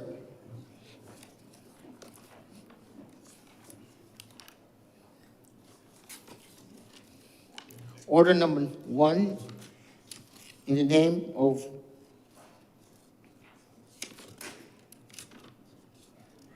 Senator Dr. K.G. Hines, to move the passing of a resolution to allow the Standing Orders Committee to consider amendments to the standing orders to facilitate hybrid sittings of the Senate.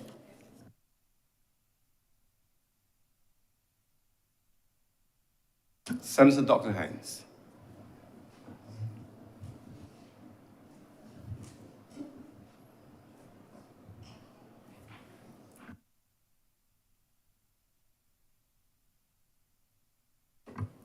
Thank you, Mr. President. We have had some discussion on this topic. This follows nicely from Senator Boyce's intervention, his last intervention, which related to the importance of having online capabilities for us to participate in the work of governing Barbados. And one of the things that is apparent is that we do not have this capability in this honorable chamber. Sometimes there are reasons, and Senator Boyce has raised this on a previous occasion as well, there are reasons why persons cannot be physically here, but would love to attend. As we have come out of the COVID-19 pandemic, we should all understand this very well. There may be those of us who may not be well enough to physically be in the chamber without causing difficulties for others, but are well enough to continue working remotely. And therefore, in particular, considering that the other place facilitates this process, I would wish to propose to this chamber that we follow suit and make this advancement that would offer us the ability to have greater levels of participation by the honorable members who would love to be here, who are able to be here, even if not physically at times. And the other thing that we can add is that there are some members of this chamber who may have to travel for various reasons. There are some of us who are absent at present, performing national duty. There are others who may not be physically in country because they need to travel for work, but they may be able, while on their travels, to make the time to participate in these important proceedings. They may not always be able to be here for the entire sitting, but if there is a particular piece of legislation or a particular piece of government business that they would like to participate in or attend to, even those who are here in country may sometimes, because of their schedules, be unable to be here for the whole sitting and then transportation, etc., but would like to offer participation. The ability to facilitate hybrid sittings would be quite useful. Therefore, Mr. President, what do I say? Excuse me, Mr. President. For Mr. President, I would like to move that this resolution do now pass. The question is, sorry, is there a seconder? I'll second, Mr. President. Yes, thank you. The question is that this resolution to allow the Standing Orders Committee to consider amendments to the standing orders to facilitate hybrid sittings of the Senate do now pass. Honorable senators in favor, please say aye. Those against, please say no. It is the ayes have it. The matter will therefore be referred to the Standing Orders Committee in accordance with Standing Order 73-3.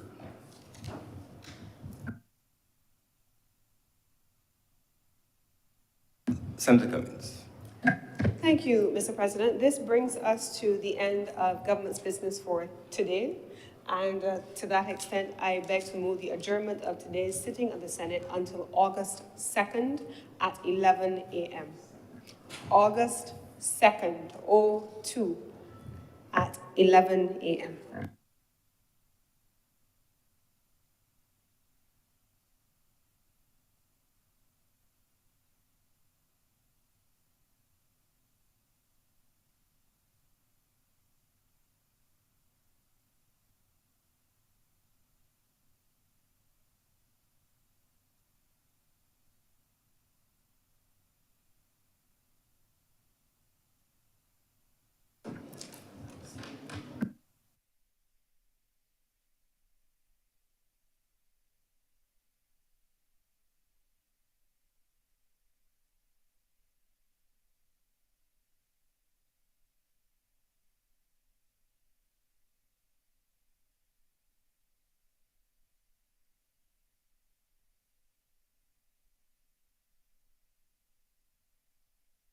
The sitting is therefore adjourned until Wednesday, August the 2nd at 11 a.m.